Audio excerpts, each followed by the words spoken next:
Parasyte is truly a horrifying experience. I've yet to see something quite like it to this day. Our story starts off with a view of a man and a woman, as through narration we hear, quote, "Someone on Earth once had a thought," but before we can hear it out, the man shapeshifts and devours the woman whole. Our main character, Shinichi, is mid-sleep, waking up to this strange voice, as it just says, "How unfortunate, I failed." He gets up like, who failed? But as it tells him to shut up, he jumps out of bed to see nobody there in the room with him. He heads out to see his parents in the dining room, and they wonder if he ever found that snake. Apparently, Shinichi had found a snake in his room last night, but turns out he just had accidentally wrapped his headphones around his arm. He's shaken up to the point where he doesn't even want to have a proper breakfast. His mom is trying to convince him that he needs a full meal, but he says he's only gonna have toast. He takes a sip of his drink, but sees the tiniest little spider on the table and freaks out. This dude is crazy scared of bugs. He done wrapped himself up in his headphones last night. He's hearing voices first thing in the morning. He don't got nothing going for him at this point. We leave Shinichi's household over to see that man from the intro, as he's just killed his wife. He's imitating the words that he's hearing on TV, as his young child in the other room calls for him, asking where his mom is. And as he shifts faces once again, he imitates her words next, continuing to move towards her.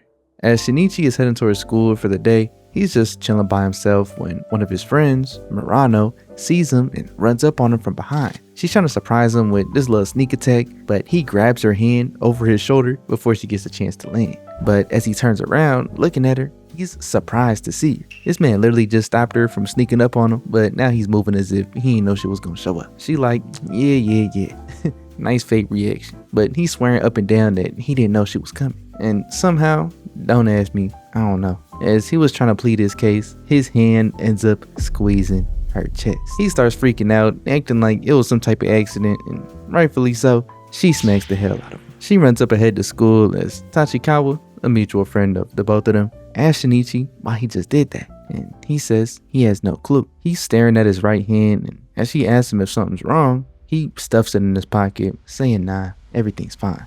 The next time we see him, he's in class. Tachikawa sees him on his phone underneath his desk, but from this angle, he really can't even see anything. Above the desk, he's dozing off as we get a flashback to last night. We see this insect, bacteria-looking life form inching up to his ear, but he has his earbuds in, so it goes around to the next closest opening, his nose. It dives right in there, but instantly he sneezes, sending it away. He sees it there on his blanket and starts freaking out, tumbling out of bed and wadding up this newspaper, thinking that it was a snake, but he can't find it. He turns around to see it on his keyboard, in which it attacks. Luckily, he was able to put his hand up in time, so it digs into that instead, but starts traveling up his arm. In an extremely clutch move, I can't even lie, he wraps his headphones around his arm as his parents wake up from all the noise and ruckus, but as they rush in, they just see him wrapped up in his headphones. He's yelling up and down that there's a snake in his arm, but as they look, they see nothing. Even the hole in which it got into his skin had disappeared. And as he gets up, he realizes that his arm didn't really hurt at all. It's almost as if this thing never happened in the first place. Waking back up, he wonders what that really was this morning. The memory feels too vivid for it to have been a dream, but honestly, he still can't tell. Tachikawa calls out his name, and turns out the teacher is right there at his desk. He grabs his phone, saying that smartphone use is not allowed. And Shinichi didn't even realize that he was using it, but he's got no choice but to apologize. In between classes, he's just looking at his hand as something is clearly going on. Ronald pops up out the side, but as he calls out to her trying to apologize, she walks off. Tachikawa says she'll go and talk to her for him, but even she's noticed that something's been off with Shinichi today. He's not acting like himself. He says he'll probably be fine, he just feels a little weird. And on his way home, he's deep in thought, wondering if it's possible for your arms to move on your own. He's about to cross the street when a car comes flying through and he backs up, but a little girl is chasing after her ball and goes right into its path. At this point, it's too late for the car to come to a stop, but Shinichi dives in, stopping the car with solely his right hand, saving the girl with his left. He looks at his hand and sees that his fingers have morphed into this steel-like material, and an eyeball looks directly at him, but shortly after, it disappears. The kid cries to his mom, and Shinichi just runs. He goes home, straight to his room, rightfully in a full panic. He pulls out this pocket knife, wondering if this arm is even his. He says that as a test, it better not dodge. But as he threatens his own hand, it begins to morph. His hand turns into almost this body with a mouth, fingers, and hands, as this creature just says, "How unfortunate, I failed." Shinichi wants to know what happened to his hand, as this creature explains that simply, he ate it. He tries stabbing it quickly, but it stops the blade, breaking it and flinging it right into the ceiling. It explains that it can't speak well yet, as it asks Shinichi to teach it. Shinichi just tries to figure out what's going on. He asks what it is, but before it can answer, it just says that it's tired and goes to sleep. His mom comes to the door asking him what's wrong. It sounded like something had happened, but he yells at her to stay there. He's fine. Whatever she does, don't come into the room. She's shocked to hear him talk so aggressively like this, and you can tell she kind of feels bad for it, but he probably just doesn't want to take any chances with his right hand. He still has no idea what's going on. He looks up online for anything about a talking hand or something related to it, but nothing's popping up, as he realizes he must be the first person to be dealing with this. His mom calls him to go eat dinner, and as he heads down there, she explains that she got a call from the school, letting her know that he had left early to go home, and Shinichi just tells her that he wasn't feeling too good. He finishes his plate of food quick and then asks for seconds, which his mom points out it's unusual for him to be doing so. Just this morning, he wasn't even finishing a full plate, but now, after feeling off all day, he's got a crazy appetite. He just shrugs it off as he thinks to himself that he can't tell his parents about his right hand. He has no choice but to keep it a secret. Elsewhere in the city, we see a drunken man stumbling all over the place. He can barely even walk, but sobering himself up, he runs into a dead body in a pool of blood. And in a more rural section of the city, a lady sees that her neighbor has her laundry out. But as she tries to yell and get her attention to bring it in for the rain, she sees that that same laundry wasn't clothes, but a mangled corpse. Back at home, Shinichi is thinking to himself that if he went public about his hand or went to the cops, he'd be turned into a lab rat. They'd run all type of tests, people would think he's crazy, it just wouldn't be a good scene. Honestly, he doesn't know what to do. He ends up dozing off, and by the morning time, he's still clueless. At this point, his right hand has awakened and is digging through all of these books in his room, just taking in all the knowledge that it can get. Since it's been reading, it can talk properly now, as it tells Shinichi that it's been studying. He asks it if it's some type of alien, but it hasn't ran into that word yet. It hops over to his computer, searching it up online, and it comes to the conclusion that none of the biology books had anything that relates to him or his species, so maybe he is an alien. But at the same time, it's not exactly sure what it even is or where it came from. Its earliest memory is that of regret that it couldn't take over the brain. Shinichi starts freaking out, thinking that it's plotting in order to take over his brain, but the creature explains that if it could have taken Shinichi's brain by now, it would have done so. At this point, now that it's settled and matured into its right hand, it's impossible. Shinichi asks what would have happened if it did get to take over his brain, and it says it likely would have remained a human head, but it'd be able to morph into whatever it wanted. Asking a final question, Shinichi wonders why him, but it says it had no choice. It was just pure coincidence. There's nothing special about Shinichi that made it go towards him, he just happened to be its target. Shinichi realizes that he has no choice but to go to the hospital and have his arm cut off, but the creature says that's undesirable. It feeds off the nutrients in Shinichi's bloodstream, so if it gets cut off, then it would cease to exist. Plus, Shinichi would lose his right hand. It's a lose-lose for the both of them. Of course, he says he doesn't have much of a choice at this point. It ate his hand without any of his permission, but it doesn't respond. Instead, it comes with a proposal. It'll allow Shinichi to control his right hand while it's sleeping. Somehow, they'll figure out how to cooperate and coexist. That seems like the most logical option moving forward, but Shinichi doesn't like the sound of that. But before he can even say anything, it goes back to sleep. Shinichi goes to have breakfast, and completely unlike yesterday, he doesn't just want toast, he wants the whole meal. His mom is confused because yesterday he didn't want bacon and eggs, but now he's begging for it up and down. Everything just seems completely backwards. Pops doesn't really think too much of it, he just starts talking about these murders that have been going on around the city. These bodies are being all mangled up as a mother and her daughter were killed. Turns out that the killer was the father. and now he's disappeared and nobody can find him. He's getting all descriptive while talking about the details, but the mom isn't trying to hear all that while cooking and eating, so he just cuts it off early. He notices a spider on the table and points it out to Shinichi, trying to scare him, but Shinichi just picks it up, walks outside, and sets it free. They're shocked to see that he's completely fine with it now, but he didn't even realize that he used to be scared of it in the first place. As Shinichi's heading to school, instead of going straight there, he takes a turn and his right hand notices it. Shinichi explains that he has to go to the police, but once again, his hand isn't going. It says that they won't be able to live a normal life anymore, and on top of that, his hand will be cut off. Once again, he's saying that they should just try and coexist, but out of nowhere, it just screams to stop. It says one of my kind are near. Now apparently, this thing can sense the brainwaves of other creatures of the same species, and Shinichi wonders if other people are going through the same exact thing that he is. He starts walking over there with his hand as his guide, but he hesitates, wondering if it could be somebody with their brain taken over. He doesn't want to run into anybody like that, but his hand is extremely curious and is forcing him to go down there. It leads him closer and closer as it's just around the corner, but as he sees it, it's a dog eating another one. Its head morphs back into that of a regular dog, and it starts talking, saying, "You must have failed too." Speaking to Shinichi's hand, it says that it failed with his location and I failed with my animal host. As its pupils dilate, it just tells Shinichi to run. It senses a very strong intent to kill. As Shinichi turns a corner, his hand says that this is the perfect spot to fight. And as the dog's face morphs into wings, it begins to fly throughout the air. Shinichi's hand cuts through the air, and through a quick and short battle, it's able to pierce it directly through his chest, pulling out its heart. As it falls to the ground, it shrivels up and dies, as his hand explains that it was able to win because the dog was too focused on morphing its core into wings, and that left a gap in his defenses. Quote, "It was merely negligent in his studies. That's why we were victorious." As Shinichi looks down at his hand, he can't believe that it was able to kill so effortlessly. Truly, it doesn't have any empathy at all. Once again, we go back to the quote at the beginning. Someone on Earth had a sudden thought. Life must be protected. We see a scene of a man in the back of an alley sitting on top of a woman, stabbing her through her chest, as he just laughs hysterically.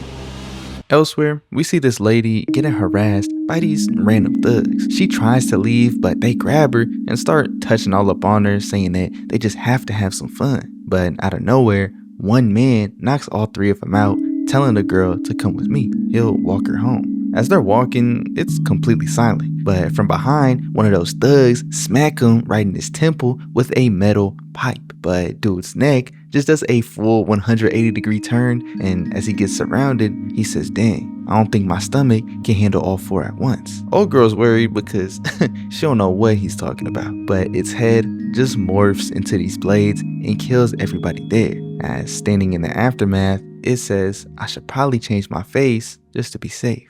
Back up with Shinichi, his hand is asking if he's changed his mind about going to the police. And while Shinichi doesn't love the idea of coexisting, he doesn't want to become an easy target for these parasites. So at the very least, his hand can offer some type of defense since they have a common goal of surviving. Shinichi decides that he wants to give his hand a name, but it doesn't do names. It's not a human and it's not a pet, so it says there's no point. But Shinichi can't walk around calling it or him or whatever. So it just says, "Call me Migi." Migi is the Japanese word for right, so since he takes control of Shinichi's right hand, it just makes sense. As Shinichi goes to class, we see him in gym, and as they're playing basketball, he's going crazy. Tachikawa and this other girl is cheering him on as they're messing with Murano, saying that, "Hey Shinichi, you hit another three, Murano's gonna forgive you." They're all laughing with each other, but this random dude steps on Shinichi's foot, staring him down and walking off. As they go back to playing basketball, Shinichi's being guarded by that same dude, and his name is Nagai. Shinichi doesn't have anywhere to go and the clock is running down, so he just chucks up a shot and it goes in. And as he looks down, obviously Migi was helping him out. After class, he's putting away some of the gear as Murano walks in and Tachikawa leaves them alone. He apologizes for what happened earlier as he says that if he's really sorry, then he'll treat her to a date on Sunday. Shinichi just locks it in, saying that it's a date, but as she walks off, he just screams. He's covering his lower area as he says nothing's wrong, he's fine. But obviously, Migi was up to something. She asks him if he's really Shinichi, and he's like, "Yeah, what you talking about? Of course I am. And she just laughs and walks off. As he looks down at Migi, he explains that he wanted to see how humans mate. Based off of how Shinichi was feeling, he could tell that he wanted to mate with that female right there. Of course, Shinichi's freaking out like, it ain't like that. But in the middle of his freak out, he's interrupted by Nagai, telling him to meet him out back. As Shinichi pulls up, Nagai has beef with Shinichi because he likes Murano. As he's saying right then and there, they gotta fight for it. Now fighting is OD because that's just his crush, bruh. Obviously Murano and Shinichi are already close. He's low-key bugging, but I can't even be mad after that shot that Shinichi hit. That might be a reason for the fight too. He just using Murano as a cover-up. After that shot in front of everybody in the class, last second, throw it up, make that big. He just hit Shinichi with a clean right, knocking his glasses smooth off. And as he tries to get up, he hits him with another punch. Shinichi isn't even trying to fight because he knows that if Migi gets involved, dude is seriously gonna get hurt. But Nagai is just calling him a weakling. He grabs him by the collar and he's about to punch him again, but Shinichi just says, don't do it. He's got this crazy look in his eye and Nagai can tell. Suddenly, Migi punches this dude 20 feet back. Shinichi didn't want Migi to interfere, but he don't care. Barely getting back up on his feet, Nagai just runs off. He tried to punch Shinichi to recover from that hit to his ego, but he got done even worse. Back in class, he's talking with Tachikawa as she brings up the mincemeat murders, which is cases of all of these people being torn up to pieces all around the country. They speculate that it can't be one person because nobody could be in that many different places in such a short amount of time. Turns out Tachikawa's brother is a detective, but as she says, he won't say anything, which probably means that police must be doing something to handle it already. Back at home, as Shinichi's doing more research on it, he wonders if they should really stay quiet about the situation. People are real life dying, and he knows the cause of it. He could be some type of help, but Migi says, what's the problem? These parasites, which is Migi's species, are simply eating. It's natural for life forms to feed themselves, is it not? Shinichi rebuttals, saying that human life is precious, but Migi doesn't understand the concept of valuing another life. He only values his own life, and that's all. He tells Shinichi that if he were to go about any actions that would harm him, then Migi would do everything in his power to prevent that. Of course, Migi lives off of Shinichi's bloodstream, but he explains that he's more than capable of removing Shinichi's speech capabilities, or taking away his sight and hearing as well. He holds these blades up to Shinichi's face as he tells Shinichi that he can sense extreme terror. Shinichi should probably get some sleep. As he's laying in bed, he calls Migi a demon. But Migi just says upon further research, he believes that humans are the closest thing to demons. They kill and eat all types of different species when the parasites only eat one or two at the most. Later that evening, Shinichi's just somewhere out chilling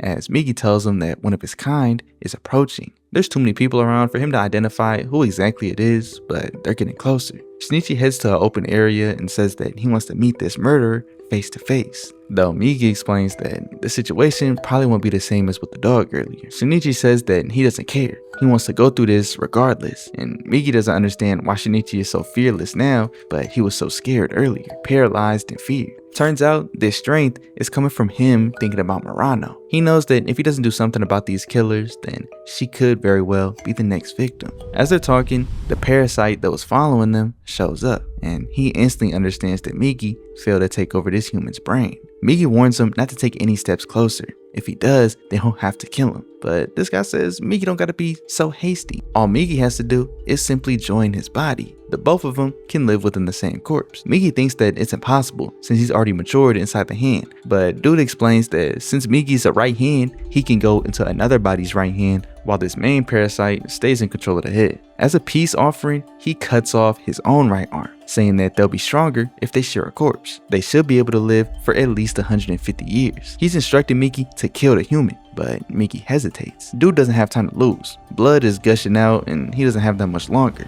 So he says he doesn't have a choice. He'll kill the human and force him to relocate. But as he attacks Shinichi, Migi slices him down. It can't comprehend why Migi just did that, since them joining bodies together would make them stronger. It's a completely logical route. But before it gets its answer, it dies. Shinichi can't believe that Migi really just saved his life, but Migi says it didn't save Shinichi's life exactly. He just didn't know if relocation was possible, and he didn't want to take that risk. Like always, Migi only cares about himself. Fast forward to that date with Murano, and they're having a good time. Afterwards, they go on a little walk as she brings up the mincemeat murders. Shinichi is thinking to himself that if she ever found out about his right hand, then she definitely freak out. So he's got to keep Migi a secret by any means. He asks if she likes animals and she says that she does. All of them except for snakes. And just upon hearing the word snake, this dude Shinichi falls over on the spot, bro.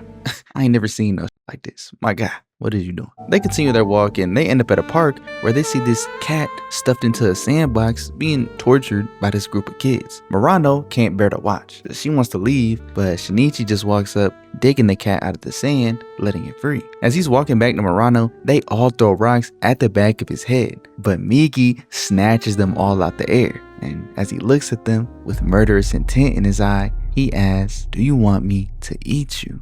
Continuing their date later that night, he's starting to think about what Migi said earlier. Maybe humans are the closest thing to demons. And as he and Murano hold hands for the very first time, she asks once again, "You are Shinichi, aren't you?" And he says, "Of course." The next view we get is of this woman with purple hair on a train. Out loud in front of everybody, she just says, "You in the gray coat right behind me. I would appreciate it if you stopped manhandling my body." She said it loud enough so everybody on the train heard it, and they all start looking at dude crazy. Of course, he's trying to deny it, like, "You lying, well, where's the proof?" Like she would have a video of it or something. Like, what are you talking about? But she doesn't say anything. But as they get off the train, she pushes him, making him crash into the chairs as she just goes on about her day. Over with Shinichi and his family, they're eating a breakfast, and today, he's barely even eaten before he goes out to school. His pops was talking about all the murders that's been going around, and Shinichi realizes he may be the only person on Earth who actually knows what's going on. He meets up with Murano, and as they walk to school together, she points out how he's been different recently, but she's not 100% sure how.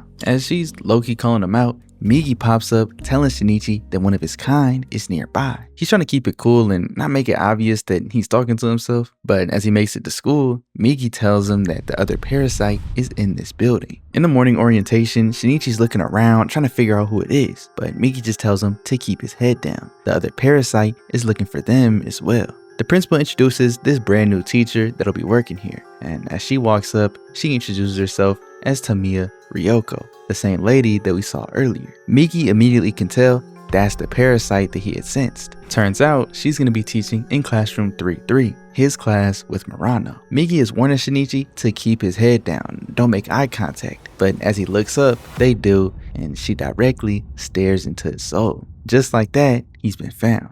Later on, Miki's explaining that honestly, he's impressed. She was able to take over the body while keeping the host's original position in society. But Shinichi's worried, saying that he has to do something before everybody gets eaten. Miki calms him down, saying that that's real unlikely. If this Tamiya Ryoko went as far as getting a job at a school, she's most likely trying to blend into human society. So she's not going to use the humans in her close circle as food. That would just make her seem weird. The best thing that they could do is just monitor the situation until something happens. Over in class, as she's doing her thing, teaching, she walks up on Shinichi, who hasn't made any progress. As class ends, she asks him to go meet in the guidance office, so that's exactly what he does. He goes in to talk to her as she tells him that he doesn't have to be so tense. His right hand should already be able to tell that she has no murderous intent. Immediately, she was able to tell that Migi was his right hand, and while it could be dangerous for her to understand that Migi's not in control of the full body, she just asks him if he wants to meet after school today. They could talk a little bit more and exchange information. Without Shinichi even getting a chance to answer, Migi just says they'll be there. But Shinichi isn't so sure. He's worried about it being a trap or him being put in harm's way, woo woo woo. But Tamiya says if she wanted to kill Shinichi, she can do so at any time. She just needs to lure him into a trap in order to kill him. She can't believe how humans are so irrational. After school, he heads on a bus to go meet at a cafe with Miss Ryoko. And as he's sitting there waiting for her, Migi says that two Parasytes are approaching. One of them is Tamiya Ryoko, and the other one is Mr. A. He asks who this little kid is. He doesn't know if he can trust him. But Migi just transforms into a blade, and he starts transforming as well. But Tamiya is the peacemaker. She don't want them to get into it right now. There's no point in fighting in this enclosed space. As they sit down, Tamiya asks Shinichi what he thinks they are. He just calls it how he sees it, man-eating monsters. But Tamiya poses a question. She explains that she and Mr. A had sex, and as a result, she's pregnant. Now she's curious what he thinks is growing inside of her right now. He's at a complete loss for words as Migi answers a normal human baby, and she says correct. Now, if the two of them have offspring that's a human baby, then wouldn't that make them human as well? Miki and Tamiya begin to talk a little bit as to what they are as a species. They don't have any reproductive capabilities themselves, so they can't reproduce any more of these parasites. And for some odd reason,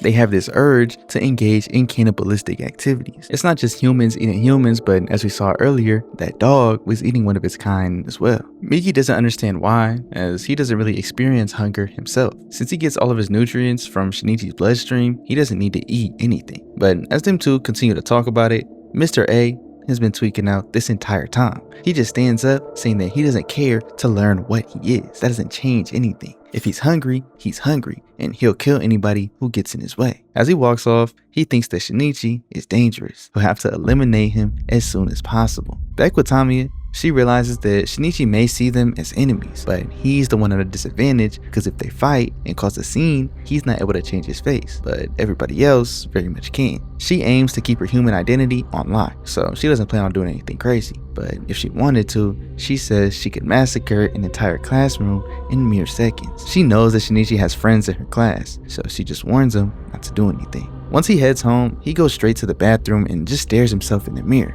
as Miki's impressed because she was able to elicit such terror out of Shinichi. But as a way to get one back on Miki, he just runs him under cold water, as clearly he don't like the feeling, he don't like the sensation. It's just his way of getting back at him because Miki says all these snide remarks, he says all this stuff, and Shinichi can't really argue and he sure can't fight. The next day in class, Shinichi is there as Tamiya is writing some up on the board and Miki senses that they're under attack. Tamiya realizes the same thing and just says, "That idiot." As you can see on the security cameras, it's Mr. A at the entrance of the school and he's up to no good. He breaks in and starts attacking people immediately as Tamiya tells them to go study on their own from here on out. Down at the entrance of the school, as Mr. A walks in, he instantly kills all the people surrounding him. They call an emergency evacuation protocol as Miki tells Shinichi that Tamiya is already over 100 meters away. She doesn't plan to fight, but instead, she's gonna observe. As Shinichi evacuates with everybody else, Miki tells them that they should fight.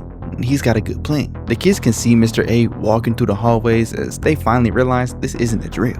They actually have an intruder. Miki believes that they're at an advantage because Mr. A is trying to figure out exactly where Shinichi is. But with so many people around, it's hard to pinpoint. If he does end up finding them, then they'll be at the advantage because they'll get the jump on him while he's busy clearing a path. It's a simple plan, but Miki believes it's got a high chance of success. He wants everybody else to act as human meat shields. He just looks at Miki saying that, "I forgot what you are," as instantly he starts running away from everybody else. He runs into Murano, who's trying to bring him with her to evacuate, but he just yells at her to get out of here, and she just looks on at him as he runs upstairs. Being the only person at the top level, Shinichi tells Miki that that plan is unacceptable. He can't let everybody else die for his own sake, but Miki, of course, is only worried about his own survival. He believes that it's natural for animals to sacrifice other animals if your life can be saved, but Shinichi just points out how ironic it is that he understands human speech so well, but truly doesn't understand a thing. He sets up these desks as a little means of defense as Miki tries to think of another plan.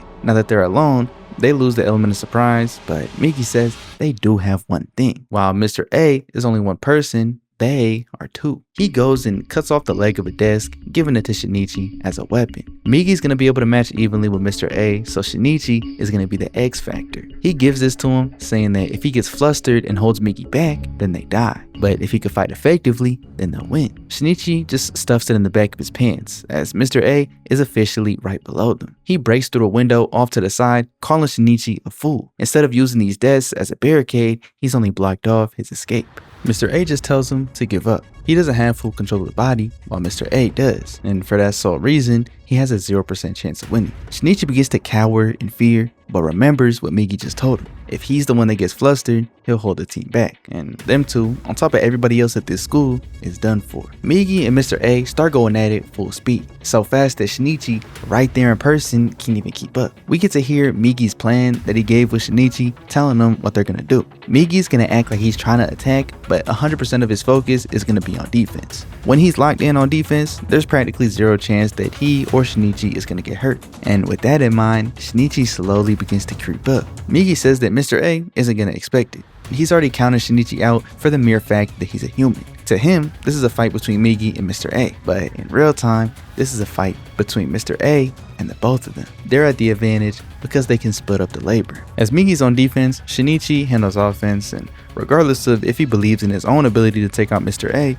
this is the only option that they could do. He walks up closer, and right before he gets in range, he thinks about Mr. A. Even though he's affected by a parasite in the brain, the rest of his body is still human from the neck down. Shinichi will still be killing a human being, but he soon realizes it's either him or us. Shinichi steps in, stabbing Mr. A through his chest, as he just takes a second to comprehend what just happened. Genuinely at a loss for words, he just throws Shinichi past the barricade, focusing on his own vitality. Seeing this much blood beginning to rush out of him, Migi says that their plan was successful. Soon, he'll die from blood loss. Mr. A can't believe that the weak and cowardly human actually attacked. Migi and Shinichi just watch as Mr. A, in order to stop the bleeding, pushes the table leg through his back. He did it in order to stop the bleeding so that instead of it being a one-way hole outwards, it's just a solid object through his body, stopping any more blood loss. He tells Shinichi to chase after him so that they can finish the job, but Shinichi doesn't want to. He says that at that point, if he goes any further,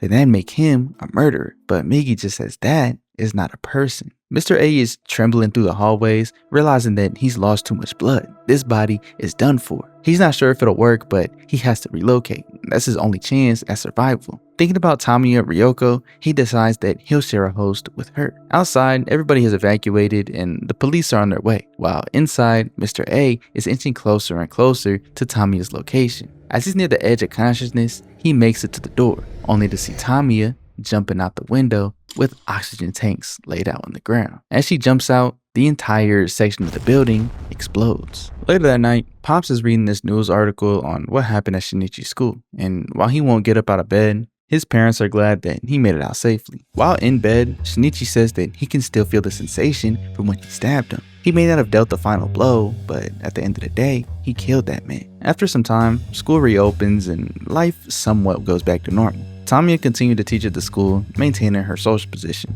as Shinichi hasn't heard any reports of murders in her area, so she seems clean. But he knows that she has to be eating somehow, and it just doesn't sit right with him, allowing her to do so. We get a view of this faculty meeting about Tamiya herself. A bunch of different staff has gathered here, talking about how she's expecting a baby. But the problem is that she's unmarried and she can't even say who the father is. They're implying that this is a very bad look for the school. And without any pushback at all, Tamiya just says, "I see. I didn't want it to end this way, but I guess I have no choice." She just walks up and leaves. And while one of the teachers, who low-key has had a crush on her this entire time because he thought she was bad, but he tries to stop her, but she doesn't turn back. With Shinichi, we hear a conversation that he had with Migi, as he wants to kill Tamiya. Migi can't guarantee their victory and asks him if he's willing to kill her, knowing that there's a human baby inside of her, but Shinichi doesn't answer. Instead, we see him meeting with Tamiya herself. She tells him that she's done with this identity, therefore, she has no reason to keep any of the humans that she knows alive. Shinichi just asks her why she kills in the first place. Migi survives off the nutrients in his bloodstream, so he doesn't need to kill. There must be some way that she could do the same.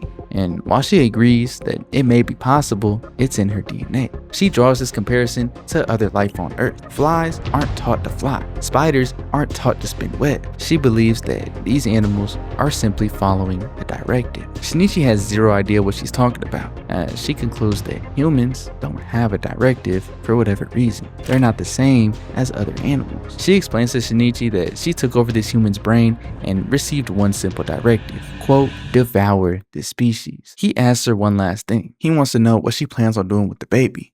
She says that she'll have it. She wants it just in case she wants to run any tests or experiments, and worst case scenario, she'll eat it. Shinichi can't believe what he's hearing, and she can sense a little bit of Shinichi's hostility and finds it annoying. She's decided that it's time to end him. But as she morphs her head into these blades, she looks deeply into Shinichi's eye and then reverts back to her human form. She tells him that Shinichi isn't fully pure, and out of her curiosity, wanting to see what he'll turn into, she'll leave him alive. Back at Tamiya's home, she enters the door to see Tamiya Ryoko's original mother. She rushes in saying that she heard about the incident that happened at her school. Tamiya doesn't want to be in this situation, as she asks her mother if they could talk about this later. Right now, she's got somewhere that she has to be. She starts making her way out, but her mother asks if she could turn around. And when she does, she begins to tremble in fear, asking, "Who are you?" She can't be convinced that this is her own daughter. She's panicking, running to the phone in order to call the police, but as she makes it there,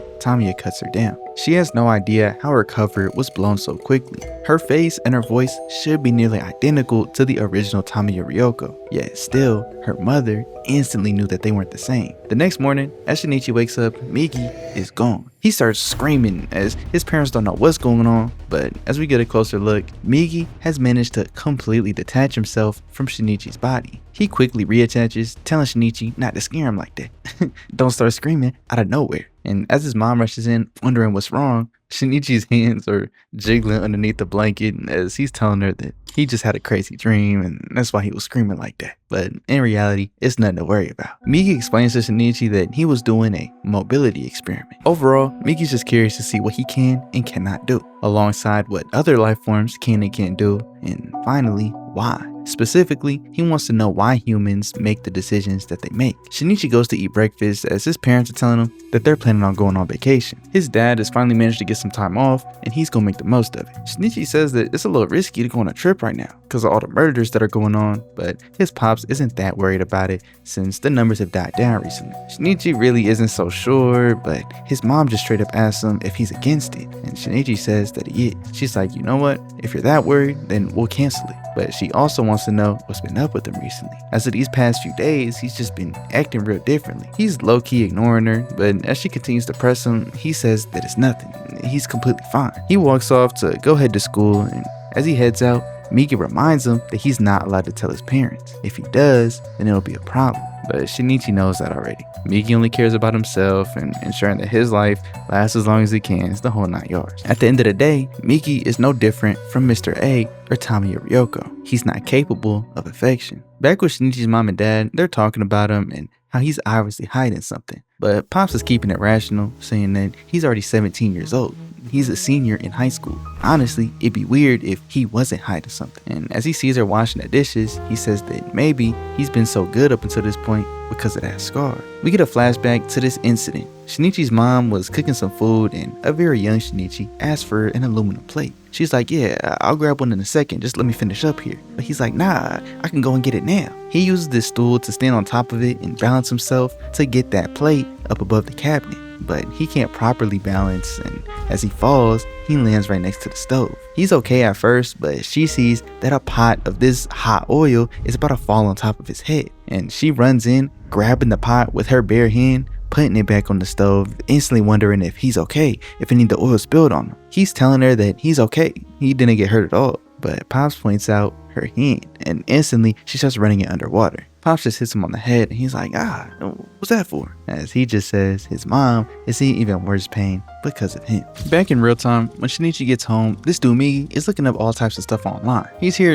imitating a whole gun just fresh out of curiosity. As far as the situation this morning, Miki's telling Shinichi that the odds of his parents getting attacked by one of his kind are less than likely if they go out into the country. It's more logical for parasites to stay in places where food is more plentiful, so out in the country where there's less people, it just makes less sense for them to be there. And Shinichi can understand that logic. As he's talking with Migi, his mom busts in the room as he starts panicking crazy. He's clearly acting suspicious and she's asking if he's okay as he's stumbling and muttering and fumbling all over himself as he's just acting all backwards. She just wanted to tell him that dinner was ready. And as she leaves, Shinichi asks her to please knock on the door before entering his room. And she just sadly says, all right, and walks back to the kitchen. As he follows, they're about to eat, and Shinichi tells him that while he was against their trip this morning, he thinks that they should go on it. But his mom has no clue what's going on. This morning, he was so against it, which is weird for him. But once she accepted that, now he's saying the complete opposite. She just doesn't get it, saying that it seems like he's not the Shinichi that she knows and loves. She starts to tear up, asking what's wrong with him. And Shinichi, after making eye contact with Migi, says that he just talked about it with some friends, and before he was afraid of being lonely, but they convinced him that he should be fine. If anything, he can always invite a friend if he feels lonely, that's all. So later on, we see Shinichi sending his parents off to their trip, as they're pretty excited to get going. They say their byes, tell him to check the stove, keep the doors locked, all that. And as they leave, we see Tamiya Ryoko standing up top a building. She puts her hand to her stomach, feeling that her baby has moved. Out in the mountains, we see this car driving, and inside is this couple. This guy is taking this girl out to this nice spot in order to get a good view of all the lights and the stars in the sky. And as the guy's driving, the girl sees the seatbelt that he has strapped on. She's like, "What is this for?" As she's trying to wrap it around her head, confused as to how to put it on. And dude is like, "Ain't no way this is your first time putting on a seatbelt." He reaches over to help her put it on, but upon losing focus on the road, he slams into the railing, crashing in the forest underneath. On impact, the man was saved by the seatbelt, while the woman, of course, infected by a parasite, realizes that that's what it's for. She knows that her current body is dying by the second and realizes that she's got no choice but to try and relocate. Regardless of it being of a different sex, she thinks that it must not be too different. And as the man is just barely coming back to consciousness, his date severs his head, taking over this head of the new body, but the relocation wasn't as seamless as it would have liked. Over with Shinichi, he's running late for school, and after he catches back up, he starts thinking about what Tamiya was saying, about him not being pure. Miki theorizes that it may be something with him existing,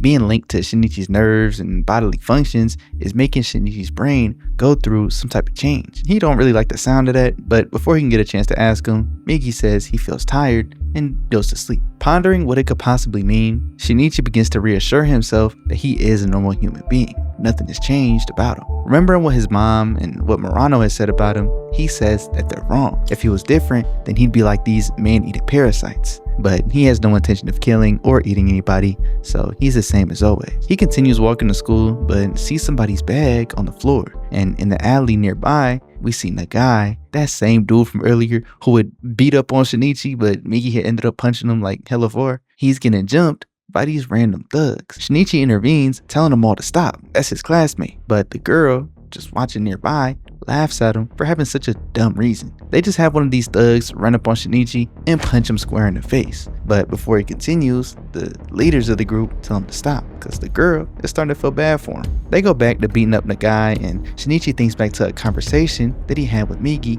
on the concept of altruism. Essentially, it's the act of sacrificing yourself for others. As Miki says, it's one of the most confusing aspects of the human psyche. Back in real time, Shinichi says that's one of the things that separates humans, parasites. Obviously, he was just going through this little brain wrestle about what makes him human, even though he's infected by this parasite. And with this in mind, he steps up once again, telling them to stop. He says if y'all are gonna fight, then at the very least, do it one-on-one, fair and square. But the leader walks up, staring Shinichi dead in the eye, punching him into the wall. He begins to beat on him as Shinichi doesn't retaliate at all. Kana, the girl in the back, is trying to get him to stop, but dude just says he hates posers like him. Finally, she intervenes and stops it for good. Now, she asks Shinichi why would he even walk up here if he's not strong enough to even protect himself. But looking deep into his eyes, she feels like she can see something within him. Suddenly, she sees the eye of Miki, and jumping back in fear, she just asks,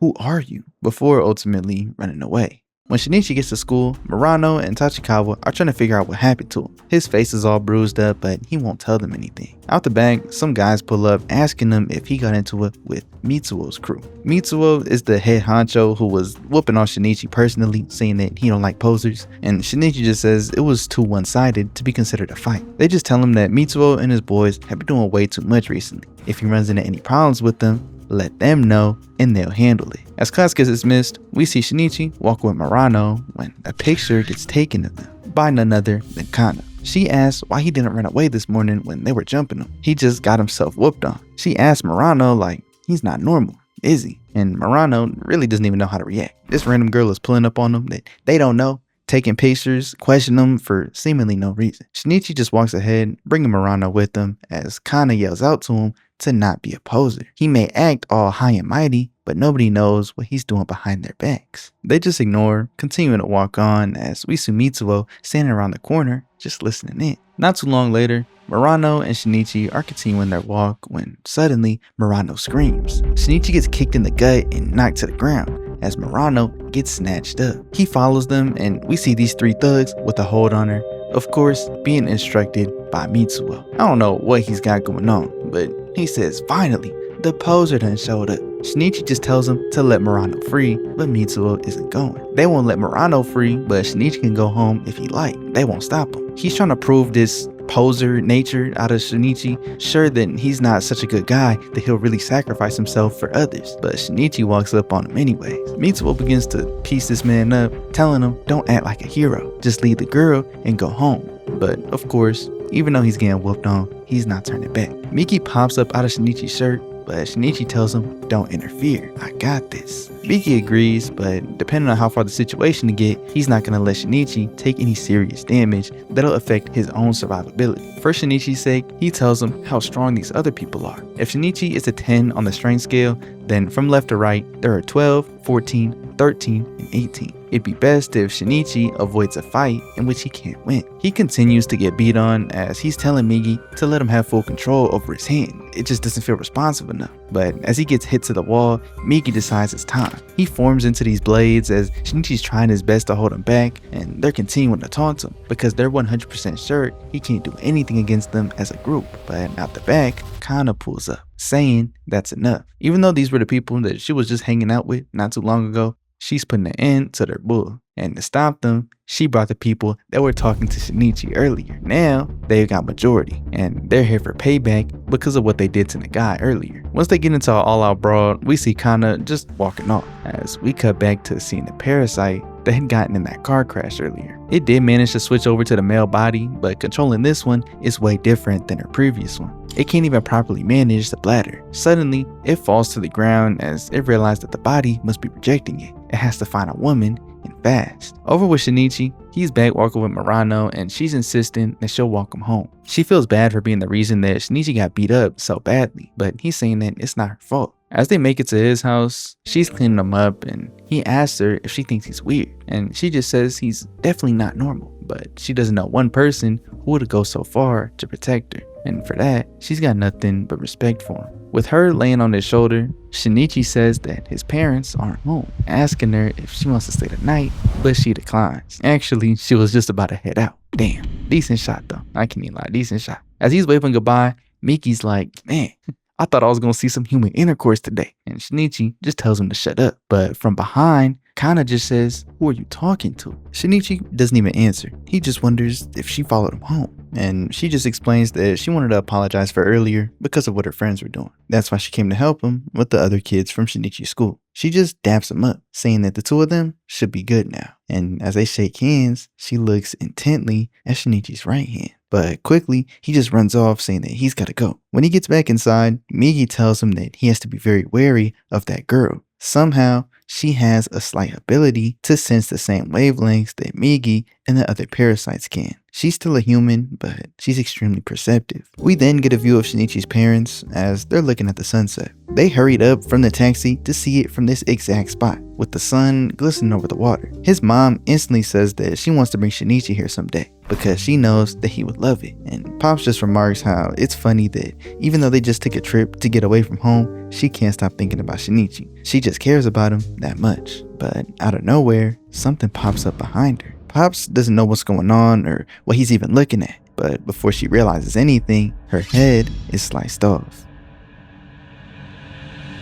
Back at home, Shinichi has just finished up a cup of ramen and Migi is commenting on how unbalanced his diet is. Just the other day, his mom had made him a very nutritionally balanced meal, but Shinichi's like, alright bro, once they're home tomorrow, I'll be eating like that again, so don't even worry about it. But suddenly, he gets a call from a public phone number. He picks up and hears his dad call his name, telling him that his mom is, but struggling to breathe, he just cuts himself off. Shinichi is starting to get worried, asking what happened, as his pops just says, Nobugo is, but he can't bring himself to finish. With the last of his strength, he tells Shinichi that he's gonna go to the police, and he will find that monster. And as he falls down, the line ends. Shinichi is on the other end of it, screaming for a response, but he's met with silence, completely being left out as to what's going on. Over the night, he's having these dreams and memories of his parents' trip. They decided to be carefree and choose wherever they stopped as they went. And he's thinking about what his dad told him, as the worry about his parents only grow with time. When he wakes up, he still hasn't gotten another call.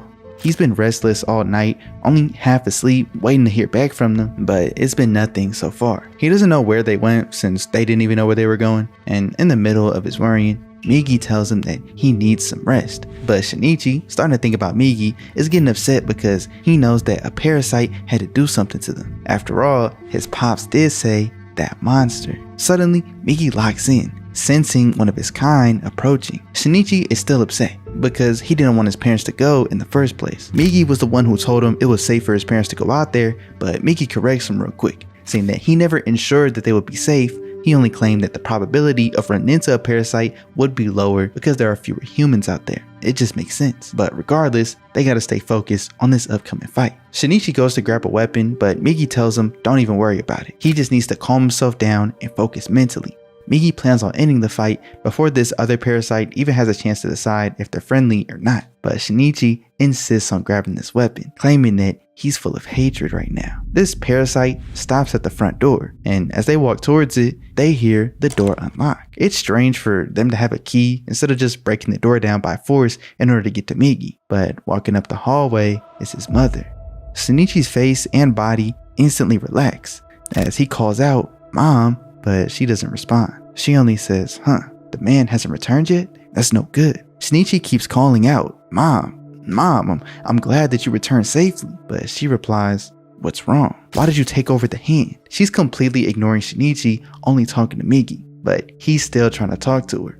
Like, "Oh, my hand, it's weird, right? I wanted to tell you earlier, but I thought you would freak out." Migi is trying to talk to him, but Shinichi screams at him, telling him to shut up. The parasite says it'll have to go back and confirm that the man is dead, as once again, Shinichi tries talking to it. "Mom, isn't it weird that my right hand is talking like this?" But still, she has no reaction. Shinichi begs for some type of response, telling her to stop playing around, but Migi tells him to snap out of it. His mother is, but Shinichi cuts him off again, saying that if he keeps talking, he'll cut him clean off. Shinichi looks at the scar on his mother's hand, reminding her of how guilty it always made him feel whenever he saw it. Every single day, he just wanted to cry and apologize over and over.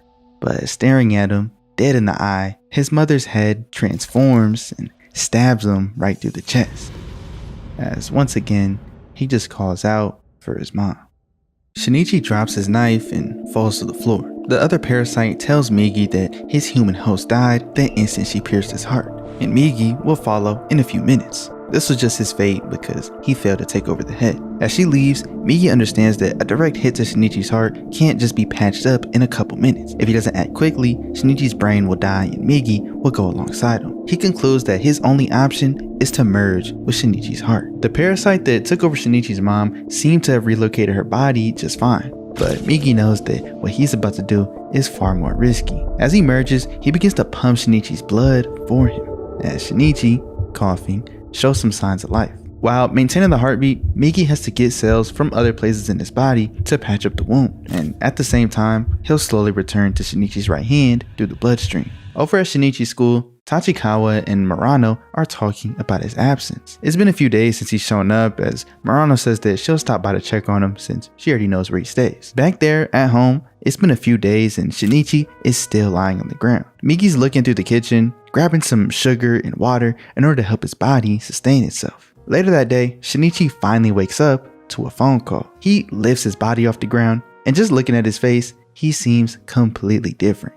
Almost as if he's aged a rough 5 to 10 years since he was last awake. He grabs his glasses and puts them on out of reflex. When we see his point of view, his vision is blurry. Oddly enough, when he takes them off, it returns right back to normal. When he gets to the bathroom, he's struggling to come to terms with what's happened. He takes his shirt off and can see the patched hole in his chest, wondering if Migi was the one who had healed him. Thinking about his mother, he just falls to the ground, distraught at the fact that what just happened wasn't just a nightmare.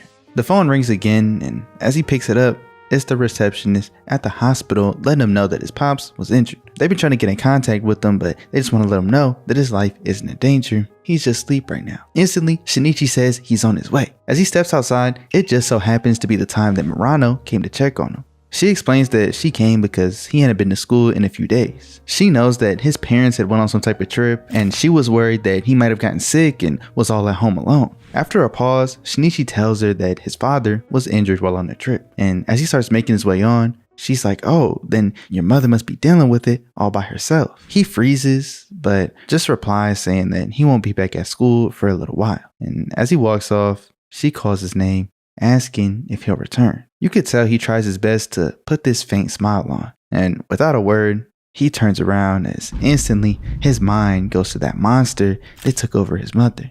While on the ferry, he figures that she must have looked up their address in order to come and finish his father off. Since she went out of her way to do all that, he's sure that eventually she'll figure out which hospital he's in order to finish the job. Feeling rushed, he knows that he has to hurry. But the girl sitting next to him interrupts, asking if he's okay. It seems like he's dealing with something. Seeing that she's got this high school uniform on, he asks her if she's from Sakurazaki, which is the place where the hospital is at. As she says that she is, she agrees to take him over to the hospital whenever they land. Over at the hospital, Shinichi's dad is being interviewed by the police. According to his story, his wife was murdered a few days ago. He asked him if her body's been found yet, but the detective tells him that his wife is still alive. On the very same day that he fell into the sea, which is how he got all these injuries, his wife, between 9 and 10 p.m., returned to the hotel alone. She spoke to the front desk staff, explaining that he had to leave because of some urgent business and she was just going to stay for the rest of the night. And the next morning, she checked out. Pops can't believe it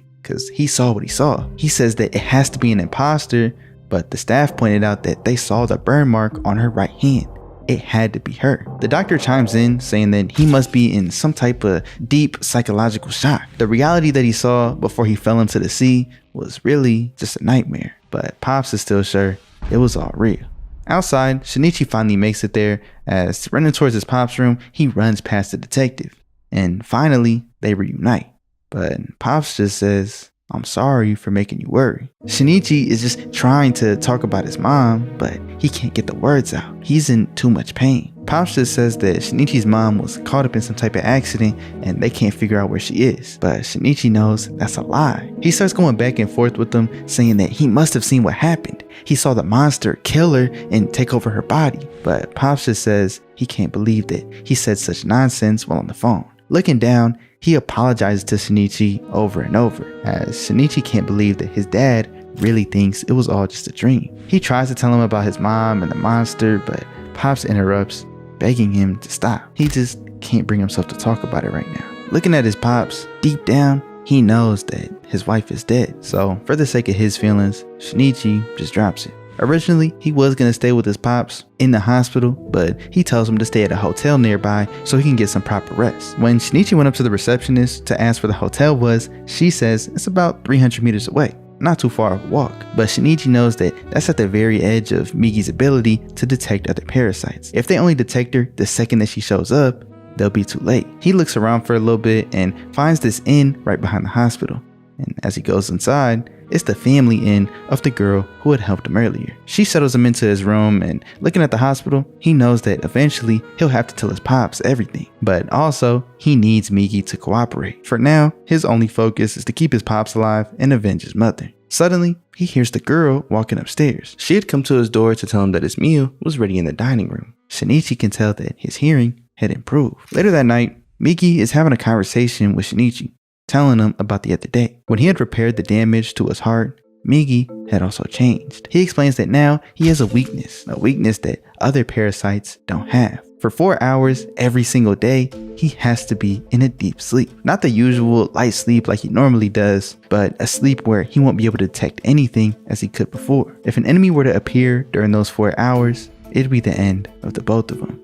The next morning, after getting some rest, the girl can tell that Shinichi is looking a lot better than yesterday after washing up. Seems like he's back to normal. As he makes his way to the hospital, he chats with his Pops for a little bit and decides to sit out front. Since Migi has to sleep for 4 hours every day, he'll use his own eyes and ears to scout the entrance in order to keep his Pops safe. Showing up right in front of him, we finally get this girl's name, Makiko, or Maki for short. She sits down next to him, asking if he's here because of his dad, and he just explains that yeah, he's real worried about him. Nervously, Maki asks Shinichi if he has a girlfriend. To Shinichi, this is out of nowhere. He's completely shocked, but before he gets a chance to respond, Migi interrupts, telling Shinichi that they have company. About 300 meters away, towards the beach, he can sense a parasite. Completely ignoring her question, he asks Maki where the beach is, and as she points him in the right direction, he instantly takes off. She tries to warn him about this wall that'll block him in that direction, but he's running too fast, she can't tell him in time. He's sprinted down there as Migi asks Shinichi one last thing before they confront her. He wants to know if he can actually kill her. Stopping at the wall and thinking about his mother before and then after the incident, he says that he has to. Just thinking about her killer walking around free makes his blood boil. Finally, Maki catches up, telling him that he'll have to circle around the wall in order to make it to the beach. But Shinichi just jumps straight up to the top of the wall. He sees her walking down the stairs and sprints right after her. Migi had noticed something and is trying to tell him, but Shinichi is way too locked into the moment. He's absolutely pissed, running with nothing but rage and hatred in his eyes, intent on getting revenge for his mother. But as he jumps over the ledge, landing on the stairs, we see it's not her.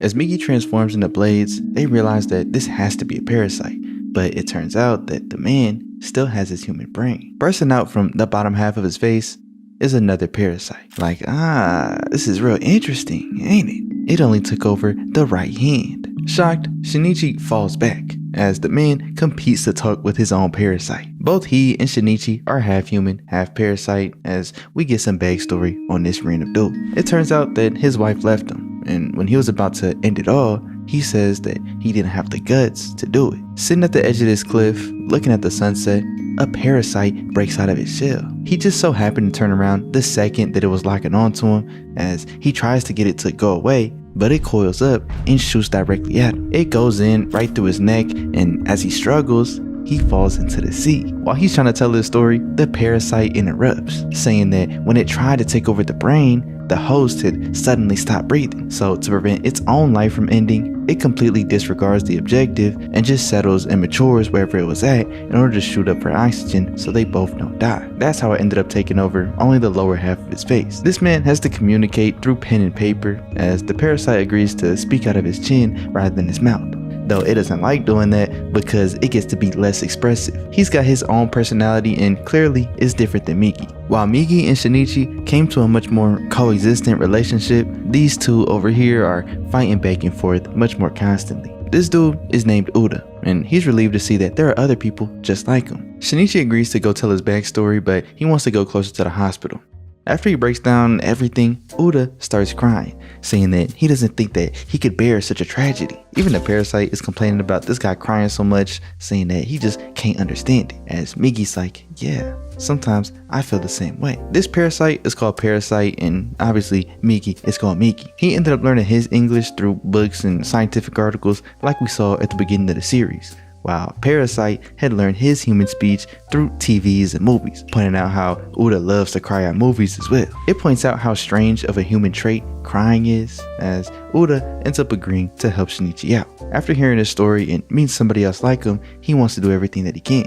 Turns out that Uda works at a hotel nearby, so if they find anybody that they suspect to be his enemy, he'll let Shinichi know. Once again, he starts crying, and even Shinichi is like, damn bruh, this dude cries all the time. But at the very least, he's glad that he met somebody else in the same boat. Later, in the middle of the night, Migi wakes Shinichi up, saying that he's got something important to tell him. He had tried to point it out earlier before they ran into Uda, but Shinichi wasn't trying to hear it. Migi goes into a demonstration. He splits himself from his main body, saying that if he splits into two, both versions of him are capable of independent thought and speech. And after splitting into fragments that are too small, the intelligence increasingly goes down until eventually they can't survive on their own. The only way that he can do this and still survive without losing a part of himself is by giving a command to each copy, return to the main body as one. Shinichi doesn't know where Migi's trying to go with this, but I mean, it's a cool demonstration, I guess. But Migi ties it all back together by pointing out that even the smallest of fragments can survive as long as they have a bloodstream to feed off of, that being somewhere in Shinichi's body. He explains that the Migi that he sees right now is only about 70% of his original self. After merging with Shinichi in order to heal his heart, Migi lost 30% of his cells through fragments scattered throughout Shinichi's body. And since they're so small, he can no longer communicate with them to bring them back all as one. These cells are the reason that Shinichi has been able to run at Olympic level speeds and jump over 10 feet high. Shinichi asks Migi if it's possible that those cells may have infiltrated Shinichi's brain, but Migi isn't sure. He doesn't know if they're strong enough in order to do so. Shinichi wonders if he's going through more changes than just physical ones, as he recalls the first time when he saw his father back at the hospital. Inside, it had felt like he was going to explode from all the emotions, but still, he didn't cry. Seeing Uda cry and constantly hearing about crying from the Parasyte and from Migi and even from himself, it makes him unsure if something deep down is really wrong. The next day, he's just chilling when Maki pulls up on him and he asks her if she thinks he looks like a normal human being. She's like, yeah, you look normal to me. Why? But Shinichi doesn't respond. She gets fed up with him being so mysterious and not telling her anything, saying that sometimes he has this terrible look across his face, almost as if he's crying on the inside. Honestly, she worries about him. But she suddenly apologizes and gets embarrassed that she said that as she runs off. Suddenly, he gets a call from Oda saying that they found her. And as we go look at him, she's approaching them. Shinichi tells him to stay on the run. They're not going to be able to talk to her like he did with Shinichi. She's going to try and kill him as soon as possible, as Oda tells him where he's going to relocate. Shinichi starts sprinting over there as Migi says he can sense Uda, so they must be getting close. Over with Uda, the Parasyte wants to make a run for it. It knows that physically, Uda can't compare to this beast over here. She's able to use the maximum potential of her human body, but since Parasyte only takes up the lower half of Uda's mouth, physically they're inferior. But Uda isn't going to abandon Shinichi like that. He wants to regroup with them and fight her together. They decide to run through the forest to put some more distance between the two of them, as back with Shinichi, while he's running towards Uda, Migi tells him that he's tired. He can't stay up any longer. Shinichi can't believe that Migi is falling asleep at a time like this, as Migi transforms into a blade, saying that at the very least, he might be able to defend himself. Just to be safe, Migi tells him do not go into combat without him. But we know Shinichi isn't going to leave Uda to fight her by himself, and like he said, he can never run from his mother's killer. Over with Uda, they make it to the edge of this cliff, shockingly similar to the cliff that we seen back in Uda's flashback, when Shinichi's mom pulls up on them. She sees them as a hindrance and instantly transforms into blades ready to kill. Parasyte and her instantly start going at it. I feel bad for Uda, bruh. He's probably in the worst position possible. He can't even see none of the action that's going on because his head has to tilt back in order to let Parasyte fight somewhat freely. As he falls to the ground, she says that the fight is over, as she sends a couple more attacks and eventually pierces through, stabbing Oda right where she stabs Shinichi in the heart, as he falls off that very same cliff that he was too afraid of beforehand. Parasyte just shrivels up, as sensing a faint signal behind her, she turns around, surprised to see somebody else approaching. Sensing this wavelength, it has to be a Parasyte, but the signal that she senses is extremely weak. Walking up is of course Shinichi, as she's confused because she knows that she killed him. She's going through her thought process and thinks that she should have just severed his head just to be safe. And hearing her talk, Shinichi just says it's too cruel. He has to hear his mother talk like this in her exact voice. As she transforms, this is much better for Shinichi, as a monster should look the part. As she attacks swiftly, Shinichi is able to dodge and jumps behind her. In comparison to that time when he fought A, it's night and day.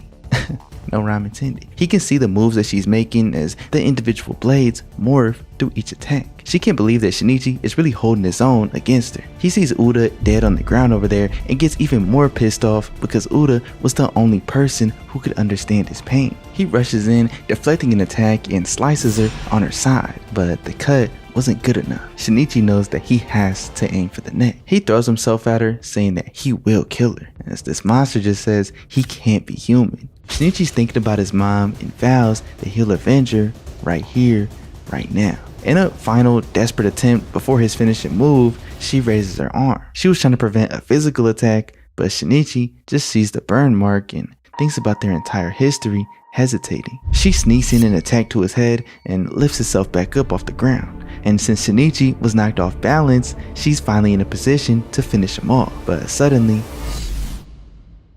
as it gets cut up in a handful of ways, we see Parasyte and Uda. He thought that it would be too cruel for him to have to finish her off. It turns out that Parasyte could pretty easily read her attack patterns. Every shot she took was consistently aimed for the heart. All he had to do was shift the position of Uda's heart and vital organs, so she only attacked straight flesh. As finally, the monster that killed Shinichi's mother shrivels up and dies. Back at the inn, Shinichi is making his leave, as Maki agrees to walk him over to the hospital. They make it there and she says that someday he should come back and do some sightseeing. While Shinichi isn't really sure, saying that he doesn't really want to come back here, it's not exactly the fondest of memories, she insists that it doesn't have to be soon. And he says one day, maybe he will. As he walks into the hospital, silently, she waves her goodbye. With Pops being discharged, he has one thing that he wants to tell Shinichi while looking at the sunset. That same sunset that he came up here to watch with his wife. He tells Shinichi that up until the very end, and even now, his mom still loves him. And he loves the both of them as well. Shinichi can't even make eye contact. He just nods and asks his Pops a question. He wants to know if mom had suffered at all. And Pops just simply says no. Everything happened extremely fast.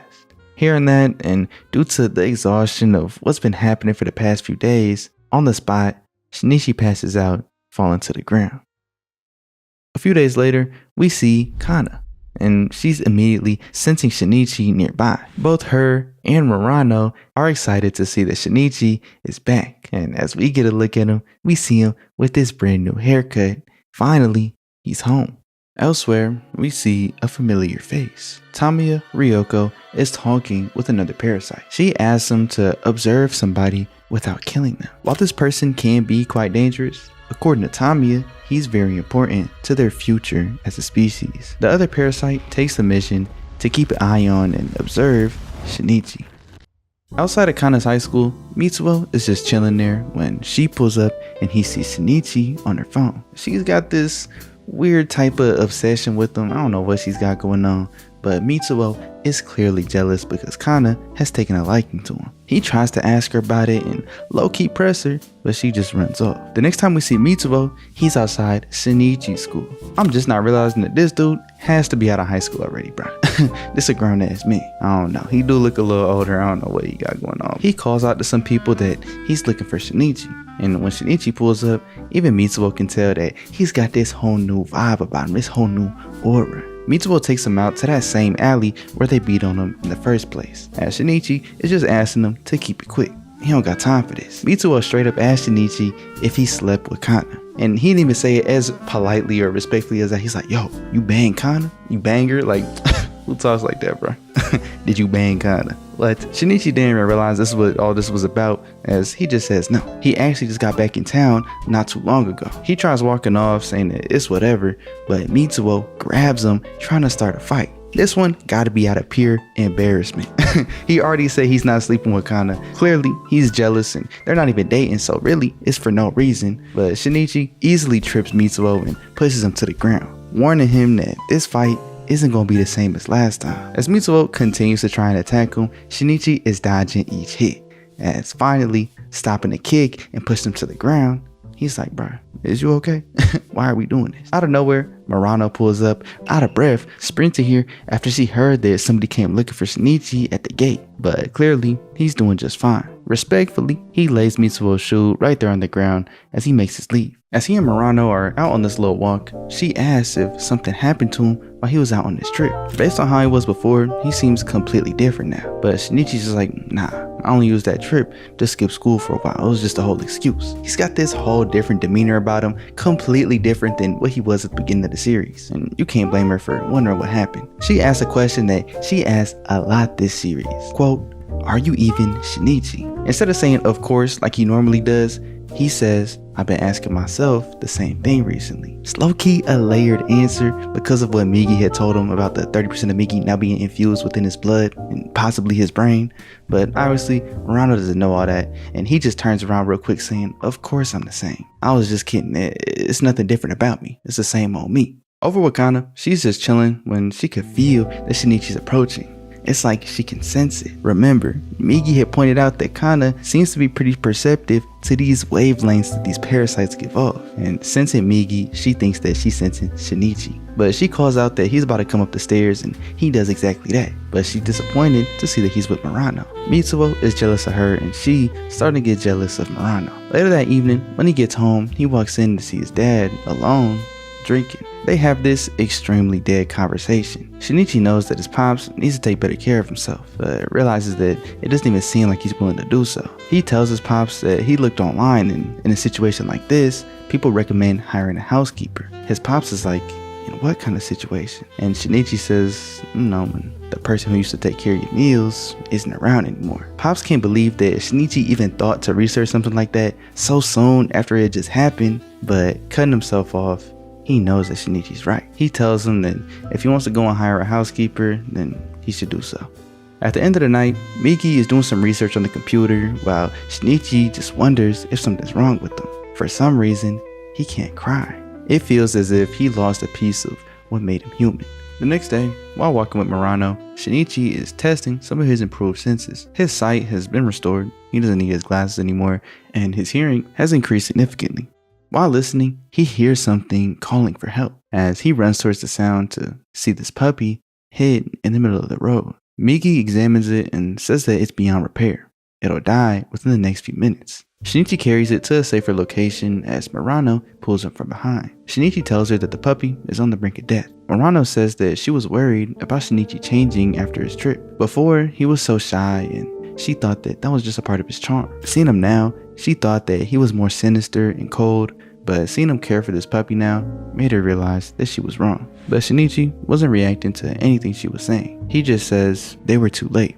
He tells her that it's dead, and as they get up, they both move in different directions. Murano is walking towards the grass, but Shinichi goes to the trash can and throws the body away. Murano starts freaking out, wondering what he's doing. And Shinichi's like, what? You think the janitor's gonna be mad about it? I don't think it'll be a big problem. But Murano isn't worried about the janitor, she's worried about the puppy. She cries out that it's dead.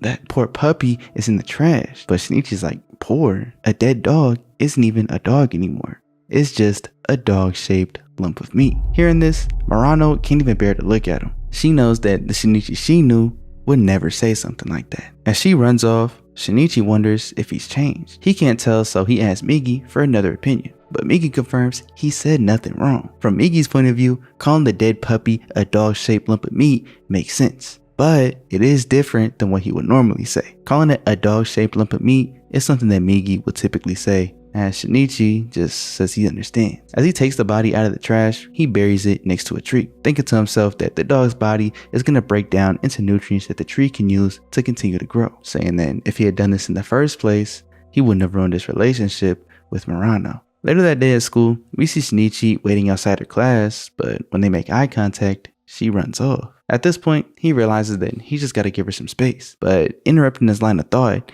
Migi says one of his kind is nearby. At first, Shinichi thinks that it's Tamiya, but Migi says it doesn't seem like it's her. Migi's idea is to meet up with them in a public space. Shinichi's hesitant at first, but Migi says he doesn't sense any hostility. Even after noticing Shinichi's presence, all they've done is move towards him at a slow and steady speed. Before they really get a chance to decide what to do, the Parasyte pulls it from behind them, calling Shinichi's name. This is the dude that we saw earlier talking to Tamiya, as he asks if his name is Shinichi, and of course, he says yes. Shinichi's trying to figure out why he came to school in the first place, but before he answers, Nagai comes down asking if this is a new transfer student. Instantly, this Parasyte smacks him to the ground. I ain't gonna lie, bro. I feel bad for dude. He's constantly getting whooped on. He lost his crush. He got beat up, got punked by Shinichi, and now he just got pushed to the ground by trying to press this new transfer student. Any attempt he does at doing anything gets shut down. The guy, you might not be a cool dude, but I see you, bro. Respect, I guess. Shout out to you. This Parasyte is very monotone, saying that he's decided his name is Shimada Hideo. His first course of action is to befriend Shinichi. As the bell rings, Shimada asks him to take him over to class 3. And hearing this, Shinichi recognizes that's Murano's class. But of course, Shimada doesn't know that. Shimada just says that he and Shinichi are gonna have a joint class in their gym period, and that he'll be waiting until then.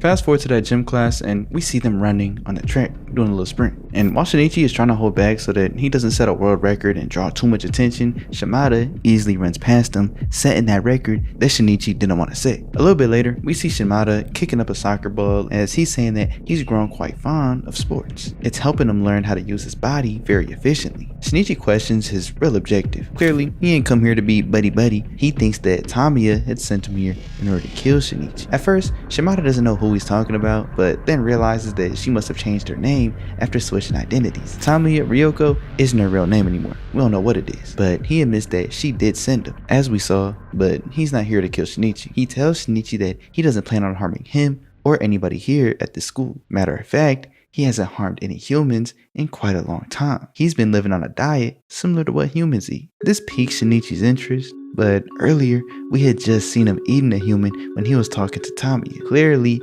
he's got some ulterior motive. Maybe he's trying to get on Shinichi's good side, or at least seem like they're on good terms for whatever reason. Shinichi doesn't fully believe him, but Shimada just says that if they can figure out a way to coexist alongside humans rather than being predators, then it shouldn't be a problem, right? He just came here to relay that message to both Migi and Shinichi, since they're probably the best example of being between both parasites and humanity themselves. Migi says that he's interested in what Shimada is saying, but he only believes half of it. Migi instantly recognized Shimada's bluff, but strangely, Migi just says he wants to call it a day, demanding that Shinichi leaves. As they walk out, Shinichi's questioning him, but Migi just tells him that he has to go to sleep. They have to be real careful not to let Shimada know about this weakness, or else he might become very unpredictable.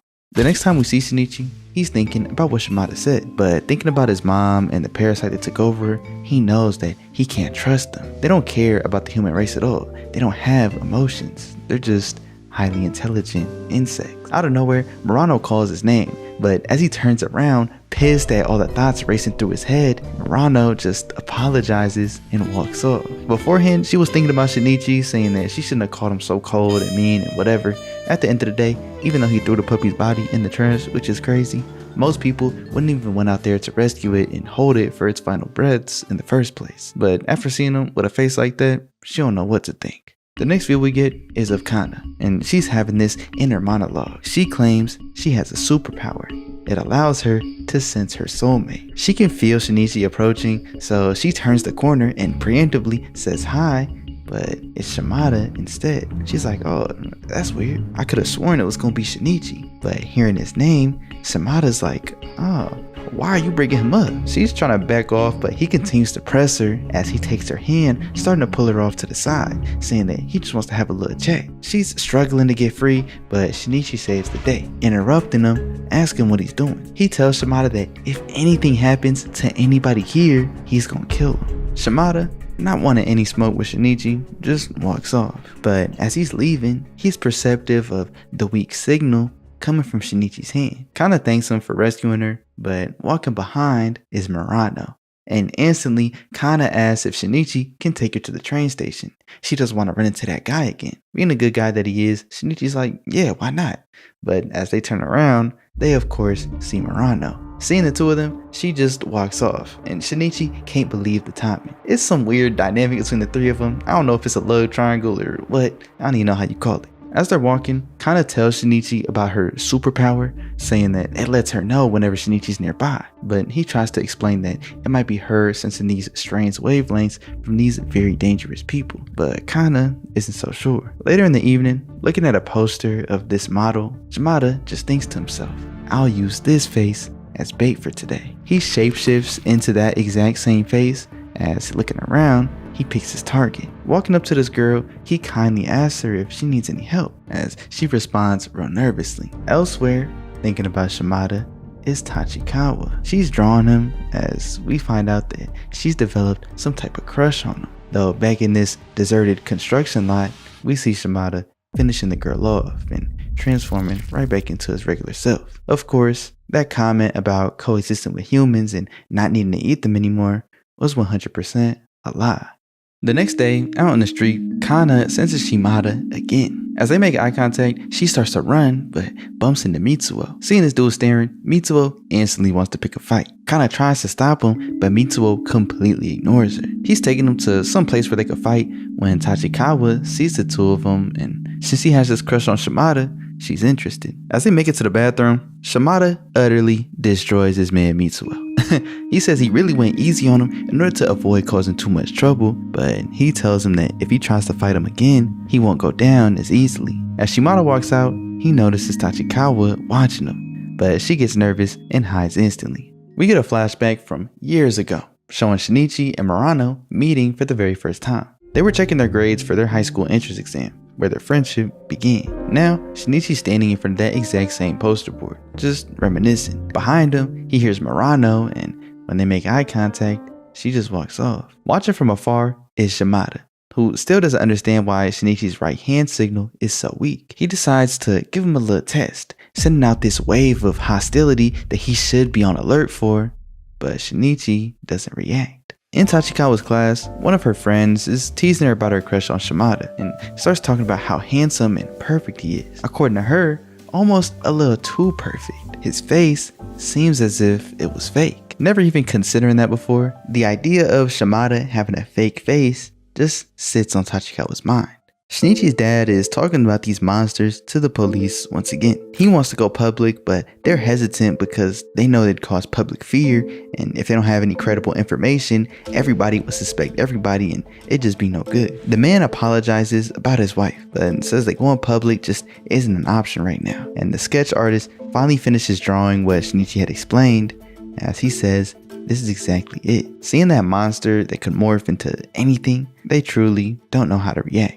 Tamiya Ryoko is having a conversation with this mysterious man about the future of their species. They're well aware that humans are starting to catch on, as she realizes how weak they are as a collective. She asks this guy, who we never got an introduction to, what's the purpose of our existence? As the man confidently says humans have become toxic to the earth, and the parasites are the neutralizers. And Tamiya, knowing that she's growing and nurturing a human inside of her, just holds her stomach. Back at Shinichi's place, he finally has a conversation with his pops about what happened to his mom. But it's more of his dad just talking while Shinichi listens intently, not saying a thing. Of course, Shinichi never mentions anything about Migi. He couldn't if he tried. Towards the end of their conversation, his dad tells him for the very first time that Shinichi's mom is dead.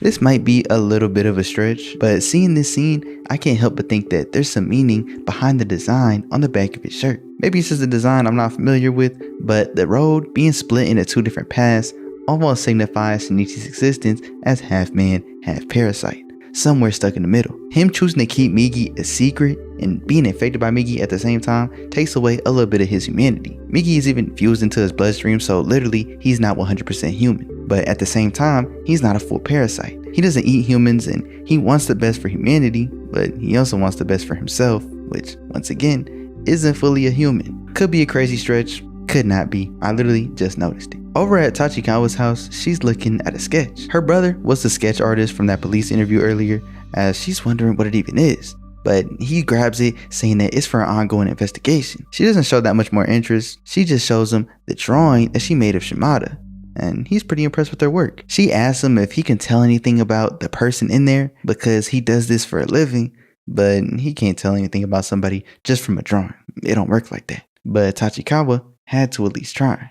The next day at school, Tachikawa runs into Shimada again. He's standing alone when suddenly a stray baseball flies in and hits him in the head, deforming a whole part of his skull. But as he raises his hand, the baseball player runs up asking if he's alright, and Shimada's like, yeah, I'm all good. And when he removes it, his wound has completely restored. The baseball player didn't even notice it, but Tachikawa, watching the whole time, realizes that Shimada does indeed have a fake face. Posted up by the stairs, Shinichi decided that today is the day to make amends with Murano. When she walks by, he apologizes for what she saw the other day with him and Kana, as he tells her that Kana was just messing around. But before he can even continue to explain and really get into a conversation, Migi interrupts, saying that they've got a problem. He can sense hostility from Shimada and about 4 or 5 other humans around him. If he lets this go on, it'll be a massacre. Shinichi is frozen and Murano's getting worried, but he just starts running over there. Shimada, being ganged up on by all these people, is taken to this empty lot,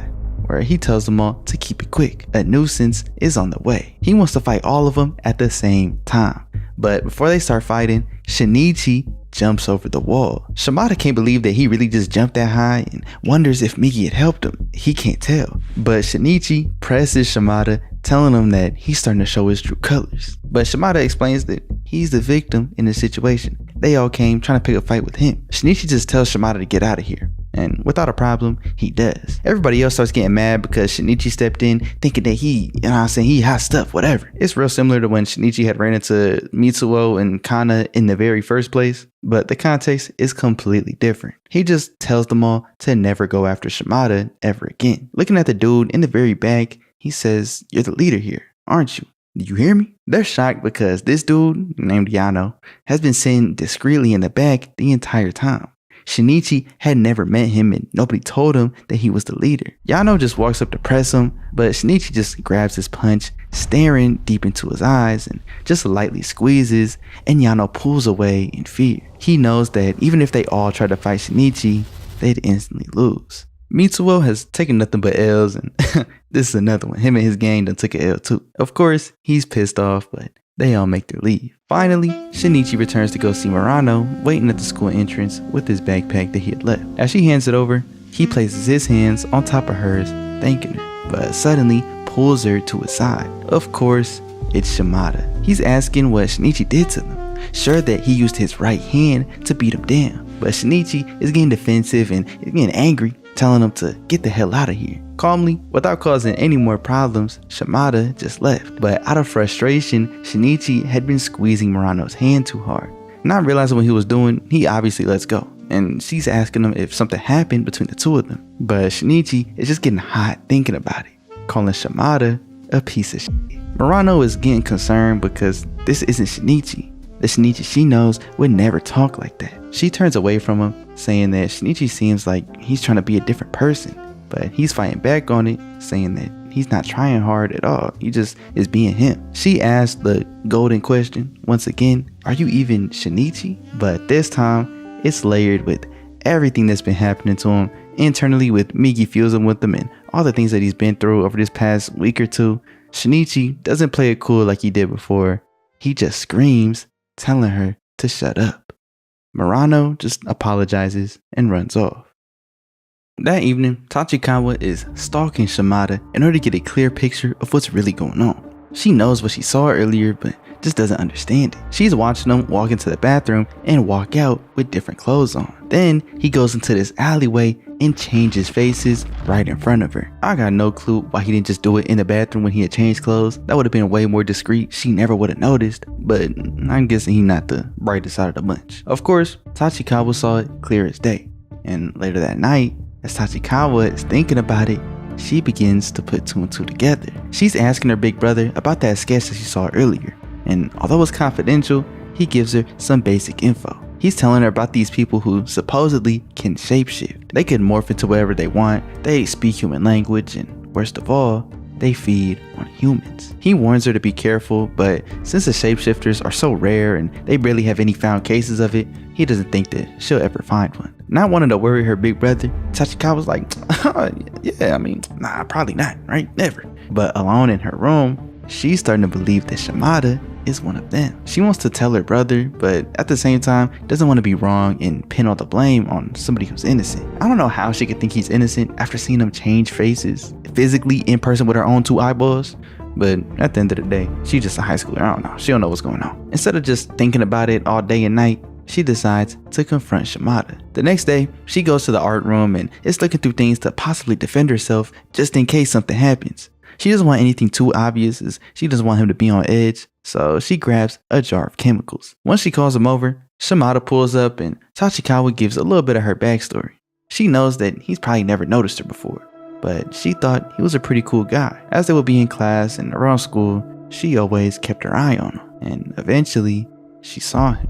Bringing up these rumors of these monsters who shapeshift and eat people, she says that she doesn't want him to be any different than anybody else. But if he is one of those monsters, she wouldn't know what to think. Hearing this, Shimada's eyes widen, and Tachikawa just says, if you're one of those monsters, I want you to leave and never hurt anybody else ever again. This was a crazy plan for her to come with. Shout out Tachikawa, but I don't think she thought this one fully through. Just telling him to leave and never hurt nobody else ever again, how would that ever work? In what world would that work? But after she says that, Shimada just asks her if she's told anybody else about it. She starts getting worried because he's not denying it. And Shimada's face has lost all sanity at this point, saying that this is no good. It's no good. Veins begin showing all over his face as looking in his eyes, he looked crazy. Slowly, his face opens up as Tachikawa can't believe what she's seeing. Split into multiple pieces with 5 different eyeballs and a blade swinging in front of him, Shimada is ready to kill her. Sensing his murderous intent, Migi lets Shinichi know as he just screams, "That bastard." Standing up in the middle of class, he walks out, and up with Tachikawa, she's backing up. Of course, she's scared as hell, and Shimada just tells her not to move. That's only gonna make the pain even worse. As she's backpedaling, she trips and falls into the table as Shimada swings but just barely nicks off some of her hair. The bottle of paint thinner that she had brought with her falls to the ground, as with no other options, she tosses it into the air. Not even knowing what it was, Shimada smashes the bottle, and as it goes everywhere, it starts to enter his body and evaporate his insides. Instantly, he morphs to close it and stop anything else from getting in, but the damage was done. He begins to panic, just screaming, as everything from his end sounds distorted and backwards. Tachikawa uses the distraction to start climbing out the window, and as she's out there, some people from the gym class outside notice her nearly get taken out by Shimada's attack. Of course, they have no clue what's going on. They just see somebody climbing on the edge of the window and somebody else up there with her. Shimada looks at her, and as he attacks, she jumps off. Originally, I had thought Tachikawa was pretty foolish for this idea of her confronting Shimada without an idea to handle if he actually was a parasite, but I do gotta give her props on her courage. I'm not 100% sure if I could do what she's doing, to be real. She jumps off and into a nearby tree in order to try and break her fall, as eventually she lands flat on the ground. The people in the gym class go to check up on her, as over with Shimada, he's completely disregarded her and is worried about getting himself back into his regular human appearance. As he's dealing with that, the gym students decide to go check up on the arts room to see who was in there. And as they make their way towards him, Shinichi does the same. From Miki's perspective, he's extremely confused. He's questioning if this is really Shimada. He knows that it has to be him, but at the same time, this can't be him. He can't make out any of his thoughts or really his intentions. Everything seems backwards. Upstairs, Shimada's thoughts are all over the place, just as Miki had sensed. Cells are dying from the paint thinner inside of his body, so as he's trying to return back to his regular appearance, he can't. His thoughts are so scattered that when even just a mosquito flies by, he smashes it into the wall with near full strength, forgetting what he was even trying to think about in the first place. The kids from the gym end up meeting with his teacher, and they pull up in the hallway to go see what's going on. They see his head all messed up and backwards, but they just think it's some type of helmet or mask. The teacher's trying to walk up to him, but being approached by these three, Shimada takes them all out in one blow. A couple of other teachers run up to see what the commotion is, and immediately they call the police as soon as they see the dead bodies. Shimada keeps changing where he's going, as Shinichi's trying to chase him down, but he's getting blocked by a crowd of evacuated students. Since the teachers found the bodies, all the students have to get outside immediately, and with everybody blocking the hallway, there's no way that Shinichi could chase him down, let alone fight him. Outside, as the students are leaving, they're cracking jokes about how they had an intruder not too long ago. That was when Mr. A had went to try and kill Shinichi, as now that they've got another intruder, it only makes sense that this is Killer B. But interrupting them all is the same teacher who saw the dead bodies, as he's screaming for everybody to hurry up. He's in a complete panic, but the students think he's overreacting. They're talking like, oh, you need to chill out, bruh.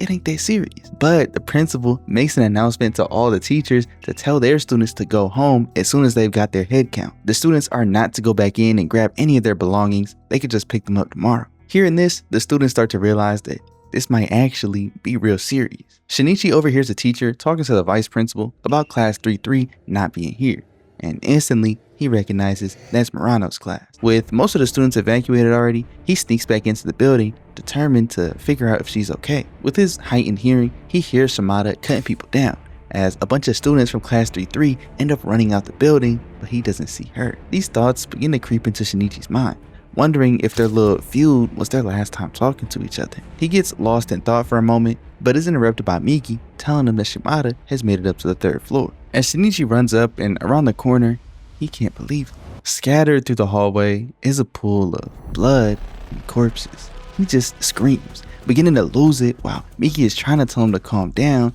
but Shinichi can't focus. He falls to the floor, unable to accept what's really going on. He feels as if his heart is about to split him into two. Miki is reassuring Shinichi that he's gonna be okay. He'll be fine, but Shinichi is on the brink of giving it all up. He can't handle this anymore. He thinks about Murano and his father, how they both talked about how Shinichi has changed. His mental stability is only getting worse and worse until finally he returns to complete calm. He settles back in that his main objective is to find and protect Murano. If he has to fight Shimada in order to do that, then he will. He starts walking through this sea of bodies as he looks at a decapitated head on the ground. This girl with red hair partially pulled back. Even though Shinichi doesn't want to look, he has no choice. He turns her head over, but this wasn't who he thought it was, as he just says, "I'm sorry. I thought you were somebody else." Shinichi pauses for a second, listening to the surroundings. He can hear 3 people around the corner right here and a monster a little bit further out. As he walks up and turns to see them, we see that it's Murano and 2 of her classmates trying to hide from Shimada. As Shinichi walks up, Murano jumps onto him and he reassures her that she'll be okay. Shinichi tells them all that they should head back the way they came from, turn left at this corner. But the other 2 students hear this and are shocked because that's where everybody was killed. They can't believe that Shinichi would just walk past a place like that and is deciding to go back. They just can't do it. As one student stares at Shinichi, he asks him if he's even human. Staring deep into Shinichi's soul, they see the eye of Miki. And terrified, both of them run for their lives. Shinichi tries to stop them, but as soon as they turn the corner, we hear that both of them get cut down. With no other option, Shinichi picks up Murano and bolts around the corner into a classroom. Now, it's just the 3 of them, Shinichi, Murano, and Shimada. He's thinking about what Shimada had said earlier about trying to coexist alongside humans, but obviously that was a lie.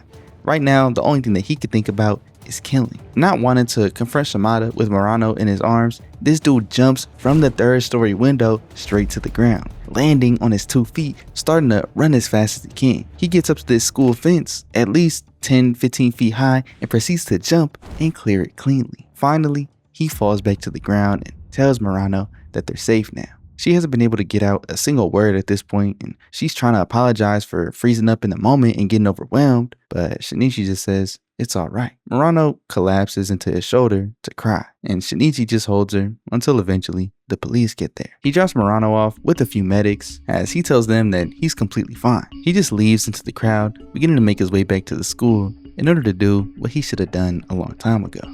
Walking back to the same gate, he sees police surrounding the perimeter. There's no way he'll be able to get back in where he came from. Miki's shocked that Shinichi still wants to fight him, as he explains that since they knew about Shimada and didn't do anything, they're responsible for what's going on now. Miki doesn't understand his rationale. He just wants the police to handle it. There's no reason to risk their own safety if the police are already on the job. But inside the building, the police are getting cut down one after another. A couple gunshots aren't going to be enough to take him down, but eventually, if he does lose enough blood, his host body will die. Honestly, it's just a matter of time. We see Shimada making his way up to the roof as we no longer even hear any thoughts from him. It seems like he's just moving off of primal instinct at this point, running from enemies and killing anybody who attacks him. We hear a small conversation between Miki and Shinichi as he's asking Miki if he thinks Shimada is at fault. Miki doesn't believe in placing blame on others, as, quote, "that's an arbitrary metric that humans get to decide." While Shinichi obviously has changed since the beginning of the series, there's still a decent amount of disconnect between him and Miki. The fact that they don't agree on everything or look at the same situation in the same way is a good sign for Shinichi and proves that he still has some of his humanity. Shinichi picks up this rock and says that there's only one way he can do this. He climbs up top of this building just outside of Shimada's detection radius as he finally sees them make it to the roof. Using Miki's strength and aim, Shinichi's arm transforms, and as he winds up, stepping into it, he beams the rock directly at him and drives it straight through Shimada's heart. He's dead before he could even realize what had happened. With his heart completely destroyed, his last sight was seeing Shinichi staring him down from afar. About a week later, we hear news breaking down the story, explaining that the killer was a student with a drug addiction. Watching this, Shinichi doesn't understand why they're trying so hard to hide the truth, but Miki explains to him that even if they did, humans wouldn't be able to do anything about it. It would just cause a widespread panic. Shinichi admits that they might not be strong enough to do so on their own, but if he and Miki went to the police and worked with them, then humanity has a chance. But of course, Miki's not going.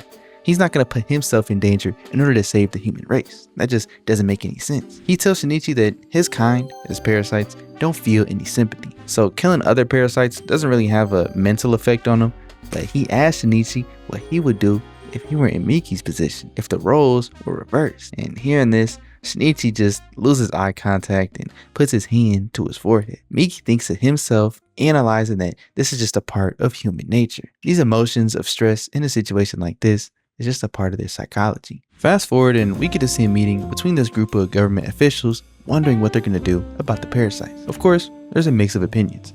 Some think that they should go public, while others think that they shouldn't. When one official speaks in favor of going public, he clarifies that they shouldn't outright tell everybody about parasites, but instead, he wants to suggest a way of distinguishing a human and a non-human. The others didn't even know that was possible, but he brought a doctor to explain. Since Shimada was killed, they were able to take in his body and study it, as they've learned a few interesting things about how these parasites truly work. They're able to perform this instantaneous fusion at the cellular level, which is the reason that they can transform and morph the human body to be as malleable as rubber or as rock solid as rocks, I don't know. But he brings up what we saw Migi explain to Shinichi earlier. Looking back to it, he had showed Shinichi at that end that he can split himself into multiple little versions of himself. But if they get too small, they can't think properly. Researchers had made one key conclusion. As long as it's not as small as the cellular level, pieces of the parasite's body will try to return to go to the main host in order to keep a valid flow of bloodstream. So if you were to break off a piece, even the size of a strand of hair, they begin to separate and try and make their way back in order to get that blood flow. Of course, since they don't have a body to return to, they just end up splitting over and over and over, essentially disintegrating within seconds. So the way to tell a human from a parasite is by simply pulling out a strand of hair. A week later, the school finally reopens, and we see Shinichi's first time meeting up with Murano since the incident. Things are a bit awkward because Shinichi had tried to get in touch with her, but she never responded. As they begin walking to class together, they bring up Tachikawa, as Shinichi's wondering if she's okay. Murano says that she talked to her and she said that she planned on coming to school today, so she must be okay. I wonder how Tachikawa feels about the whole situation, and I wonder if she feels any responsibility for causing Shimada to go berserk by confronting them. I don't really think it's her fault in hindsight. I think it'd be wrong to place the blame on her, but thinking back to it, she probably should have just went to the police about her whole suspicion. Not that they would have been able to stop him immediately, but you know, it might have saved a couple casualties. Murano thanks Shinichi for saving her, as he says it's no problem. He just wants to leave that whole situation in the past. As they're still walking, they run into these two younger kids who are also heading to school. Apparently, this trend had emerged in which people greet each other by pulling out a strand of their hair. I wonder how they managed to manufacture that trend, since obviously it came from the government officials that we saw in the media earlier, but they managed to make it happen without making any public announcements about parasites. The next scene we get is of a girl on a date with this man. She's confessing her feeling towards him, but even after saying all that, he's just like, "Oh man, you really put me on the spot here." She asks if he's heard about this trend where you pull people's hairs, but when she does, it begins to wiggle and eventually disintegrate. She can't believe it, and we cut forward to another woman walking and catching the two of them. This guy killed his date as he explains to this other parasite that his hair had given him away. We fast forward to a view of Kana sitting in this field of flowers. She's enjoying it until suddenly everything turns dull and red. This monster appears and even more begin to show up around her. She starts to run, but eventually is caught and pinned down. Things are of course looking grim until her knight in shining armor appears, slashing these monsters down. After saving her life, Shinichi holds her in his arms as they go in for a kiss, but then she wakes up. She can't believe that she really just had a dream like that. Later that day, on her way to school, she's reading the report on Shimada and can't believe that he really killed all those people. Thinking back to when Shinichi had warned her about him and these wavelengths that she's feeling. Recognizing that she did get that feeling from Shimada one time, she wonders if Shinichi could possibly be one of those parasites she's read about online. She sees him walking towards school, so she tries to sneak up and pull out one of his hairs, but he stops her, telling her that it's rude to do that without asking. But if she really wants to, then he'll let her pluck one so she can prove that he's not a parasite. As she does pull one, it doesn't wither, so he just begins to walk off. But Kana stashes the hair inside of this handkerchief and catches back up with him so they could talk. They talk about Shimada for a little bit, and Shinichi is starting to consider telling Kana everything, but he knows that Migi would never agree. The reason Shinichi wants to tell her is to keep her safe. He doesn't want her approaching these wavelengths thinking that it's him, but having her end up getting hurt. He tries telling her once again that this telepathic ability of hers can really be dangerous, that she might run into a monster. But Kana's like, "Oh, if I do run into somebody that's not you, I could just pluck one of their hairs and see." But Shinichi presses her up against the wall, telling her that's way too dangerous. He settles down after a second, as slamming her against the wall was crazy. But Kana is just relieved that he's worried about her. Shinichi is still trying to talk to her, but before they can really get into it, Migi pops up in Shinichi's ear saying that they have to talk. He leaves saying that he's got to go take care of something, and we see that when Kana turned around, Murano was there watching the entire time.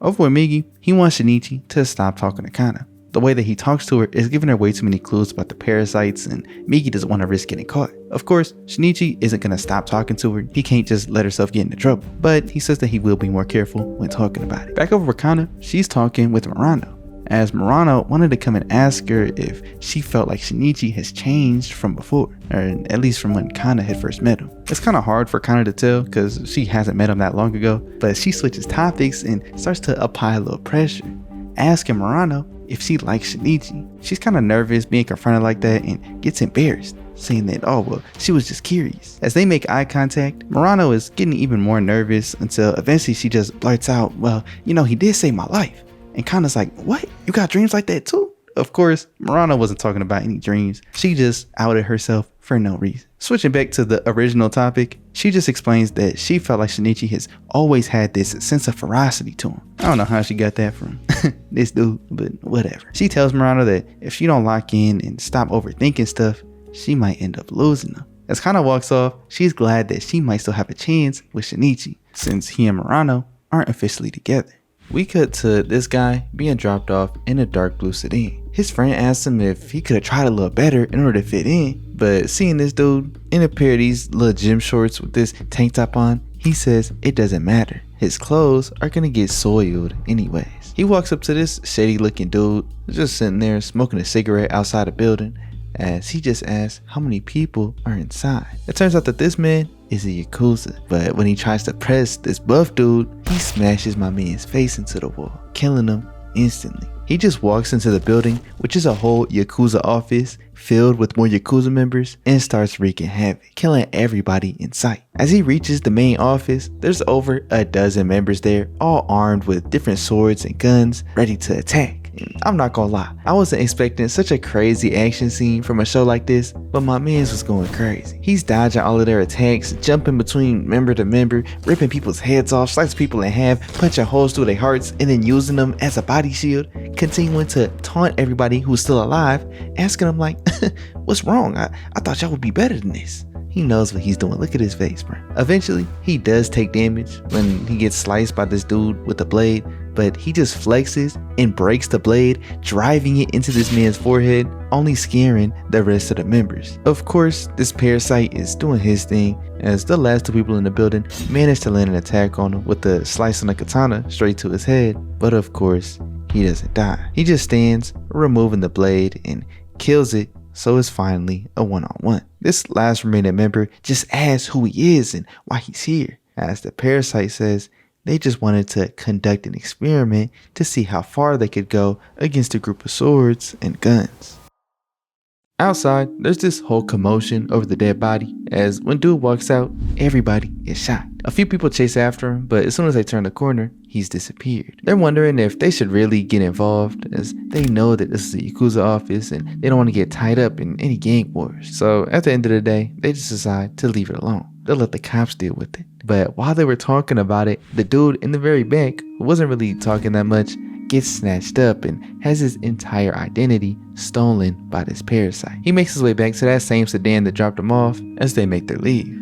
The next scene we get is of Shinichi, Murano, and Tachikawa talking about that incident at the Yakuza office. They're trying to figure out why these bad things keep happening back to back to back, while Shinichi, in his own head, is wondering if a Parasyte really did this. To him, it doesn't make sense for it to be a Parasyte, because Parasytes should only be killing in order to eat. Killing 20-something people and then leaving all the bodies there doesn't make any sense. But also, at the same time, who would do something like this? Watch the news report, we see this man in his brown-red suit walking off to meet the same two culprits who had terrorized that office. He approaches him and is like, wow, you didn't hold back at all. As the killer, who stole somebody else's identity, is like, yeah boss, it was some pretty good exercise. The Parasytes are advancing and forming some type of organization. Instead of acting independently out of their own hunger and greed, they're banding together.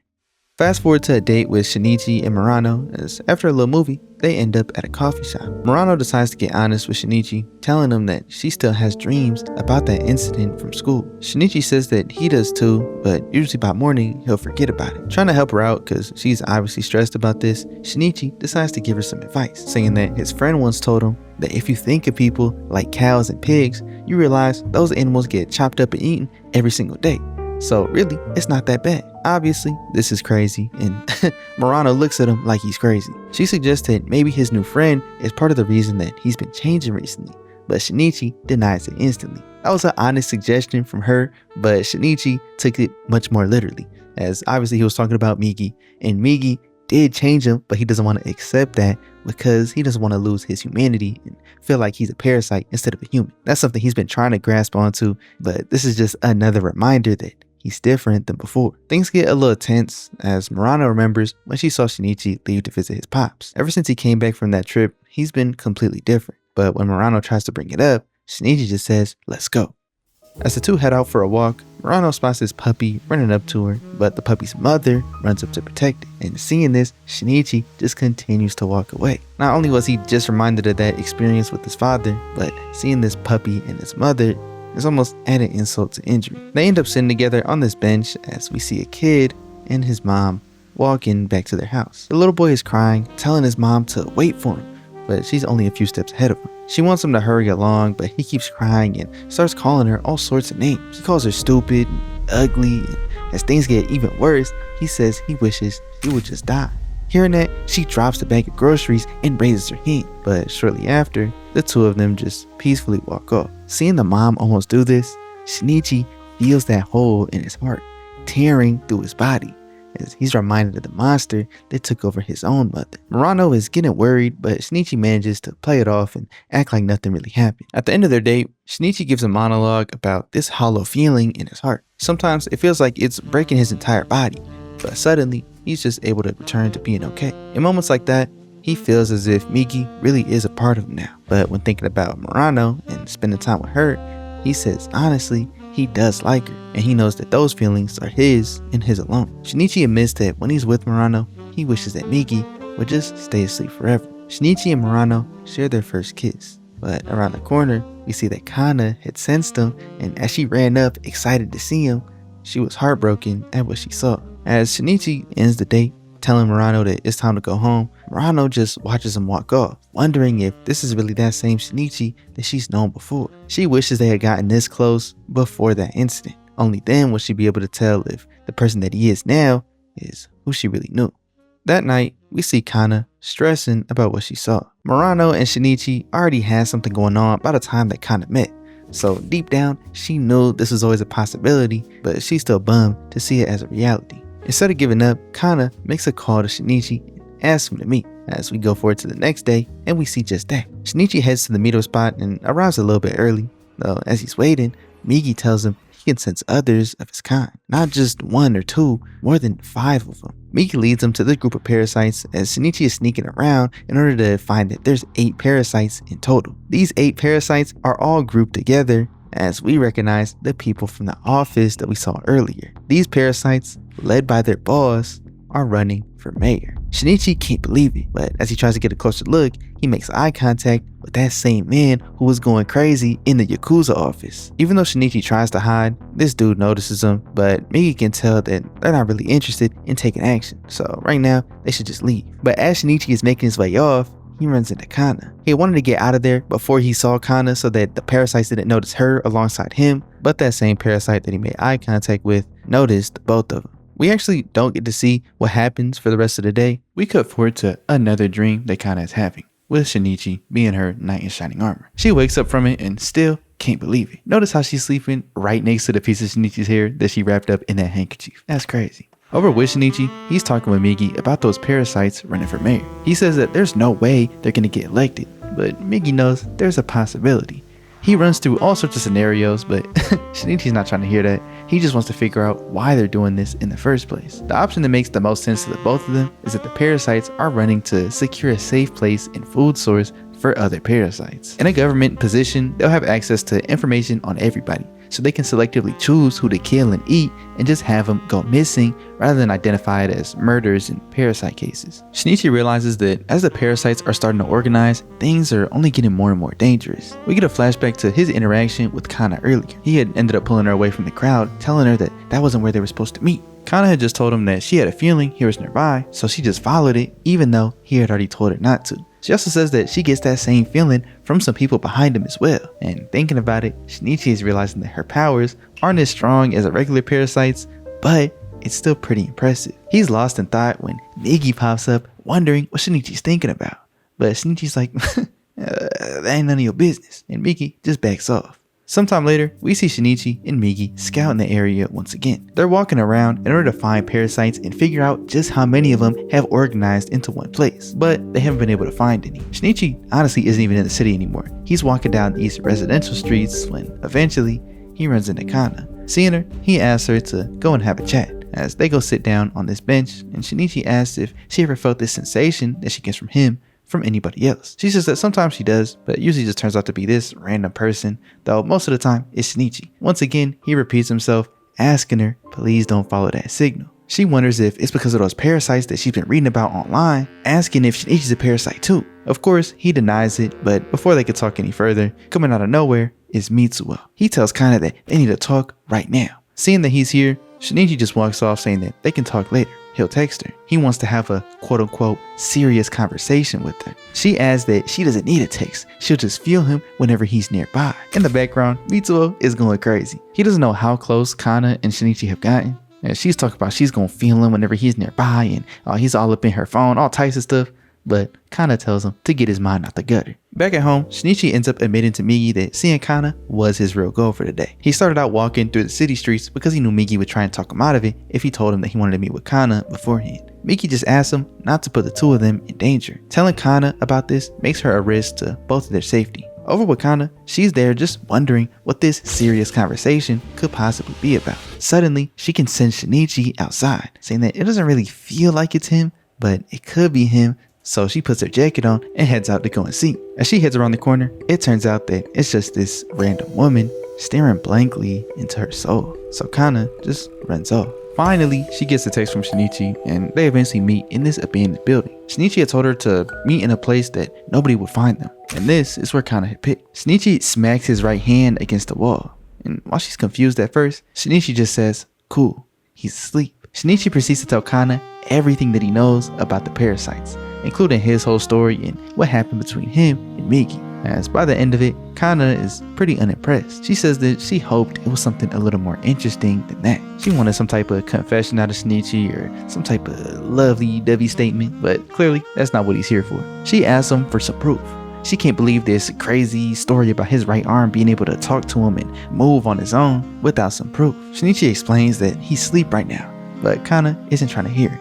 She's like, if I'm such a nuisance, then you should have just told me straight up. You'd have to make up such an elaborate lie. Shinichi is insisting that that's not what this is about. But she's like, I can tell you apart from those other sensations that I get from those other people. As Kana asks him that it shouldn't be a problem if she can just sense out him specifically and only approach him and not some other monsters. Shinichi is surprised and is like, yeah, that keeps you out of danger, so that's completely fine. She agrees not to approach anybody but him, reiterating that she's the only person in the world who can sense him like this. She thinks that's amazing and tells Shinichi that one day he has to show her his secret about this little magical right hand. Otherwise, she's not buying it. Shinichi says that's fine. One day, he'll show her as the two of them lock in on that promise.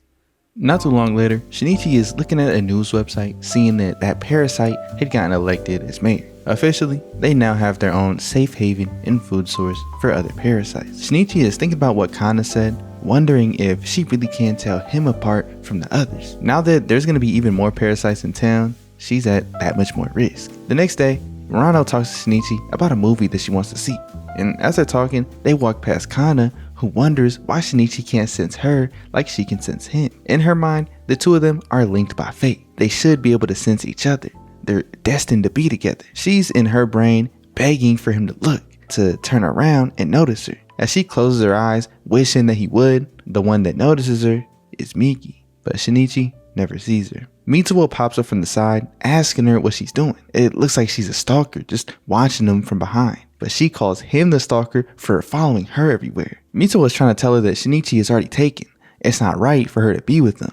But Kana isn't trying to hear all that. She just tells Mitsuo to get lost, that she never wants to see him ever again. Shocked that she had went off on him like that, he just leaves. And while Kana realizes that she probably said a little bit too much and apologizes, Mitsuo never turns back around. The next day, Miki tells Shinichi that he has something to tell him. He doesn't want to risk Shinichi turning on him, so he tells him about Kana's new powers. Now, she can emit that same signal that Parasytes can use to send each other's location. He explains that he had felt hers yesterday while on the way home from school, and Shinichi can't believe it. Miki adds on that her range is quite small, and it's not powerful like a regular signal, but the fact remains that she can still emit one. At first, Shinichi's kinda mad because Miki didn't tell him earlier, but he backpedals for a second, just thanking him for telling him at all. He admits to Miki that the other day, while he was asleep, he had told Kana everything about the Parasytes, and Miki isn't even shocked. He had assumed that Shinichi would try to pull such a stunt, as Shinichi wants Miki to show himself to her so that she knows he's for real,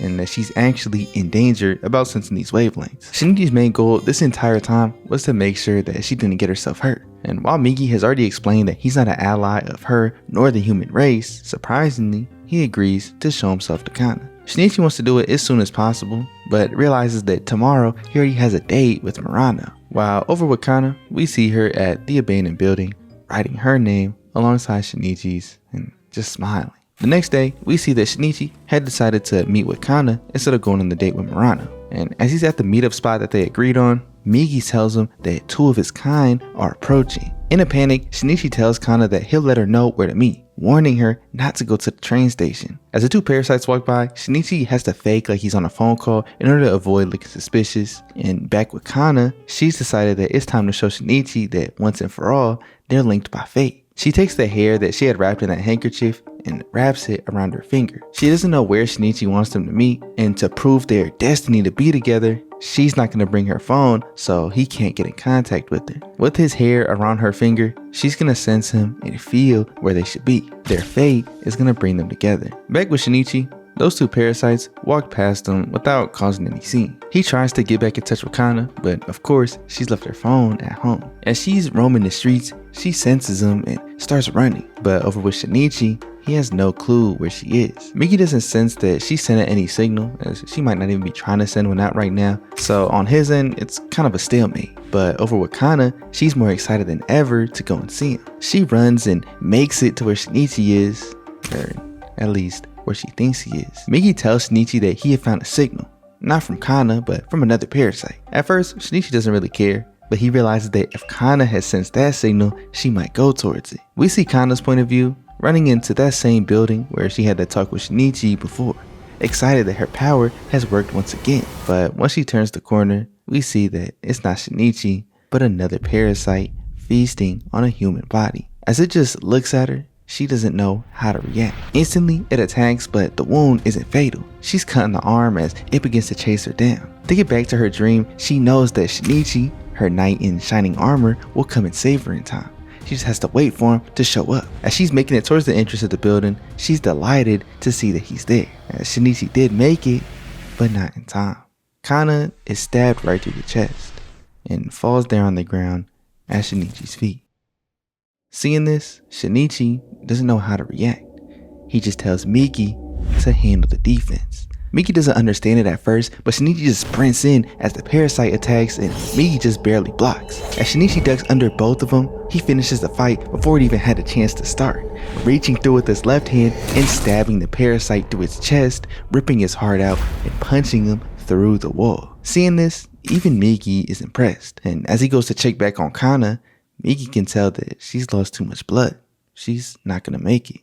Shinichi picks her up as Kana, struggling to talk and breathe, says that she knew he would come for her. She knew that Shinichi would save the day.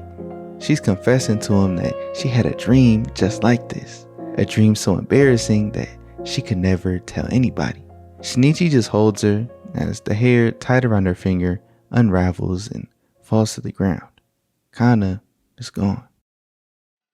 The next thing we get is Kana's funeral. We see everybody gathered and mourning her death as Shinichi exits the building. These investigators on the Parasyte case identify him as a close friend of the victim. The head investigator tells his co-worker that it's confidential information, but Shinichi's mother was also killed by a parasite. As Shinichi walks by, the head investigator waves, but Shinichi just ignores him, and he realizes that Shinichi must be exhausted after all the questioning. They even pulled one of his hairs to test if he was a parasite just in case. They understand why he's angry with them, but they can't afford to prioritize his feelings in a situation like this. He was the one who had found Kana, but he doesn't know who killed the parasite.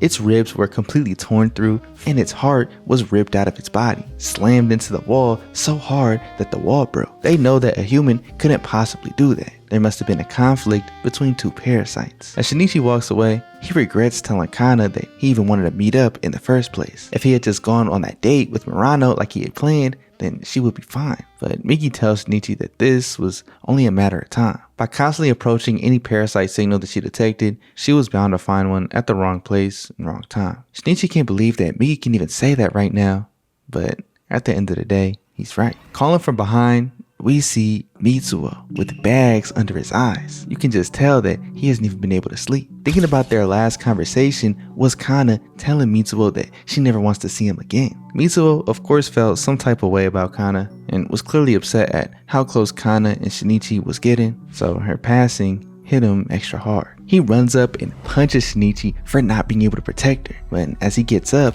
Mitsuo continues to take his frustration out on him, wondering how Shinichi can be so calm, why he hasn't even shed one single tear. There's no way he could be human. Mitsuo tries to punch him again, but Shinichi ducks under and he launches Mitsuo 15 feet back. As Shinichi walks him down, he's taking out his frustration on Mitsuo, wondering why he went down so easily. He wants to keep going at it, but seeing how bad Mitsuo is already hurt, he knows that he's already going through a lot mentally, and Shinichi decides to let him be. There's no point in making things worse for the both of them. Shinichi begins to question himself. Why is he so calm? He wonders if maybe his brain has already been taken over without him even noticing. Despite losing Kana right there in front of him, he still can't cry. Shinichi begins to bash his head into the tree to try and feel something, but before it gets too bad, Miki stops him, as he says at least his blood is still red for now. Once Shinichi's back in school, we see Tachikawa unknowingly ask him about the recent murder from a nearby town. And before he can even talk about it, this girl, Akiho, runs up saying that she heard all about it online. Apparently, Shinichi was the first one to find the victim. Hearing this, Shinichi just walks out.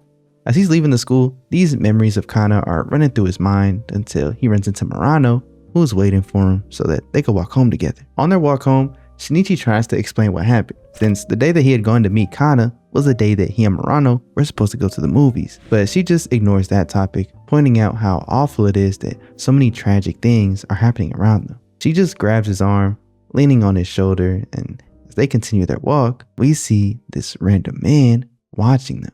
We cut over to a view of the parasites that organized into the political party, as they're talking about the parasite that was killed while trying to feed outside of the designated feeding areas. Nobody really feels bad for him, as they say that death was on him. He was eating out of pure greed. But we see the parasite that did the killing back at the Yakuza office say that there's a bigger problem at hand. Humans have gotten yet another sample of a parasite's body to study, and the perpetrator hasn't come forward yet. Walking in is Tamiya, as she explains that Shinichi had probably killed it. He must have snapped after seeing his friend was murdered. The way that Tamiya sees Shinichi is as a, quote, valuable sample, but we see that there are other parasites who disagree with her, saying that he's a threat that needs to be dealt with. Tamiya is conducting her own research on Shinichi as their leader, Hirokawa, gives her the green light to continue her investigation. We cut over to a view of Tamiya's child, and it turns out Tamiya is using a nanny to help raise it. The baby's crying and the nanny picks it up, beginning to rock him back and forth until Tamiya comes home. Hearing that he's crying, she walks up to him, grabbing his head and whispering in his ear, "Be quiet." Instantly, he falls silent, and the nanny can't believe it. Tamiya's like, "I've trained it well, haven't I?" The lady runs off as quick as possible. Watching her child sleep, Tamiya says that she needs to let it grow just a little bit more before conducting any experiments. Suddenly, she gets a phone call from this man looking at a bunch of pictures of Shinichi, as we see that this is the dude that we saw earlier watching him and Murano. Turns out, he's a private investigator hired by Tamiya. He says that he hasn't found anything out of the ordinary with Shinichi. He just seems to be an average high schooler.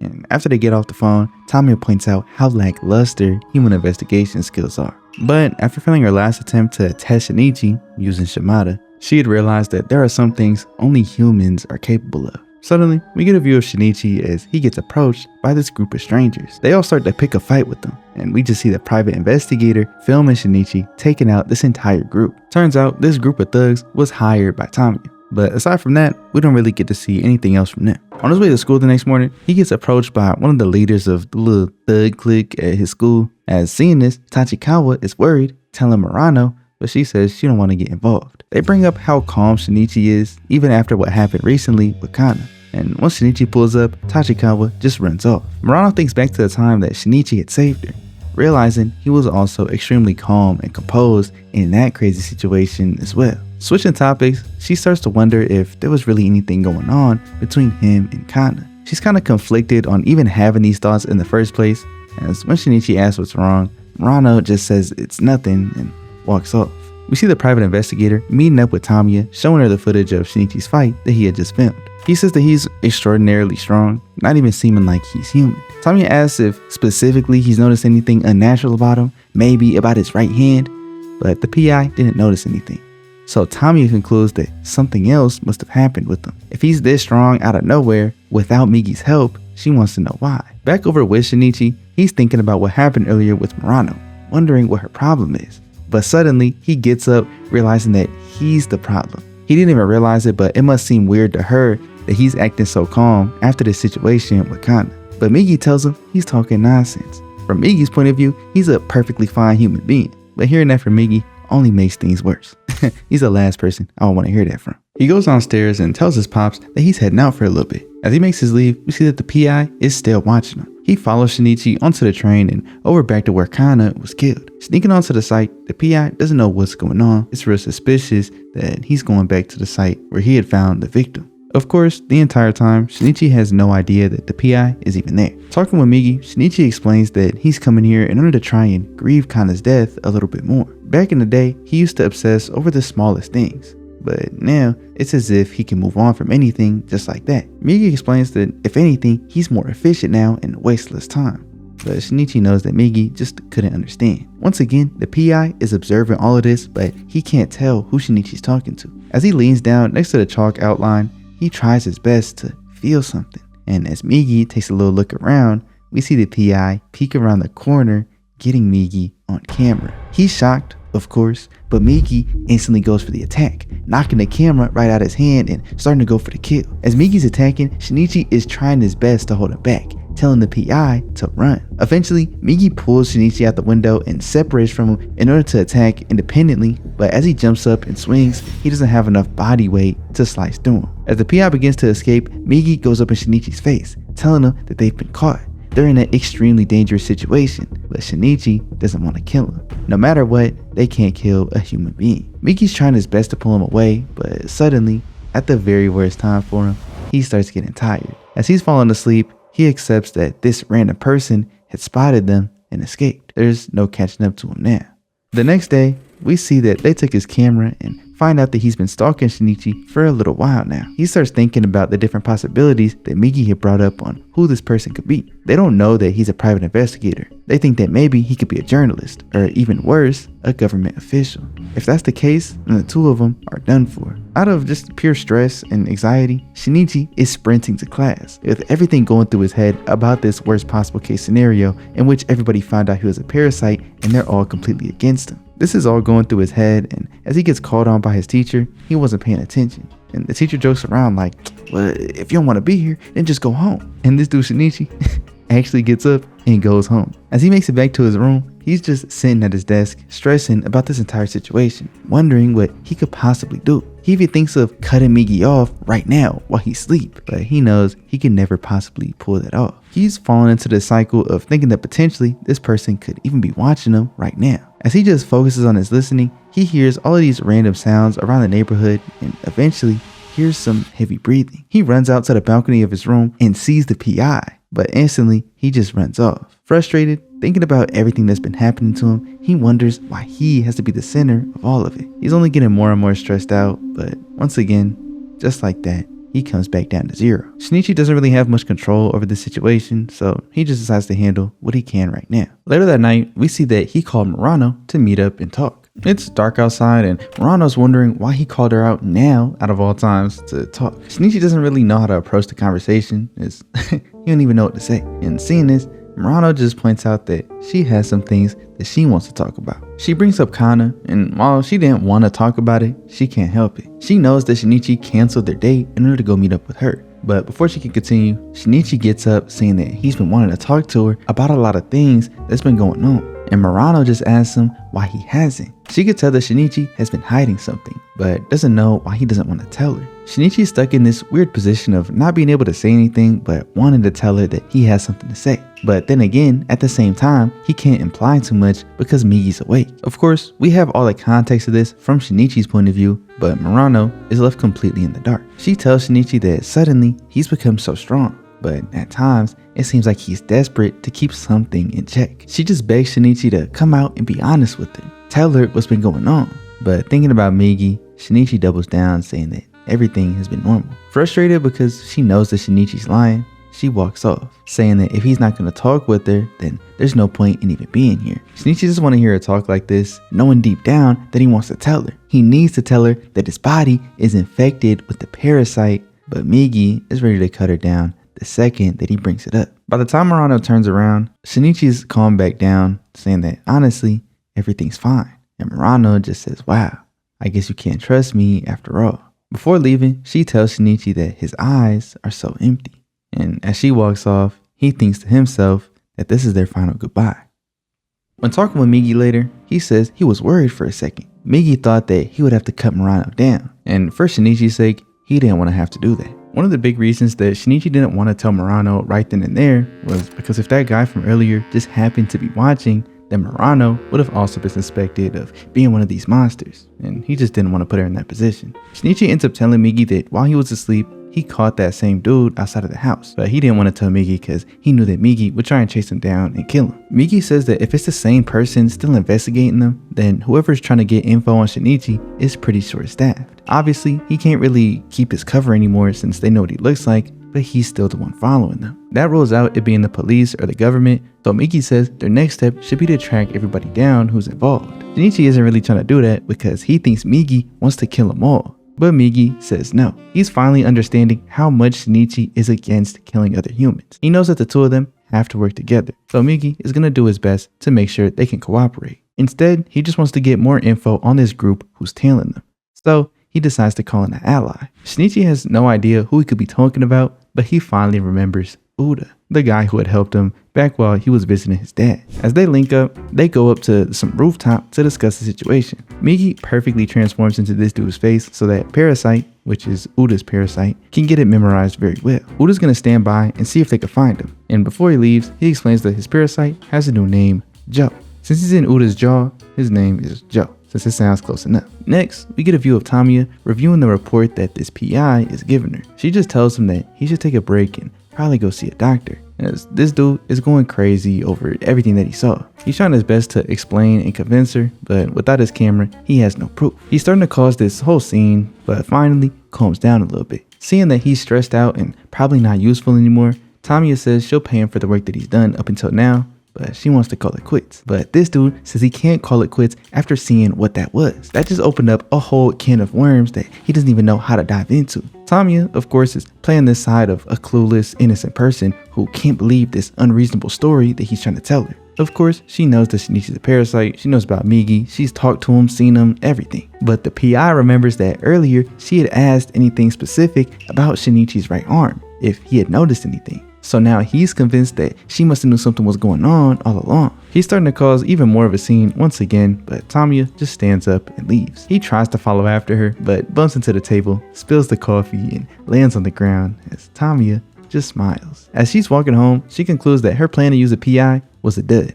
But in between her thoughts, we hear these little breaths of air escaping her mouth. Slowly, these breaths turn into weird sounds, and looking at her face, she looks insane. As she gets home, turns out these sounds that she was trying to make were chuckles. But looking at herself in the mirror, she wonders if she was just laughing. She doesn't know why or how she just did that. This is the first time she's ever felt the urge to laugh. Thinking about the PI, all pathetic and laid out on the ground, she has to manually remember what expression to put on while laughing, as her face becomes completely uncanny. Honestly, horrifying. But while alone, right in front of the mirror, her laughs only grow louder and louder.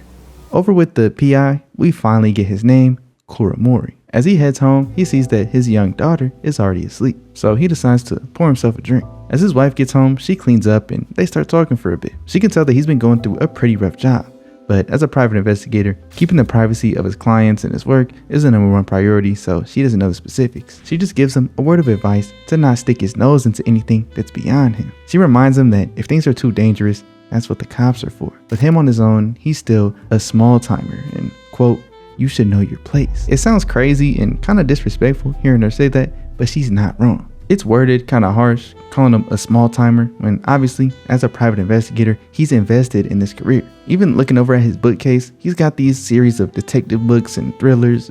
It seemed to have played a significant part in why he decided to become a PI in the first place. He's got emotional attachment to it, so it is messed up to call him a small timer and telling him to know his place, but also, he does need to know his place. On his own, with no police backing him, no real security or proper way of going about doing things, he's only putting himself in danger when, at the same time, he's got a wife and kid at home. He's just gotta be a little more responsible than that. But already drunk, just thinking about these books and these fictional detectives, Kuramori just thinks to himself, just watch, I'm gonna shock the entire world. The next bit we get is of Shinichi working with Uda in order to capture Kuramori. They're taking advantage of the wavelengths that parasites can talk to each other with, explaining that it's not like they're on a phone call talking to each other back and forth, but if they set a predetermined signal beforehand, they can make some pretty clear communication while being far away. Uda spots them, follows Shinichi, and Miki lets him know. So once Shinichi turns the corner, Kuramori tries to follow him, but there he is, waiting for him. He tries to run, but Shinichi grabs him, covering his mouth and stuffing him into the car that Uda's driving. He's wondering what's about to happen, but Shinichi says they're not gonna harm him at all. They just want to go to a secure place where they can talk. They end up taking Kuramori to this abandoned area where Shinichi explains his side of the story. The PI heard him out, but you could tell he wasn't fully trusting what Shinichi was saying. By the end of the story, Shinichi just asks him to keep quiet about what he's seen. But Kuramori isn't so sure. He thinks it's morally right for Shinichi to come forward and sacrifice himself to become a lab rat for the sake of humanity. But hearing this, Joe and Migi both transform into their blades, threatening to attack him. Migi gets up in this guy's face, telling him that if he has the right to live, then so do they. Migi doesn't even believe in the concept of rights, saying that that's a human thing to decide. But he just tells Kuramori he'll do anything necessary to survive. By any means, he can't allow Shinichi to become a lab rat. Telling him to look Shinichi in the eye, he knows that from his perspective, he's still just a child. But even in his short teenage life, his mother has already been killed. A handful of people around him have died right in front of him. He's just a kid trying to survive. Telling Kuramori to compare his life to Shinichi's, he asks if he could endure the same thing that Shinichi has. Kuramori is naturally stressed out in this situation, but in his head, Shinichi points out how Miki is talking kind of strange. It's not really like him to say stuff like this and appeal to the emotional side of a human. But he knows that Miki's just saying all of this in order to get some type of effect out of Kuramori and his perspective in human psychology. Shinichi just explains that he doesn't want to kill him. And thinking back to their first encounter, Kuramori can tell he's being honest. Migi just asks one last question, wanting to know who hired him. But Kuramori says that's the one thing he can't reveal. Joe, Uda's parasite, just says, so you're sticking to the whole a PI never reveals his client kind of thing, huh? I think it's a nice detail that Joe is the one that points this out because Joe learned his English from watching TV and movies with Uda. That's how he learned to talk, and the dialect and vocabulary between him and Migi is completely different. Migi learned from textbooks, Joe learned from movies and TV. So it's a nice detail that a stereotypical character trope is pointed out by him rather than Migi, as it makes sense he would know something like that from watching these detective shows and movies alongside Uda. We never got to see them watch any movies, but it's a nice way to flesh out a little bit of Joe's character without needing any extra screen time. Even though Kuramori still doesn't say anything, Migi's pretty confident that his client is Tamiya Ryoko, though she's probably changed her name by now. Thinking about it, Kuramori points out the similarities between Tamiya Ryoko and her new name, Tamura Reiko. Once again, parasites don't really care for names, they're not real creative. Migi just lets Kuramori know that Tamura, as he would know her, is a parasite, and Migi and Joe aren't going to be the one to hunt him down, she will. As they leave and let Kuramori think about it, We fast forward to later that night where Shinichi gets a call and hears that it's Tamiya. She wants to meet up and talk, so they go to this university building. As Shinichi makes it to the entrance, we see that inside, Tamiya is attending a lecture discussing altruism. Now, after hearing this and listening to what the professor has to say, I think it's pretty clear that Tamiya, being interested in a specific topic like this, has something to say about the overall psychology of parasites and even humans in general. Altruism is the act of doing something for the benefit of somebody else. And we even saw Migi researching this towards the beginning of the series, saying that it's one of the more confusing aspects of the human psyche. I'm not going to dive too much into what I think this is trying to say, because honestly, my opinion isn't even fully settled on it. I do want to make a more analysis type video of the series after I finish it, just about the different themes and things that I picked up and the messages that I think are trying to be portrayed in the series. I never made a vid like that before, so I don't know, but let me know if y'all would be interested in that. But essentially, the professor was talking about altruism versus selfishness. They're essentially two sides of the same coin, up for interpretation by the person looking at it, rather than it being concrete facts. But the professor points out that even the theories that he went over aren't bulletproof and they don't exactly capture the complex human nature, so his points that he's reiterating aren't perfect. As the professor was talking and Tamiya was paying attention, the two girls behind her were checking out the baby as he was just laying there in the seat next to her. But seeing Tamiya leave the room, they're shocked looking at how she's holding him.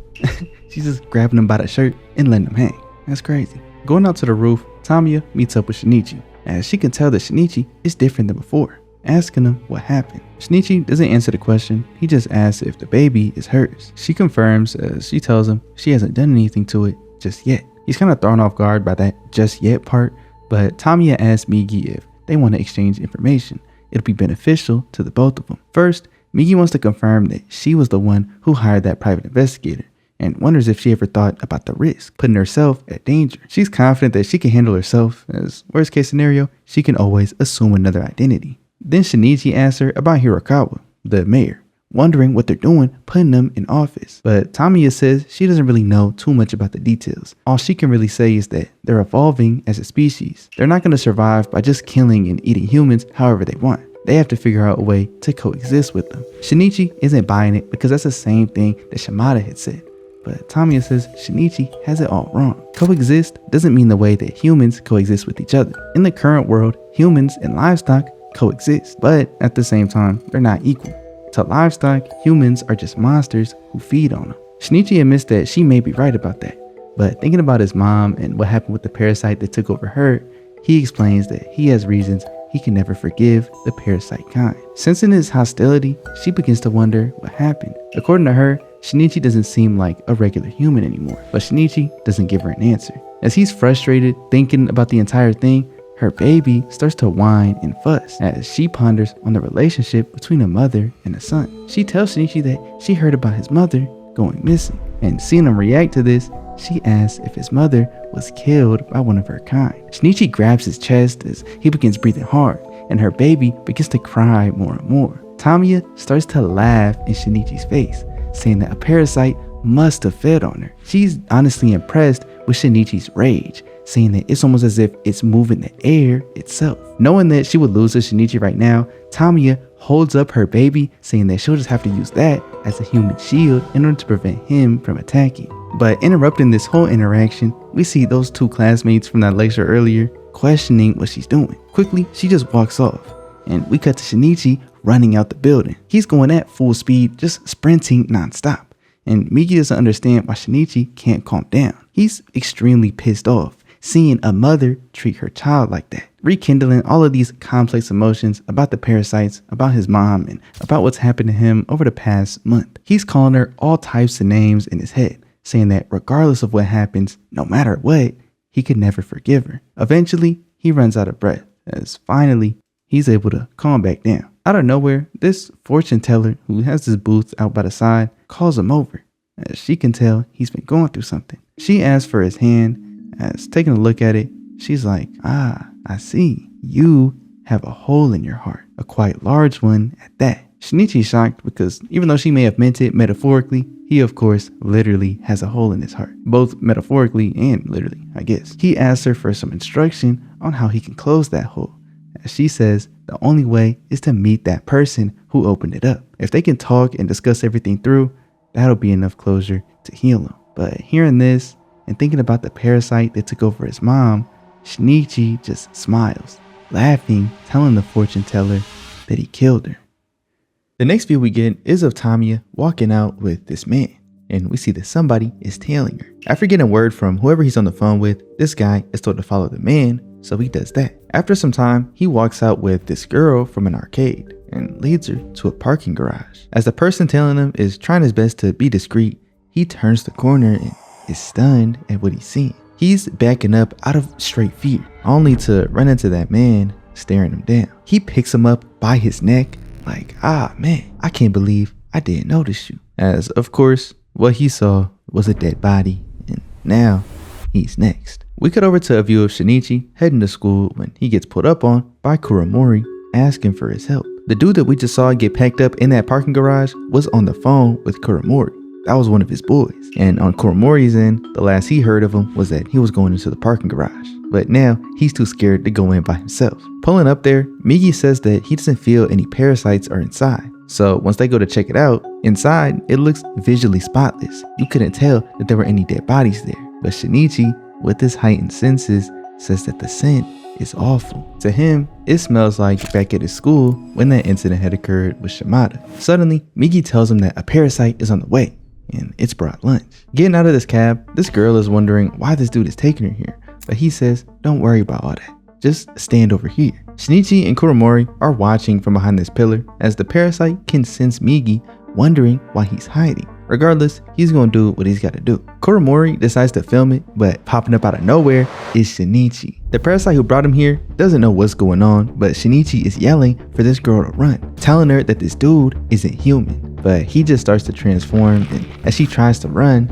he cuts her down. Of course, now it's battle time. Migi and Shinichi start getting to work, as Shinichi's focusing on dodging all the movements and Migi is defending from enemy blades. After a little bit of back and forth, Migi knows that they're gonna win because he has, quote, a better mount. Physically, Shinichi is just superior to this guy. Migi begins to cut this dude down and eventually finishes the job by slicing him directly through the body, explaining that a parasite's weakness is the human portion, specifically the legs. As long as Migi and Shinichi can focus on protecting their human body, they should be able to win any fight they happen to get into. In the aftermath, Shinichi is looking down at this woman who was killed and blames himself for letting this happen in the first place. Migi concludes that this is probably one of their feeding grounds designated by Hirakawa, so them fighting here was an act of war against this organized group of parasites. As he regroups with Kuromori at the park, Shinichi tells him about a detective named Harama. This was the dude who was on the case with Shinichi's mom and who had ended up at the funeral talking to one of his assistants about Shinichi. He wants Kuromori to go to the police and use the footage that he just got as evidence in order to act as proof against these parasites. But Migi isn't going to allow that to happen because they're in that footage that he recorded. Shinichi explains that he's feeling way too guilty to keep standing by like nothing's happening. But Migi just stares at him, asking if he wants his father to be killed too. Shinichi gets pissed just thinking about it, but all of a sudden, Kuromori just says he was wrong. He shouldn't have gotten involved in any of this. He was way in over his head. He takes the SD card out, and as Migi destroys it, Kuromori says he's given up on the situation. Shinichi can't believe it, asking him how he could do that. But Kuromori says he's still trembling in fear from what just happened. Anybody who just witnessed what he just witnessed and still thinks that they could fight against the parasites and win is crazy, telling Shinichi that he's not a normal human anymore. Kuromori is just a regular guy. This situation is a fight between monsters.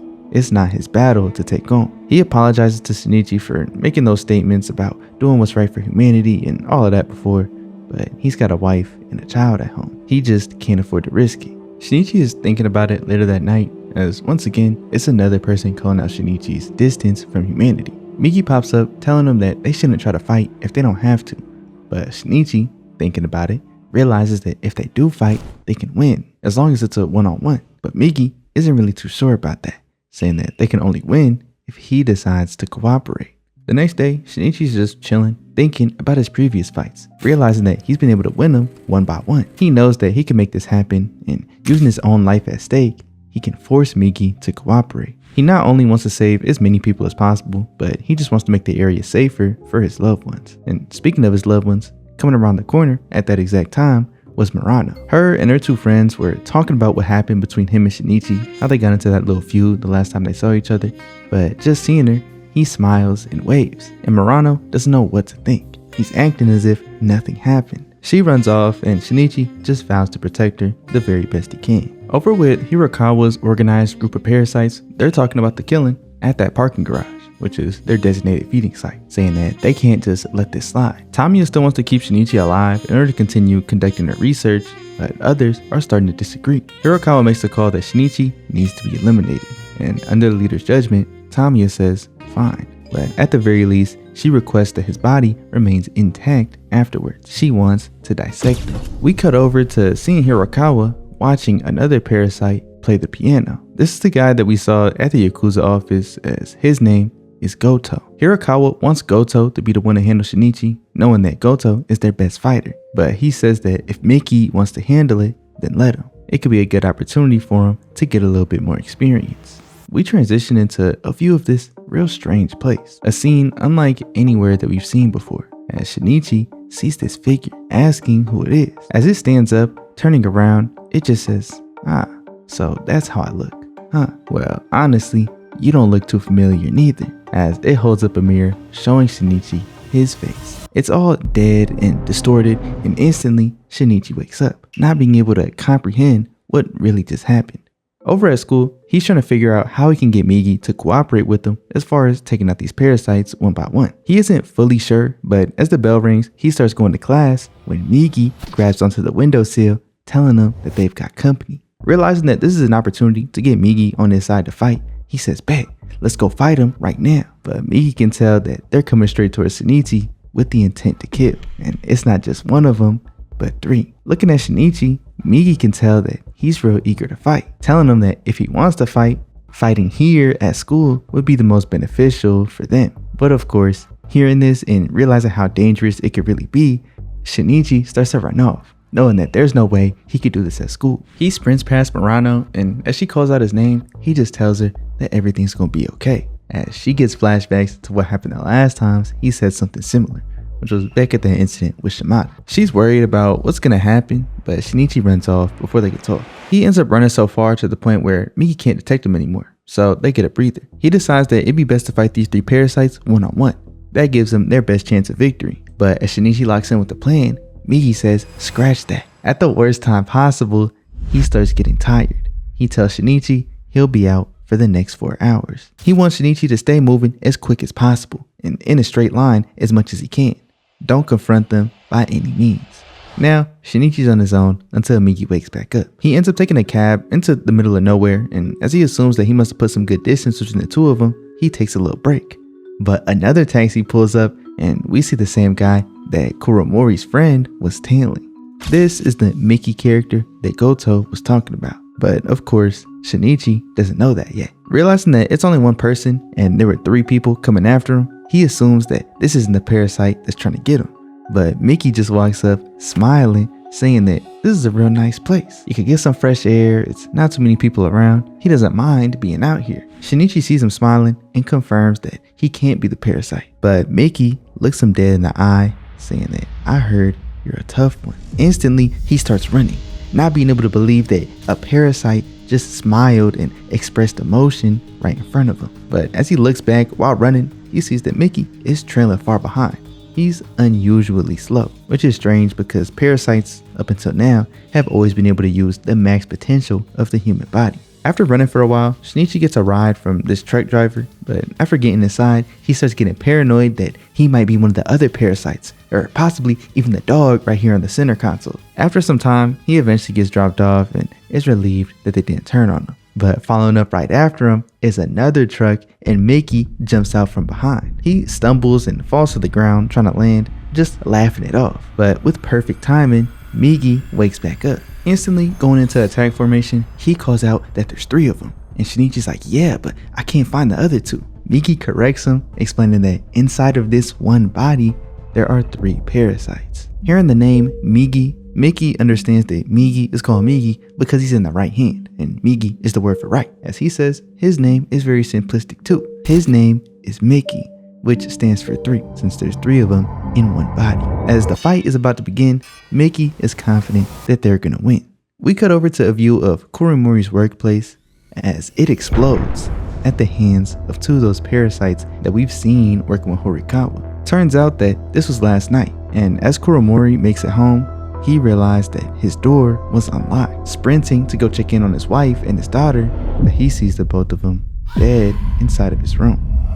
Back in real time, Mickey is giving his opinion on why he thinks Migi and Shinichi are so strong as a team, saying that you would think having to coordinate with each other would make it more difficult to win fights, but actually it works in their favor. He straight up asks Shinichi for some pointers on how to do it, and as he starts busting out in laughter, he realizes that, now isn't the time to laugh. He's showing these quote-unquote emotions, but of course they're not real emotions. They're only his best attempt at mimicking them. As the fight starts, off rip, Migi is struggling with just the sheer amount of blades that he's going up against. Since they have 3 parasites, they have more blades to coordinate with, as Shinichi, after taking a slash to his shoulder area, starts to run. And while they may be faster than Mickey, both he and Migi are already low on stamina. Shinichi has been running for the past 4 hours, and Migi, even after a short battle, he's exhausted after trying to keep up with 3 whole parasites. They talk a little bit as to how they could possibly win this fight since they're going up against a new type of enemy, as Shinichi suggests going for the legs. But Migi isn't so sure because he can't tell where the parasites are located within his body.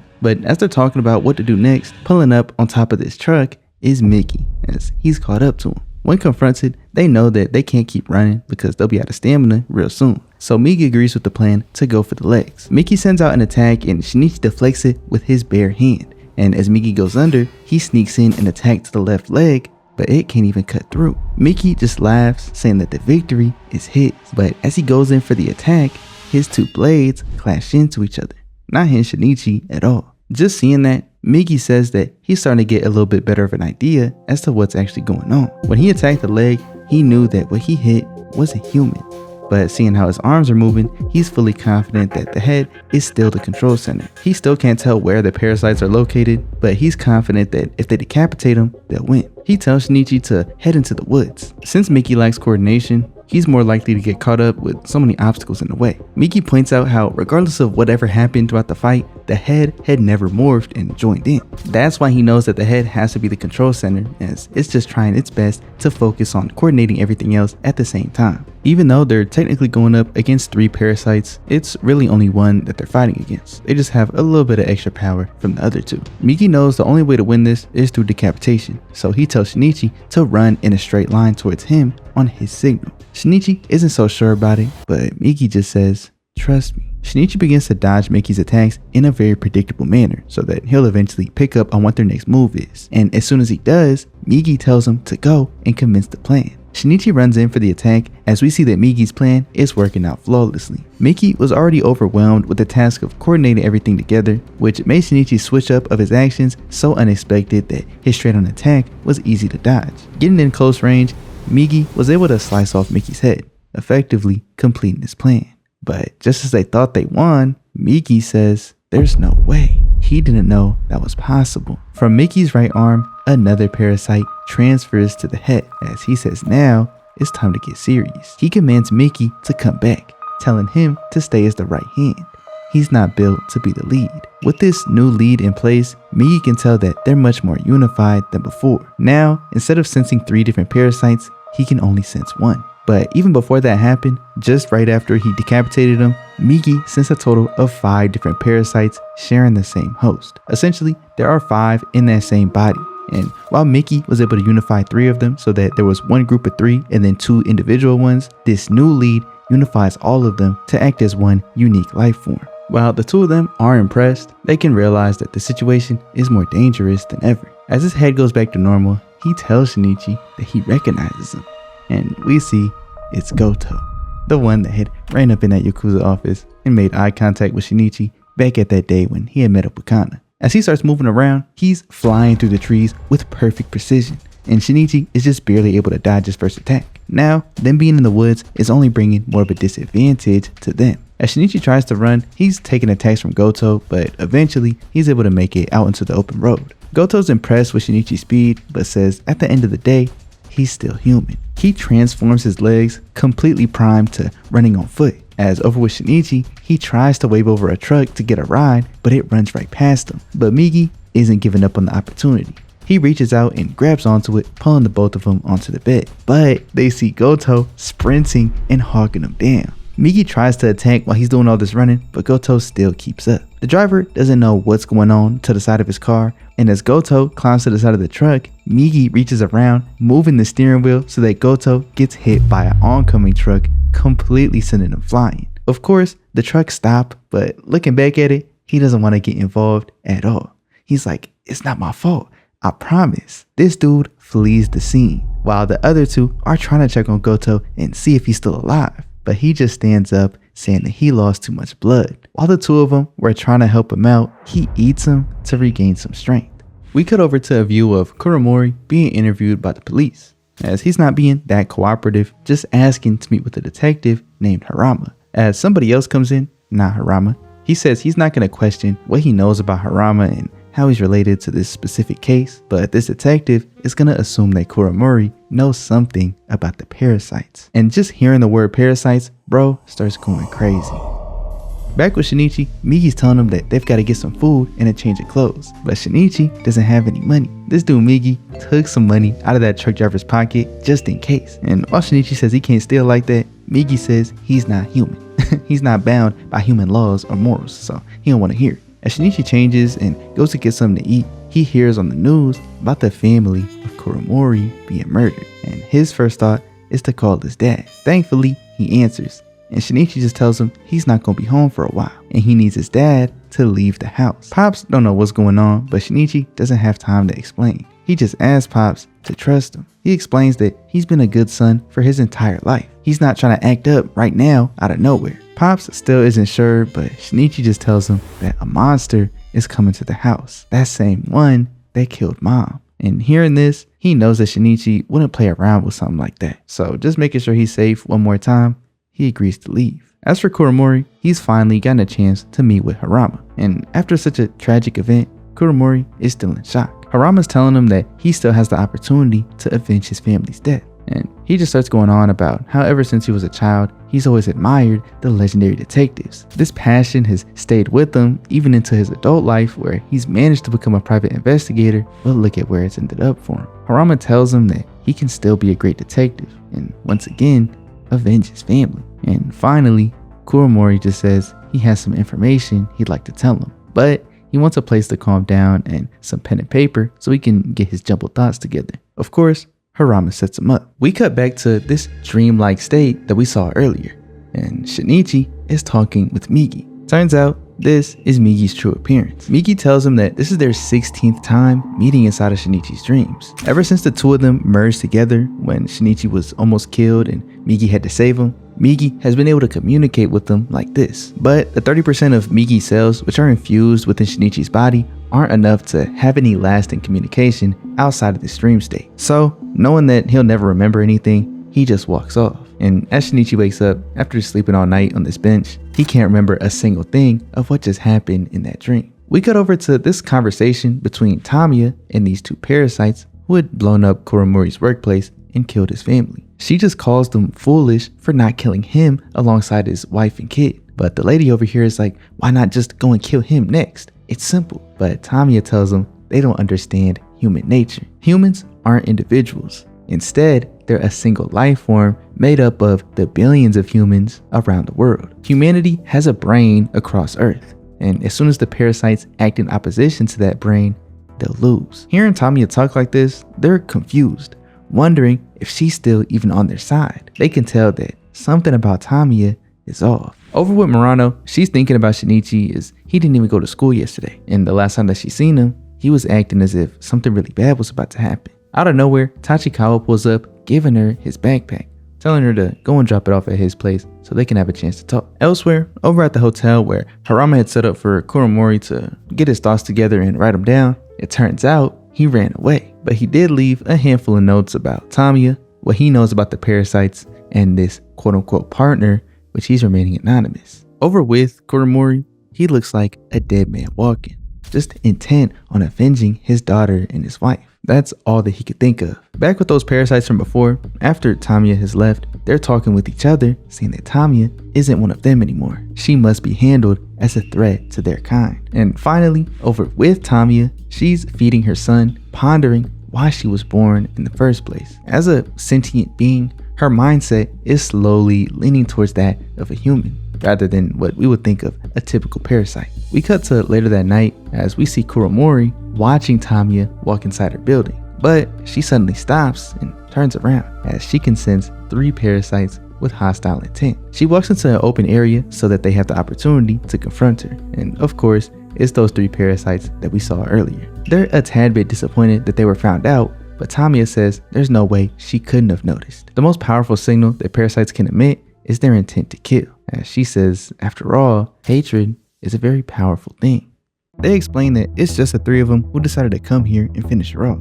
Neither Hirokawa nor Goto know that they're here to do this, and the whole reason that they're here is because they believe she's a threat to the future of the species. Hearing this, Tamiya just says he's just like Mr. A. And Kusano, this dude, doesn't even know who that is, but Tamiya doesn't really care to explain. She just says that while parasites do naturally think extremely logically, they still possess a sense of individuality, and for some reason, that makes her happy. She just asked these 3 here if they really think 3 people would be enough to take her out. As the fight starts, Tamiya flings herself into this construction site as the 3 chase after her. As their fight moves on to this empty framework of a building, this dude says that his host has more muscle than Tamiya's, so all he needs is a one-on-one and he'll win. But Tamiya, looking dead at him, just says ignorance is bliss. That's so disrespectful to tell somebody right to their face because of their confidence to take you out. But of course, as they start going at it, Tamiya manages to outmaneuver this guy and burrow a piece of herself into his body. As we look back at Tamiya, she's got half of her face missing, seemingly stuck in the middle of a transformation. With part of her buried into this dude's body,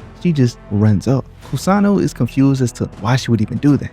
To him, and honestly the other 2, it doesn't even make sense. He runs after her as Hikawa, the girl, just watches this other guy get ripped apart from the inside. We cut over to a scene nearby where this couple is on a little walk, but they see Tamiya with half of her head missing run right past them, as eventually she just stops at this wall. The couple follows up to see what was going on with her, but as she turns around, her face is completely full, though this doesn't really look like the Tamiya that we know. They're relieved seeing that it's not some type of monster, as they just apologize for running up on her like this. They explain that they just saw somebody with half of their head missing. They just wanted to see what was going on. But Tamiya says, oh, that's weird. She had half of her head missing? That doesn't make sense because my head is empty. She pulls her hair and splits her head in half, showing it completely hollow on the inside. As they're freaking out, she just runs off. Finally, Kusano chases her down, understanding that with so much of her body missing, she can't even think properly. That's why she's acting so weird. That's why when she remade her face, it didn't look like her.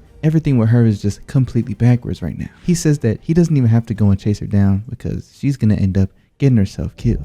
So he just lets her be. Back with that old dude who got his body breached by Tamiya, he starts attacking Hikawa, who was just there watching him. Eventually, he implodes as that piece of Tamiya now digs into her next. Kusano senses that one of them died, so he runs up to go check and see what happened, but we just see Tamiya watching her master plan unfold. Now she's dug herself inside of Hikawa as Kusano pulls up and the 2 of them start going at it. While he's trying to kill her, Hikawa is trying to convince him to stop, saying that this is still her human body. But he's not even sure if this is actually her talking or Tamiya who's taking over. Not giving Tamiya any chances, he just kills Hikawa as he's confident that the fight is finally over. He knows that whatever portion of Tamiya that's remaining inside that body isn't going to be able to kill him, so he's fine. But as he's waiting for Tamiya to reveal herself out of that body that she just killed, the real Tamiya drops in behind him and slices him to pieces. Kusano has this small chunk of his cells remaining, trying to attack Tamiya in a last-ditch effort,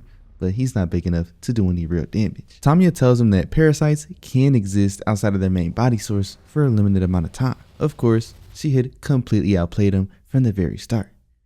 Back as Tamiya gets home, she realizes that her door is unlocked, and when she steps inside, her baby is gone. There's a note on the crib telling Tamiya to meet quote-unquote Detective Sherlock Holmes tomorrow at 5 p.m. at Hikari Park 1. We cut over to seeing a bunch of baby pictures of Shinichi as the home phone rings and somebody picks it up. Shinichi was calling, but he doesn't hear his father's voice, but Tamiya Ryoko's. She broke into Shinichi's house in order to get in contact with him and ask him to go to Hikari Park at 5 p.m. tomorrow. There's something that she has to give him since he's a half human and half parasite. She doesn't really explain much more before she hangs up.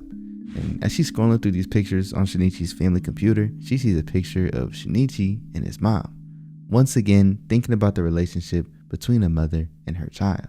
She calls back to the original Tamiya Ryoko's mom that she had killed back when this parasite had first taken over her. But suddenly, outside, ringing the doorbell is Murano. She's about to leave because nobody answered as she expected, but suddenly, Tamiya walks out. Murano asks her where Shinichi is, assuming that this is his mom, but she's like, no, do I look that old to you? Murano just apologizes and says that she wants to know what's going on. She can tell that Shinichi is probably wrapped up in something dangerous, but Tamiya tells her not to worry.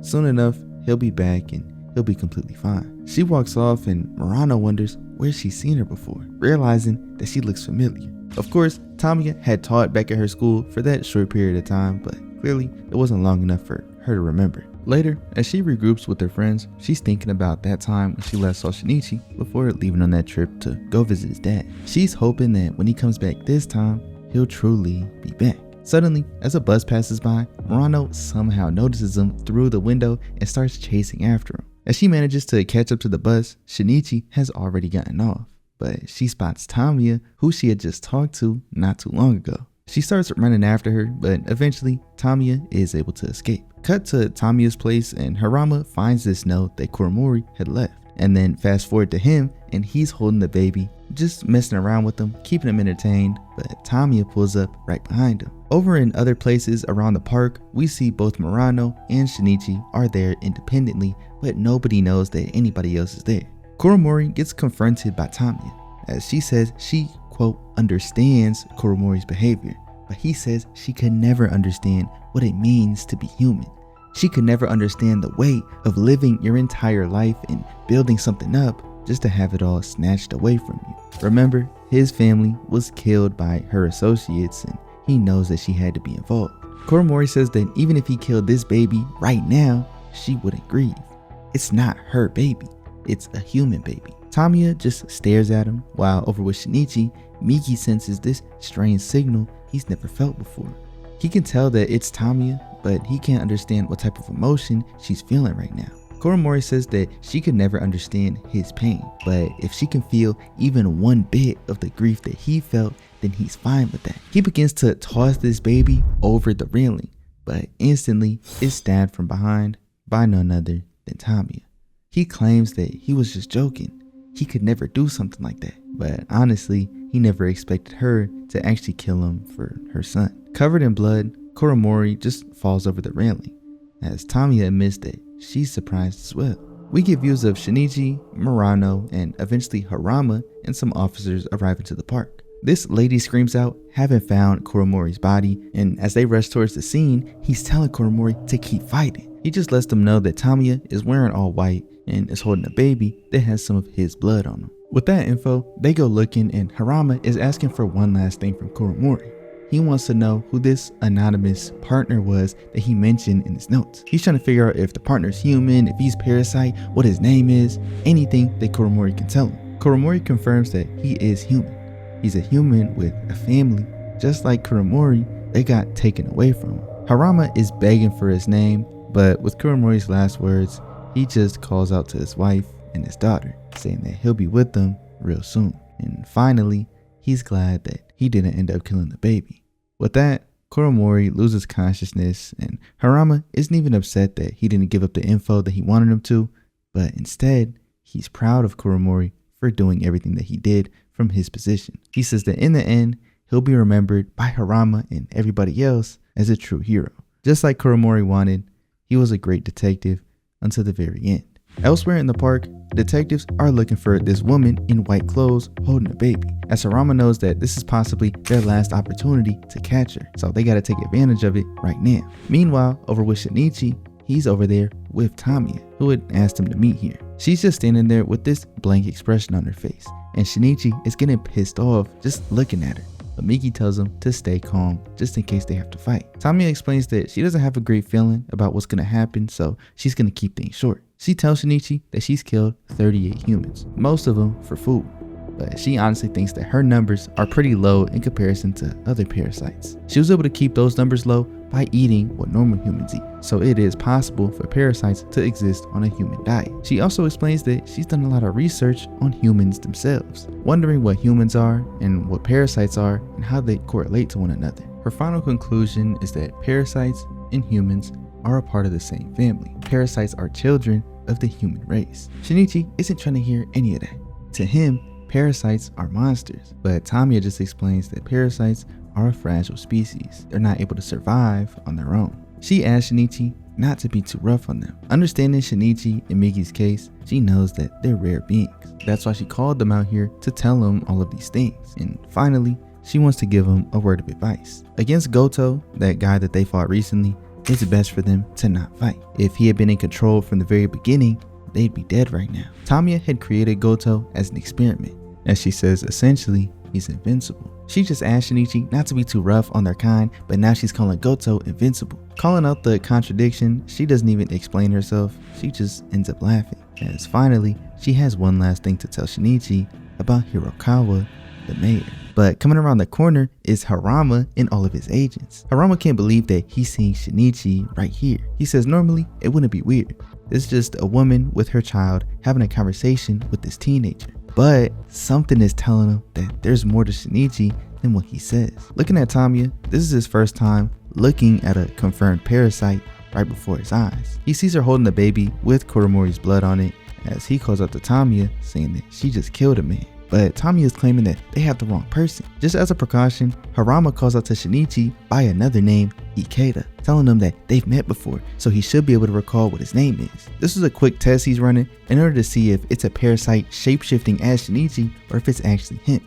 And Shinichi calls Harama by his name, asking if he had forgot Shinichi's name, but of course it was just a test, so hearing this, he's confirmed that Shinichi is indeed human. Focusing back on Tamiya, he questions her why she's so calm. But once again, Tamiya just says they're mistaking her for somebody else. Suddenly, everybody pulls out their guns, and Tamiya really starts to freak out, calling all of them crazy. Harama says he's willing to take full responsibility for this if he's in the wrong, but he has no choice. He's not going to let this opportunity fly by. He's going to fire the first shot, and he wants everybody to look closely. Tamiya is screaming at him to please stop.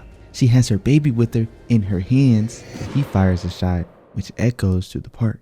With a bullet hole right through her head, Tamiya just tells him, good job. Everybody starts letting off shots and Shinichi is trying to get him to stop since the baby is still human, but both Harama and Migi tell him to fall back. They don't want him getting caught up. As Tamiya gets shot over and over, she's not moving or retaliating. Instead, she just molds her hair to cover her baby so that he doesn't get hit. Hearing all of these gunshots, Murano doesn't want to believe it, but thinking about the previous incidents, she can't help but start to think that Shinichi is there and somehow is involved. She starts to run off, saying that she's done. She can't deal with this anymore, but stopping her, she feels the hand of Kana, guiding her back to the scene. Back with Tamiya, Migi doesn't understand why she's not trying to flee or defend herself, but slowly she inches towards Shinichi. Once again, everybody's telling Shinichi to stay back and keep his distance, but thinking to herself, Tamiya begs Shinichi to stay. She can't have him running off now. She's racking her brain on how she can speak to Shinichi's humanity, and eventually she transforms into his mother. Seeing her, Shinichi just calls out, Mom, but Migi has to remind him that this isn't her. Even though he knows that this isn't actually his mom, Shinichi can't help but stay. And finally, Tamiya stops right there in front of him. Harama orders everybody to stop shooting. She's way too close to Shinichi now.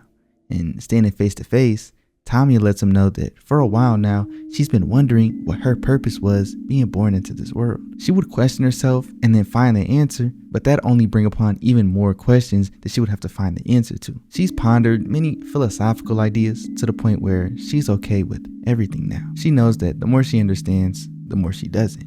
She hands him the baby, saying that she never ended up doing anything to him. It's a regular human baby that deserves to be raised by regular human hands. As Shinichi takes the baby, Tamiya tells him, thank you. And hearing this, Migi is genuinely shocked. I can't help but think that this is the first time a parasite has ever said those two words and genuinely meant it. Tamiya lets him know that recently she had imitated a human laughing in front of the mirror. And in the end, it felt rather pleasant. Tamiya Ryoko falls to the ground, shriveling up and dying. Nobody can believe what they just saw, but most of all, Migi still can't understand why she didn't defend herself or why she didn't escape. Suddenly, the baby begins to cry as Shinichi's holding him, thinking about his own history with his mom. Now, these two are in the same situation. Shinichi thinks back to that fortune teller that told him he needs to meet the person who opened up that hole in his heart. That's the only way he could ever close it again. And thinking about Tamiya and how she shifted into the face of his mother, he realized that thanks to Tamiya, he got his opportunity. Shinichi thinks back to all the deaths that he's faced recently, from the very beginning when that dog had died in the street, all the way up until seeing Kana and all of his classmates dead, when finally Shinichi wakes up. Back at home, Shinichi walks to the front door and his parents had finally come home. He welcomes them back as his mother asks him what's wrong, as he just tells her he just had a really, really bad dream. Back in real time, alongside Tamiya's son, Shinichi just cries, and running to the scene, Murano calls out to him, asking if he's finally come back, as Shinichi tells her, at the very least, his tears have.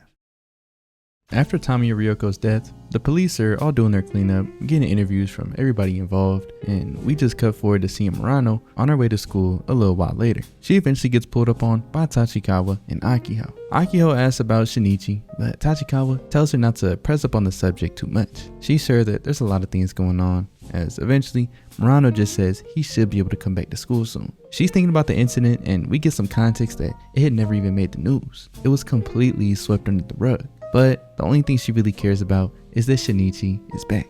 Over with Shinichi, he's not at school, but at this research facility instead, as he's been questioned a ton since that day at the park. As he gets put back in the waiting room with his pops, some of the researchers are talking about him being a little bit too composed for somebody so young. This lady says that she doesn't think he has the same ability that the detectives are looking for, at least not on the same level as quote-unquote that man's. We get to see exactly who they're talking about in the next scene, as this inmate is being cuffed, led by a rope. He's ecstatic once he's told that he gets to talk to other humans today. Harama tells him that now is the true test to see if his ability is real or fake. And this dude starts playing in Harama's face, like, "Oh, detective, I'm actually innocent. I never committed any crimes in the first place." Just laughing while saying all of this, but they hurry up and get him into the room. As they tie him up to the table, they call Shinichi out for one last test. And as he's on his way, he's very intent on keeping Migi's existence hidden. He won't tell no matter what. Back over with the prisoner, his name is Yurigami. And we hear that he's gonna meet with 5 people today, and he has to identify one of quote-unquote his kind among these 5. Somebody who has the same ability as him. Not only do they want him to point out if somebody has the same ability, but also he needs to point out if one of their kind is among these 5 as well. Once he hears that, instantly he gets stressed out, saying that he doesn't want to meet one of these monsters. He'd rather get the death sentence than be eaten by a parasite. But they calm him down, telling him he'll be just fine. In the room that Shinichi's waiting in, they start calling people in one by one. And as they call out this first dude, Yurigami doesn't even want to give him the time of day. They ask this dude what he thinks about Yurigami, and he's talking as if he knows what's going on, but the researcher in the back explains that all of these quote-unquote psychics are most likely frauds. She's pretty confident that the only person who could tell parasites from humans is Yurigami. As he dismisses the first psychic, the second one walks in and it's a woman. Yurigami just calls them cruel for putting such a beautiful lady right in front of him. This dude, with his hands under his desk, starts to... I ain't even gonna get into it, bro. We know what he's doing. They gotta go in and stop him as the lady runs out the room as fast as she can. Skip forward to seeing Shinichi's turn, and he walks in, putting on the headset as Harama is talking to Shinichi, explaining why he's here. Somehow, Shinichi always finds himself in situations with parasites.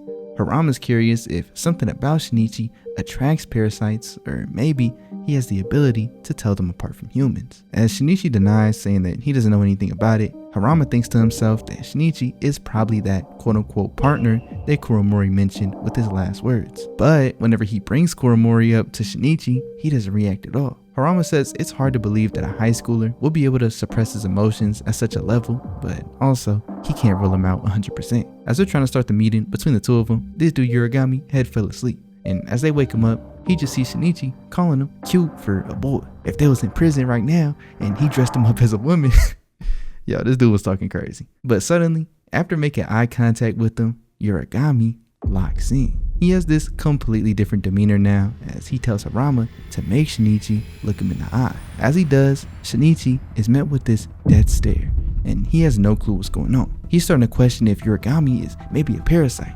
He doesn't think so, but he can't fully tell because Migi is asleep right now. They're having this intense face-off as Yurigami is completely locked in and Shinichi is nervous. We get this backstory on who Yurigami is and how he got himself in this position. He says that he doesn't really think he has any special power. He can just tell apart humans and monsters because he's messed around with a lot of human bodies before. In this flashback, a younger Yurigami kills this girl and rips through her body with his knife. And we get another flashback to the scene that we saw at the very beginning of the show. This guy had killed this woman and it turns out that same man was Yurigami. For pretty much all of his life, he's been a twisted individual.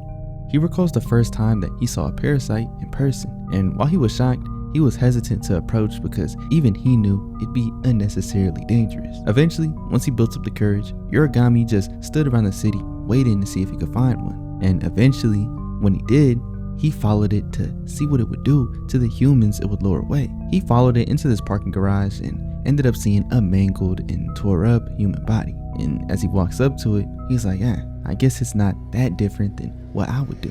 But suddenly, the police walk up telling him to freeze. Him being caught in this situation is the exact reason that he's here today. He's still staring into Shinichi's eyes when ultimately Yurigami says that Shinichi doesn't have anything about him that makes him think he's a monster. Though for a second, he did feel as if there was something not fully human within his eyes. Harama freaks out hearing that, but Yurigami reassures him that in the end, it was nothing. After taking a good look at him, he's just a regular human being. Harama drops Shinichi and his pops off at this hotel as they're still in some type of protective custody for the next few days, as we just see Shinichi having a conversation with Migi while his pops is in the shower. He tells Migi that he had met somebody extra scary while Migi was asleep, and he doesn't understand how another human could be so terrifying while a parasite like Tamiya could save him and heal that hole in his heart. And even thinking about it now, Migi still can't understand what Tamiya meant or why she let herself die in the way that she did. Over with Harama, we see him in this meeting discussing a future operation on how to take out these parasites. Harama and this man named Yamagishi are introduced to each other as Yamagishi is going to be at the head of this operation. Harama brings up Yurigami, saying that he could be a useful asset to the team, but Yamagishi isn't so sure about bringing a murderer onto the team. Harama is still pushing for him, saying that he could at least function as a pair of eyes, but Yamagishi says he's giving these parasites a bit too much credit. This isn't going to be a hunt taking down parasites one by one. This is going to be a mass extermination. Over with some parasites, we see Goto talking with Hirakawa, and they're talking about the three who had plotted to kill Tamiya, but then of course got killed themselves, and also Tamiya, who was shot down in the park. They realize that they must have had some type of feud between each other, but at the end of the day, they don't really care too much in the long run. But one important thing is that now, since the government has started to take these official actions towards parasites, Hirakawa can no longer receive direct information. Everything goes above him. Fast forward some time and we see Shinichi pulling up to school as it's his first day back, and things kind of start going back to normal. We see him do this sprint in gym class as before it's his turn, his teacher tells him that he always feels like Shinichi has been holding back, like he's never really given it his all. So for his last one in his high school career, he wants him to go all out. Shinichi goes through his sprint and thinking about everything that he's been through this past year or so of school and really just his life, he ends up getting this extremely fast speed and everybody's impressed, but even he knows that he was holding back a little bit. Because of how Migi repaired his body back when he went through that whole incident with his mom, or the parasite that took over his mom, his body has these crazy physical abilities and he just doesn't want to stand out too much. In the locker room after gym class, some kids are joking around with him as to why he's changing in the corner, but as they pull his shirt, they see that huge scar on his chest. I don't know, it's kind of this weird dynamic of how Shinichi is interacting with his classmates. In reality, looking at it on the outside in, it's not weird, it's kind of normal, I guess, but for the series and how it's been, and thinking about Shinichi before and how we've seen him develop through this entire series, it just feels weird seeing him in this normal scenario, especially school-wise, where so many crazy things have happened. After school, he gets pulled up on by Murano, and they just sit down for a little chat. They're reminiscing about everything they've been through this school year, and as Murano starts talking about entrance exams, pulling up on them, is Harama. Murano and Shinichi begin to make their leave, but Harama just asks him for his help on solving this case. He knows that they're so close, and Shinichi's help could prove useful, but Murano starts asking why it always has to be him. It's not just Shinichi who's affected by everything that's going on here. Everybody is just trying to live their normal life. At the end of the day, they're only high school students, but while just trying to be normal kids, they've constantly had to walk through a pool of blood. Later that night, we see Shinichi get introduced to Yamagishi, and he's asking Shinichi on what he thinks would be an effective weapon against the parasites. We cut back to a conversation had between Shinichi and Migi, and he's explaining that potentially a flamethrower could cause parasites to be startled and confused. It's not enough to take them out, but it would be effective. And for a parasite like Goto, who has multiple parasites inside of that one host, a moment of confusion could cause this imbalance, which could be taken advantage of. Shinichi brings up this flamethrower idea, and Yamagishi just brushes it off, not really taking it that seriously. Cut forward to the next day, and this is where their extermination plan begins. We see bus after bus pull up in these armored trucks, blocking everything off outside of this government building, and nobody knows what's going on. After setting everything up from police watchmen to these parasite sensors, an announcement is made inside that there's an emergency requiring police intervention. There's an armed shooter up top the building, and they need everybody to evacuate in a safe manner through the first floor exit. As everybody makes it to the bottom floor, Hirakawa is trying to come up with some type of plan as to how to move forward against this attack from the humans. With everybody down there, they explain that they're going to evacuate in groups of 7 in order to not draw too much attention from the shooter. As over in one of the vans, Yurigami is saying that he can't tell who's a monster and who's not through a screen like this.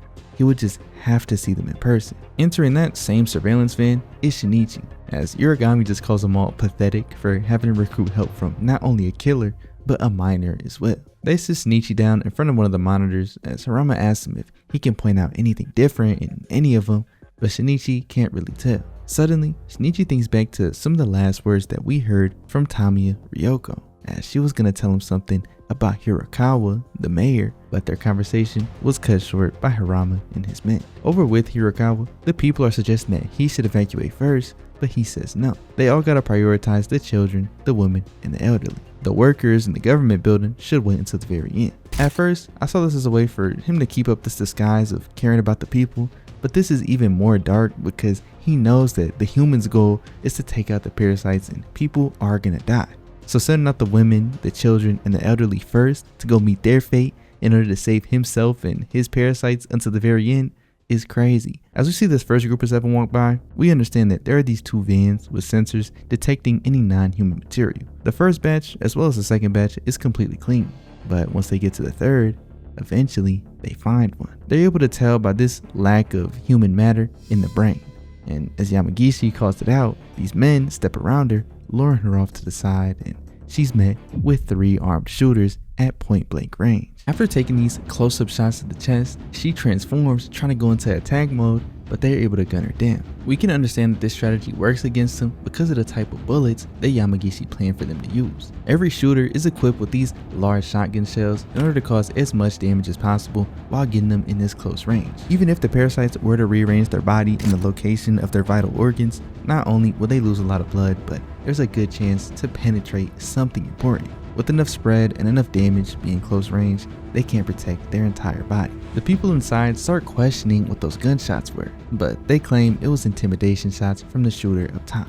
Everything is still under control. Suddenly, these 2 parasites begin to communicate with each other telepathically, as back with Yamagishi, he's shocked to see that they've gone batch after batch without any hits. He gets on call with Harama, and Harama brings up that in Koromori's notes, he mentions something about telepathic abilities. Harama says that now is the time to bring in Yurigami, but before Yamagishi can approve it or deny it, he gets notified that Hirakawa is having a situation with some of the agents down there. He claims that there was a meeting up on the 2nd floor who probably didn't hear the announcement, as he, alongside some other workers, want to go up there and escort them back down. Realizing that Hirakawa is making this move, Yamagishi just tells Harama to bring Yurigami in as he's escorted out. Inside the building, Hirakawa is starting to get pissed because these men are treating the lives of civilians so lightly. While he's causing the scene, in the background, this woman, who's a parasite, asks to be evacuated, and she notices that the machines they're using are on parallel sides. So her, alongside another parasite, decide to line up with each other so that in a profile view,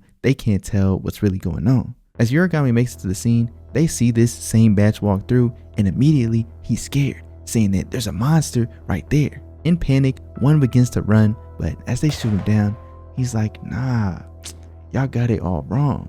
That one was human. This dude just walks up in fear, wondering how they could do that to somebody. And staring at him, Yurigami just says, shoot him now.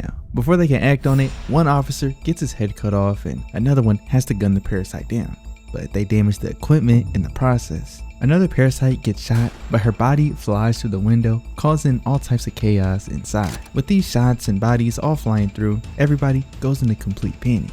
Parasites start to reveal themselves using human bodies to throw and attack. And as officers are trying to eliminate all of them, they're hitting civilians in the process. At the same time, Hirokawa and his group begin to make their way towards the second floor, but the armed agents are too busy dealing with everything going on in order to stop them. Finally, putting a halt to everything is Yamagishi. He's come down here himself to tell everybody that there are parasites in City Hall. He tells everybody to get down, putting their hands behind their head, or else they're gonna shoot to kill. This dude stands up, telling Yamagishi that it's not right for him to talk to all of them like that when they're law-abiding citizens, as Yamagishi just shoots him in the chest, not even fazed at the fact that he was human. I don't know who this dude thought he was. I don't know why he tried to save the day, but when you're in front of 5 people, all armed, who's not scared to shoot this entire time, it's probably not the best decision to defy what they're saying and challenge them on that. Yamagishi just sends out his different squads around the building as he tells Yurigami that he's coming with him. But he doesn't even call Yurigami by his name. He just calls him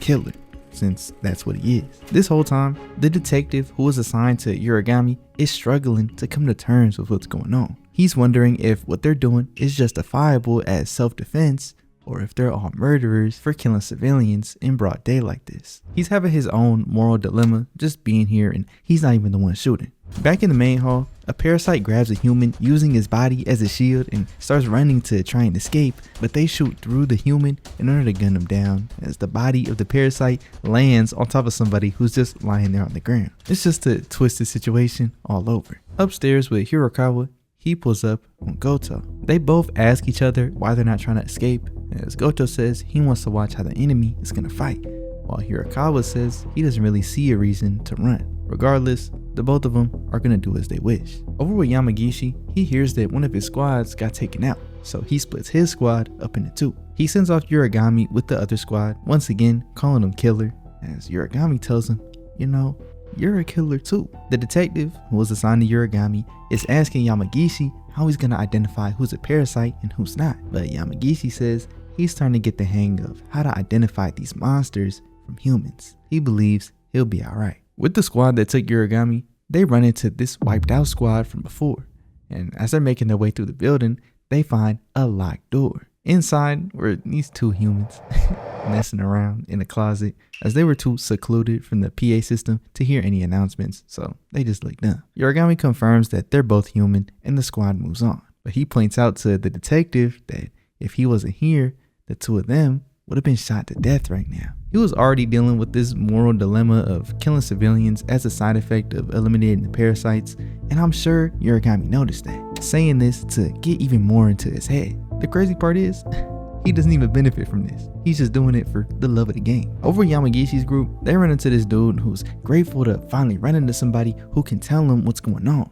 But Yamagishi just tells his men to shoot him. They hesitate, so he takes care of it himself. And as he's near death, we see his last pitiful attempt at trying to morph into something, but too much damage was done by then. Yamagishi's men ask him how he knew it was a parasite, and Yamagishi points out that he wasn't a part of the people who were downstairs. But honestly, just to be safe, he tells his men to kill everybody on sight. It's not worth it taking any chances. You could see the difference in his attitude versus somebody like Katsumata, which I had to look it up. That's the detective's name who's accompanying Yurigami. But Yamagishi has no problem killing humans if that means the job gets done. But Katsumata is struggling with his sense of justice in a situation like this. Even though they're both on the same side, the good side, they couldn't be more different. I mentioned last video about making this analysis video essay type breakdown of the series, and a lot of y'all said you wanted to see it, so I'm gonna make it. And one of the main themes throughout this whole story is the overall idea of humanity in this show. The lines get more blurred the deeper you get into it, and these two are the perfect example of that. Who gets to decide what justice really is? What's good and what's bad? With something as subjective as your personal feelings towards how to approach a situation, it gets extremely hard to tell. Over with Shinichi, he's in one of the vans outside as he can hear the gunshots ringing from the building and starts to remember what Tamiya had told him the day she died. Parasites are a fragile kind. She had asked him to be gentle with them. Back inside, Yurigami and his group run into another human and he gives the order to shoot. They're hesitant, but he screams his order, and as they finally do, they only hit his arm. Turns out, it was indeed a parasite. Yurigami wasn't lying, and the parasite used the opportunity of barely taking any damage to his arm to run away. They chase after him, and eventually, they are able to gun it down before it gets too far, and it falls right around the corner in front of Goto. He's impressed with the type of bullets that they're using to kill these parasites. They're using large shotgun rounds in order to deal as much damage to the body before the parasites can do anything about it. Pulling up on Goto, the squad is prepared to shoot, but after making eye contact with him, Yurigami is overcome with fear. Instantly, he runs, and Katsumata is forced to chase after him. With those two running down the hallway, Goto advised the rest of this shooting squad to come to a more open area for their fight. As Katsumata catches up with him, he pins Yurigami up to the wall, seeing that he knew Yurigami was planning to run from the very start. But genuinely shook, Yurigami just asked Katsumata if that guy, talking about Goto, really looked human to him. Sensing the fear in Yurigami's eyes and expression in his voice, Katsumata eases up a little bit. Over with Goto, he took this armed squad to an open room, saying that he'll give them 2 minutes uninterrupted to try their best to kill him. And instantly, they start letting all type of shots off. After 2 minutes of shooting, the officers are surprised because Goto isn't even bleeding. He's just filled with holes, as eventually they begin to hear this creaking noise coming from his body. After a couple seconds, Goto finally says, "I appreciate y'all. Y'all gave me all sorts of ammo." He flings his arm and sends out 5 bullets, killing one officer on the spot. He's moving bullets all through his arm, as eventually he lets all of them off, killing everybody there with ease. One officer managed to just barely survive, and Goto gives thanks to the body armor that he's wearing as he walks up to finish the job, but the officer quickly turns, shooting Goto right in his eye. But of course, he's not fazed. His last attempt at revenge was ineffective. Over with Yamagishi, he gets word that another squad had been wiped out, while over with Yurigami, Katsumata holds him up to gunpoint so he follows his orders. Yurigami doesn't have the free reign to do whatever he wants. Of course, Goto walks out of the place practically unscathed. And over with the third group, the one that Yamagishi had split from originally, they make their way over to the main hall, all surrounding Hirokawa. Calmly, he just says, "Hello, come on in." As Yamagishi gets word, he tells his men not to let Hirokawa escape. Today, he's going to be eliminated. As Hirokawa is surrounded by 5 armed men, he says that he stands no chance. No one stands a chance against the human race when it comes to killing. He starts to give him this lecture on how they should be putting these killing machines to better use. They should be used to protect the earth. He begins giving this speech on how the human population needs to be reduced. Society polluting the earth is a much worse crime than murder. Talking about parasites, he points out how well they fit into the hierarchy of nature, saying that they're above humans, and finally, they'll bring balance to the earth. Watching this from the monitor in the van is Shinichi alongside Harama and one of his other detectives, as they can't believe what they're hearing. Hirokawa says something that we heard at the very beginning of the series. Quote, "Someone on Earth had a sudden thought. Life must be protected." But interrupting them is the guards, calling them all types of names for this twisted mindset. Hirokawa knew that they weren't going to try and listen in the first place, talking about how humans pretend to care about the earth and the environment, but in reality, everything is only to benefit the human race. At this point, he's screaming at the top of his lungs, saying that humans are the true detriments to the planet Earth, or in other words, humans are the real parasites. Listening to this from the monitor back in the van, Shinichi can't believe it. But back in the courtroom, the armed agents sent fire. He's filled with bullet holes as the blood spreads and Hirokawa falls to the ground with no resistance at all. The agents just walk up, staring at his lifeless body, And after checking on him, Hirokawa is fully dead. Turns out he was human the entire time. As they're all trying to figure out what's going on, bursting through the window behind them is Goto. He gives his thoughts on Hirokawa and says that he was a very confusing man up until the end. He says that Tamiya Ryoko was very interested in Hirokawa, but of course, she never got to do the experiments that she wanted and never got to see things through. We cut back to Katsumata, and he can't believe what he's seeing, as they've made it to the scene of where Goto took out all of those agents. Yurigami knows that Goto is the one who did it. Weapons wouldn't be able to do anything against him. Back with Yamagishi, he's moving along with his crew as he hears that Hirokawa was killed. But now, another Parasyte has come to the scene. While back with Katsumata, we just hear him get shot through the chest. Yurigami had taken one of the guns on the floor and killed Katsumata with it. At this point, he doesn't really care about the consequences. He knows that he's sentenced to death either way, so he's going to make his escape because he's confident that Goto isn't going to be killed in this building. He's just doing what he can to preserve his life.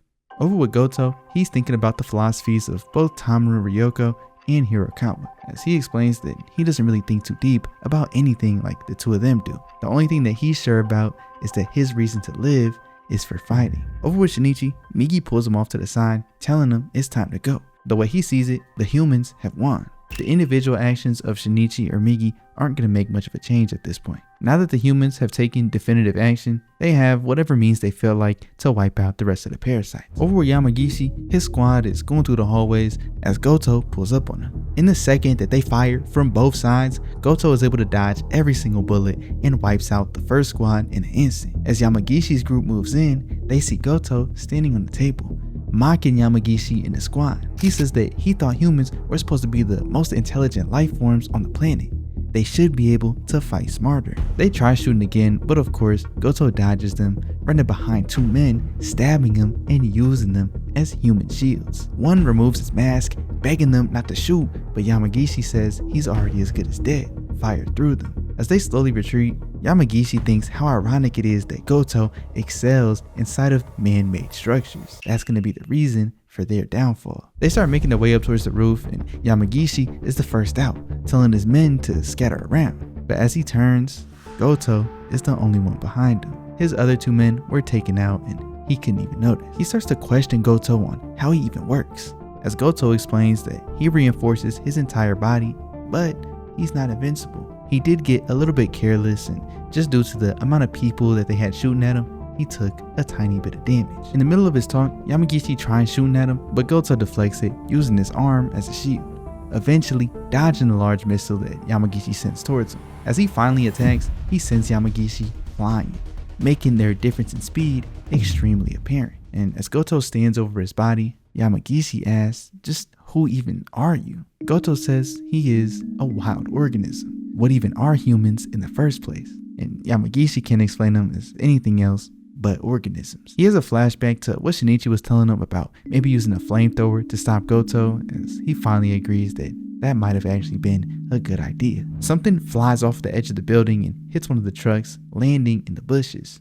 As when two of the guards go to check it out, they see Yamagishi's decapitated head. Jumping down from the building is Goto, and Shinichi didn't even notice him at first. Migi has to knock him upside the head to get his attention, and seeing him, Shinichi is paralyzed in fear. Goto remembers Shinichi saying that of course he had to be a part of it. Killing Shinichi should bring him some type of closure. He smiles at the thought of killing him, but interrupting his thoughts is Harama shooting him 5 times clean in the chest. But of course, the bullets were not effective. Goto tells him that he would take Shinichi out right now, but there's too many people around and honestly, he's a little bit tired. So he just jumps off, practically flying away. Harama now turns his attention to Shinichi, asking him just what exactly he is. Shinichi cries out that he doesn't even know at this point, and he tries to run, but Harama calls him to wait. He explains that many people died at the hands of this one monster. He can't believe that Shinichi is sitting here trying to say that he really knows nothing about the situation.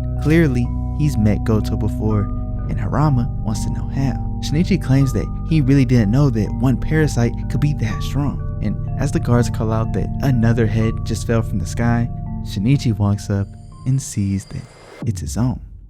Finally, he wakes up, as it turns out that that was just a nightmare. Migi can tell that he's spooked out as Shinichi asks him if Goto's gonna come after them now, and Migi is 100% sure that he is. He could sense how strong Goto's resolve was. Hearing this, Shinichi just gives up, saying that they're gonna die, but Migi isn't gonna let him give up so quickly. He asks him if he wants to get help from maybe Uda or potentially the military, but Shinichi doesn't want anybody else getting dragged into this fight. He thinks about his dad, saying that he might have to say goodbye soon, and remembers his mom, saying that luckily he'll be able to see her again. Later, as Shinichi's on a walk, he asks Migi why don't they run? Surely Goto wouldn't chase them all around the country, but not getting a response from him, he realizes he must be asleep. He just continues on about his day, but on second thought, he realizes Migi is asleep. He has no way to tell if Goto is coming. Some dude walks by him, and as he turns around, Goto's face appears on him.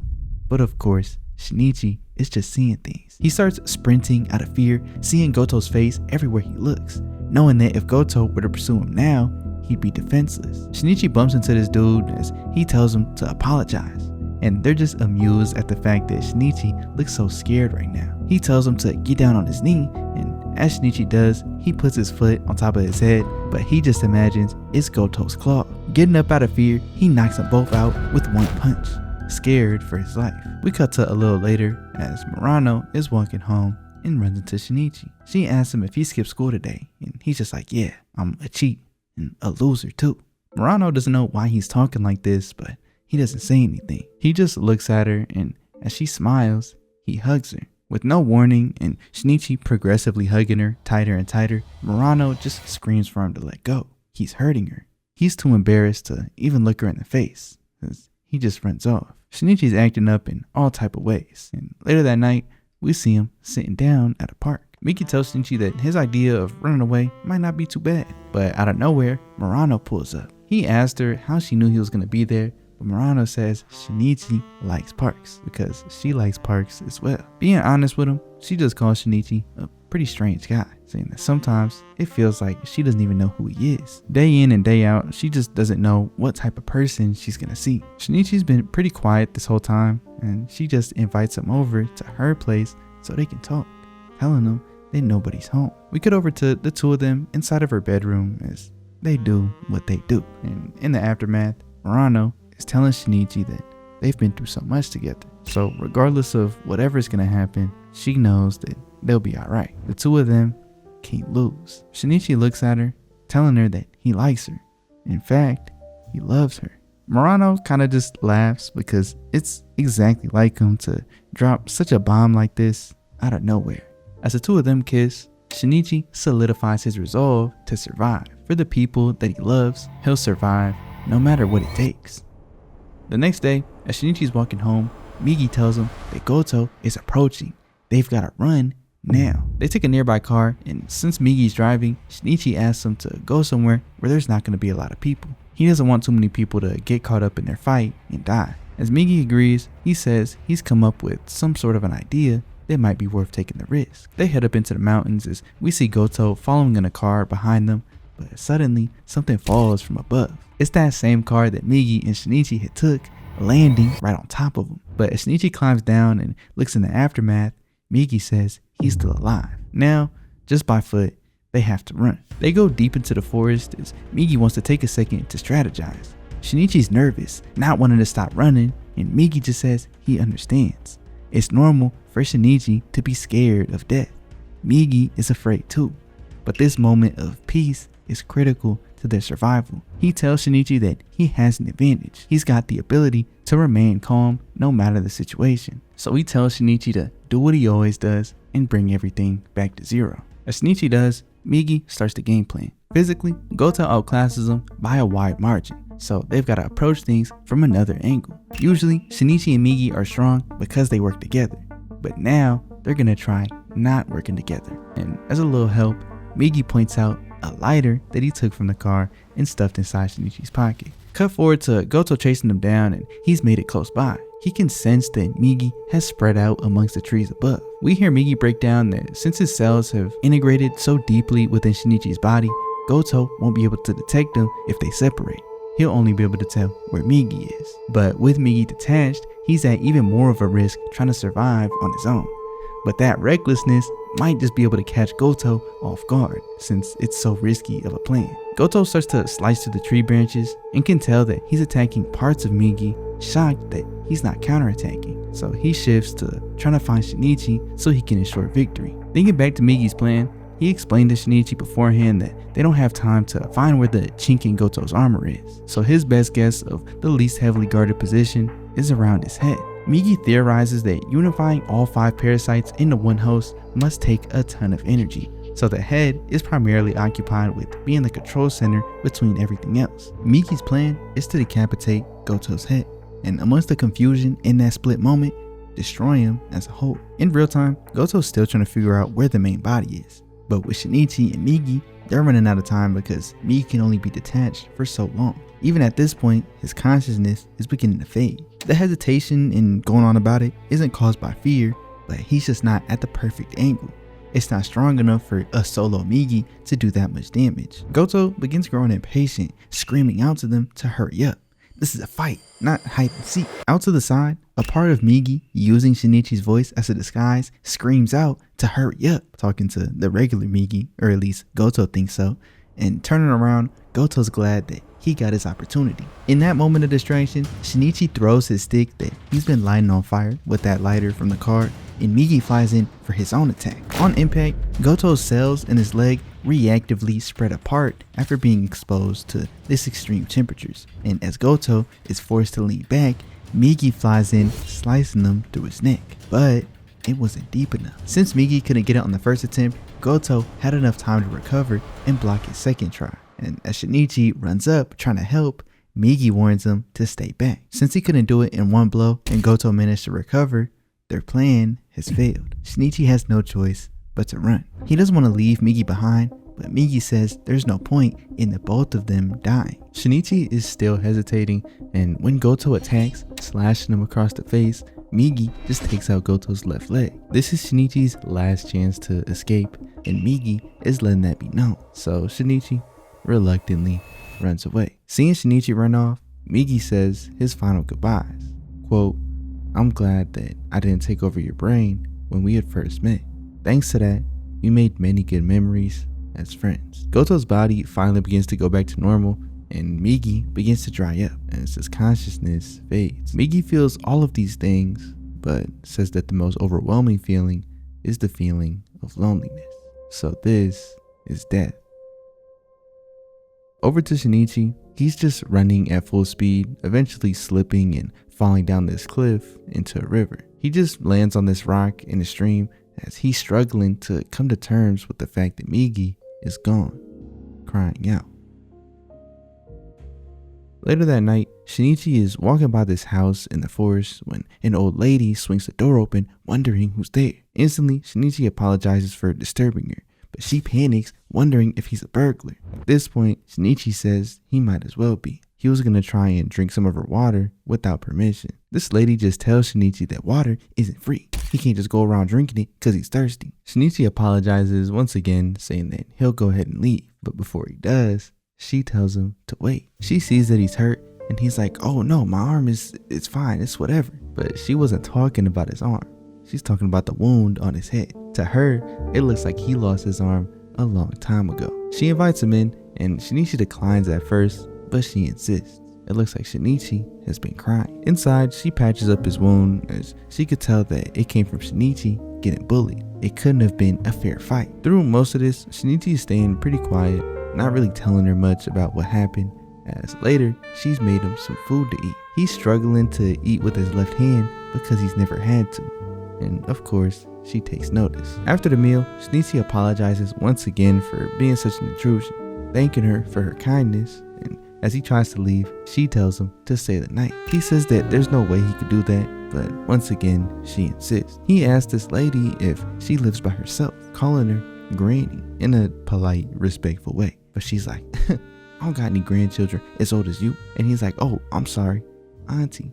And she's like, "I don't got no nephews neither." She just tells him that her name is Mitsuyo, and he introduces himself as Shinichi. And hearing this, she gives him the nickname Shin. The next morning, Mitsuyo brought Shinichi along to help her with some shopping. She wants him to go along with the story that he is her nephew from out of town, because right now, the townsfolk aren't very fond of strangers, since some pretty weird things have been happening recently. On the way home from the store, she shows Shinichi this huge pile of trash that's been getting dumped here illegally. At one point, it had even caught fire and started this whole thing across the mountain. We get more of a time lapse of Shinichi's days with Mitsuyo, as the more he tried to leave, the more she would just rope him back in with all types of conversations and things that she would need his help with, not letting him get a chance to go. Shinichi says that now that Migi's gone, he doesn't really know what to do next. He had ended up just laying low here for a few days, but he knows he can't continue to be a burden forever. It's time to go home. He has to go home and tell his dad about everything that happened. He's finally gonna tell him about what had been going on. He'll talk to him about Migi and how great of a person he truly was. As a friend, he gave up his life in order to save Shinichi's. Truly, he was a hero. We cut back to this dream state in which Shinichi had been to a couple times before, and just searching around, he sees this tiny little baby version of Migi asking if he needs anything. Shinichi tells him that he's looking for a friend, but as Migi asks what this friend looks like, he says he doesn't know. He starts walking off saying that if you don't know what he looks like, I can't help you. But Shinichi just calls him back, saying that he remembers his friend had died. But Migi says, "You're wrong. Your friend is alive and I know his name too." Suddenly, Shinichi wakes up out of his sleep screaming Migi's name.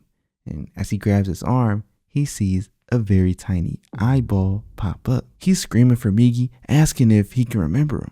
But as Mitsuyo tells him to quiet down and go back to sleep, Migi fades away. Shinichi realizes that this must be the remaining cells integrated within his body, and even if he could make a small eye, it's not enough to be truly capable of proper thought and speech. Shinichi just thinks about Migi until eventually he falls asleep. In the morning, we hear screams coming from the forest and a man running for his life. Something deep in the forest is hiding there. Over with Shinichi and Mitsuyo, he explains that he has to go home and reconnect with his pops, as he thanks Mitsuyo for everything that she's done for him. She finally agrees to let him leave, but as they hear a group outside, the townsfolk pull up asking if Shinichi is really her nephew. At this point, Mitsuyo says it doesn't matter because he's about to leave, but they're suspicious because of all this weird stuff that's been going on. At first, they had the illegal trash dumping.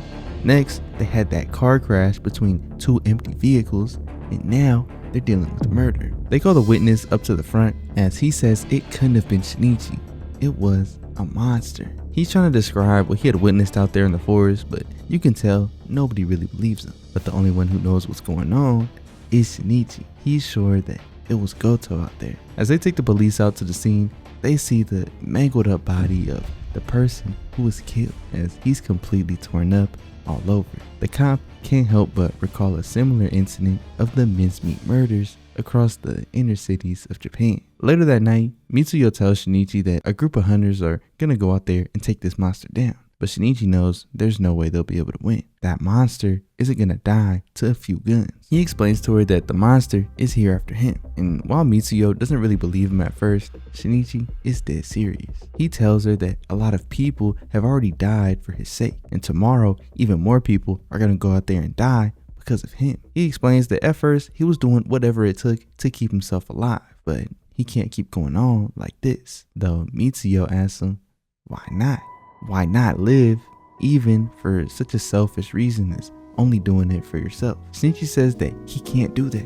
He has to make his life at least somewhat useful before people go out there and risk facing that monster. But Mitsuyo yells at him for talking like that. He's speaking way too lightly of his own life. Eventually, she calms back down, telling him to let the adults handle this type of thing. But in the middle of the night, she finds Shinichi preparing to leave. She asks him if he has anybody who he deeply cares about, because she says that even if it's a stranger, once she gets to know somebody, she can't abandon them. Quote, that's what it means to be human. Knowing that Shinichi isn't going to turn back at this point, she just tells him to never give up. The moment that he stops trying is the moment that he loses. Keep thinking of strategies and solutions until the very end. Shinichi bows, thanking her as he begins to make his leave. But last second, she wonders if he could try to take something to help him out, maybe some type of weapon. The best thing that they could find is this old cleaver. And as he runs out into the night, Mitsuyo prays to who I can only assume is her late husband to protect Shinichi and keep him safe. Shinichi, running into the forest, knows that Goto is probably unrecognizable from before, but regardless, he's got to do his best to track him down. Walking through the night, realistically, he has zero chance of winning. He doesn't even know where Goto is, but strangely enough, he doesn't really feel that scared. He doesn't really feel anything at all. He says that his motivation pushing him to do this is the fact that he's been able to live for this long. At this point, he's just got to try his best, even if that means that ultimately he might die. This mix of thoughts and emotions feels strange to Shinichi, but for some reason, he feels optimistic about going into this death battle with this monster. And with perfect timing, Shinichi, using his elevated eyesight, found him. The state that he found Goto in was not one that he was expecting. Lying there peacefully, Goto is sleeping. Shinichi realizes that since Migi isn't a part of his body anymore, Goto can't instantly detect when Shinichi's there. He doesn't even know that Shinichi is standing right next to him. Just staring at the sleeping Goto, Shinichi begins to wonder if maybe Migi is still alive deep within his body. He wonders if he called out to him now, would he answer? Part of him tells him that it's too good to be true, but the other part can't help but think. Shinichi moves to Goto's neck and gets ready to strike, but as he swings, an eye pops out and Goto successfully protects against it. He jumps up, screaming, asking if a mere human dares to fight him. Shinichi strengthens his resolve, saying that he will fight Goto and at the very least deal some damage. He'll make the job just a little bit easier for the next group coming up. He's hiding, waiting for some type of opening as he wishes that Migi was there to help him out. Feeling this helplessness without Migi, Shinichi starts to lose hope, but remembers what Mitsuyo told him about not giving up until the very end. The moment that he gives up is the moment that he loses. He remembers what Migi was talking about with the neck and the head area probably being Goto's weak spot. If he can manage to get a strong attack in there, he'll be able to do some real damage. He sees a wooden stick similar to the plan that Migi had come up with before, and as he takes it, biting through it to break it in half, Goto hears this and begins moving in that direction. Shinichi's hidden himself up in a tree, similar to the plan that Migi had come with, as his plan is to attack from above so that he can take advantage of the opening from his throat downwards in order to pierce through and lodge the stick in there. He waits and finds the correct time to attack, but as he jumps down, he sees that the cleaver he attacked with before is still in the way. Goto manages to grab the stick before it even touches him and flings Shinichi off to the side. And as he gets back up, he's looking at Goto eye to eye for the first time in a while. He tells Goto that this appearance of a monster is much more proper for somebody like him, rather than disguising as a human. Goto just tells Shinichi that he's been pretty bored out here. Normally, he would like this fight, but if it's just Shinichi without the Parasyte, it's not that entertaining. Shinichi just starts yelling out to Migi, calling for him, asking if he's in there, if he can hear him. But Goto says, unfortunately, it's just him. Migi is nowhere to be found. Shinichi runs up and with all of his strength punches Goto in his gut, but of course, he doesn't even budge. He says that since Shinichi wants to attack with his fists, Goto can do that as well. He forms one and sends Shinichi flying, getting flung all the way across the forest and lands on the illegally dumped trash from before. Goto walks him down and Shinichi can't believe that this is where he's really gonna die. Goto's disappointed with this quote-unquote fight, saying that he wished he instead got the chance to fight his creator, Tamiya Ryoko. Shinichi starts thinking about her and remembers that she called parasites a fragile kind. But when talking about Goto, who's obviously a parasite, he is invincible. He's trying to figure out what that means and how that could possibly help him right now, but as Goto walks down, fear overcomes him. He's thinking about what Mitsuyo was saying, but he only has a few seconds to try and strategize for something that he can do. He's having all types of flashbacks as eventually he thinks back to when he saw Goto the other day, and as he was walking by, he saw the little bit of damage he had took from that gunfire from Yamagishi's squad. Right there is the weak spot of his body. He spots this piece of garbage next to his hand, wondering if he should try and attack with that. But he knows that the instant that he tried, with Goto's speed and strength, he'd be instantly destroyed. Shinichi is this close to giving up, but he knows that he really doesn't have any other opportunity. As Goto stands over him, Shinichi pulls the trash out and manages to stab him in that same location where he was bleeding, but he knows he needs to attack deeper. Goto strikes in retaliation, but Shinichi just barely dodges because of his missing arm, and he swings his momentum around to kick and lodge the trash even deeper into his side. He falls down the garbage pile and begins to sprint as fast as he can. And as Goto pulls a stick out from his side, he screams, telling Shinichi that he'll pay for this. Shortly after, we see that Shinichi is almost out of stamina. He can't run for that much longer. And as he can hear Goto approaching, he's just proud of the fact that he was able to do some damage for the next person to maybe tag on some more. Goto throws an entire tree at Shinichi, pissed with the fact that he got damaged by a mere human. He asks Shinichi how he knew to attack in that direct spot, and Shinichi says that he saw blood there the other day. Goto is somewhat impressed with Shinichi's will to gamble his entire life on that one thing, but once again, he can't sit with the fact that a human inflicted damage on him. He goes in to attack, but struggles just a little bit, as Goto tells Mickey, his right arm, now is not the time. Shinichi is rightfully confused, but before he can figure out what's going on, Goto sends out the strike. Shinichi reads that it's gonna go from his right shoulder down through the left side of his body. He'll die in an instant. At the very least, it won't be painful. He's given up completely, but his right arm, or at least what's remaining of it, tilts upwards as Migi shows himself. The moment that Goto attacks, Migi is holding back and defends it, eventually transferring from Goto's left arm back to Shinichi. Finally coming back, he just tells Shinichi what's up, and Shinichi is in tears at this point, seeing Migi after he had thought that he was fully gone. Over with Goto, he has no clue what just happened. We can see his arm trying to dissipate, but he forces it all back into order. He tells all the other parasites within his body that he'll kill them right now if they don't listen to his orders. As he tries to attack Shinichi, Migi easily defends it, telling him that he tore up several organs on his way back to Shinichi's arm. Goto has no choice but to repair them before being back at full strength. Migi explains to Shinichi that all the other parasites within the host are trying to exit after sensing the threat to the body. Shinichi doesn't really understand, but Migi says that Shinichi was the one who had driven toxins deep within. Goto is poisoned from that piece of trash. Goto tries to attack once again, but Migi easily slices him through the neck, and instantly, upon decapitation, Goto explodes. He explains that up until those toxins entered the body, he was one complete organism. He was strong enough to suppress all the other parasites, putting them to sleep and giving himself full control. And while Migi was a part of that for a little bit, he explains that he actually enjoyed it. He was sleeping while at the same time a constant flow of information streamed through him, as he says that honestly, he wouldn't mind being part of a life form like that forever. Shinichi can't believe that he's saying this, telling him how sad he was that he thought Migi was dead and gone forever. But Migi's like, I see.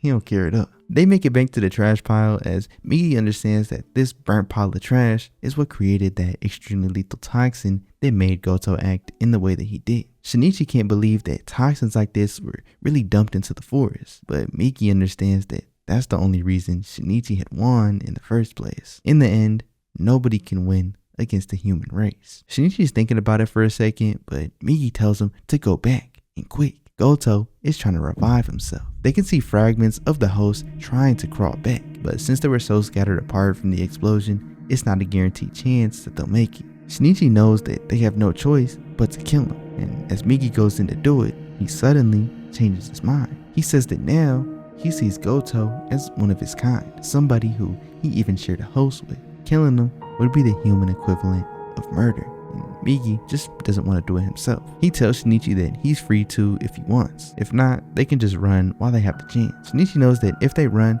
even more people would just die, but looking at Goto trying to revive, he kind of feels bad for him. Once again, he's thinking about that quote from Tamiya Ryoko, asking him not to be too rough on her kind. He begins to question why the parasites were brought to Earth in the first place. That same question that Tamiya had asked herself time and time again. If they were truly here to reduce the population because of the harm that humans were bringing to the Earth, then he can see some merit to that. He's struggling to justify whether he has the right to decide if he should end this life or not. Honestly, he's hesitant to kill in the first place. Thinking about that unwillingness to end something's life, he attributes that to a piece of humanity. And in the end, he tells Migi that he doesn't want to kill him. It may be weird because they went through so much in order to fight him, but he wants to let nature decide. Migi just says fine. They should go on about their business before Goto revives and gets back to fighting. But on their way out, Shinichi thinks about it again and turns around. He apologizes to Goto for what he's about to do. Morally, he may not have the right to do it,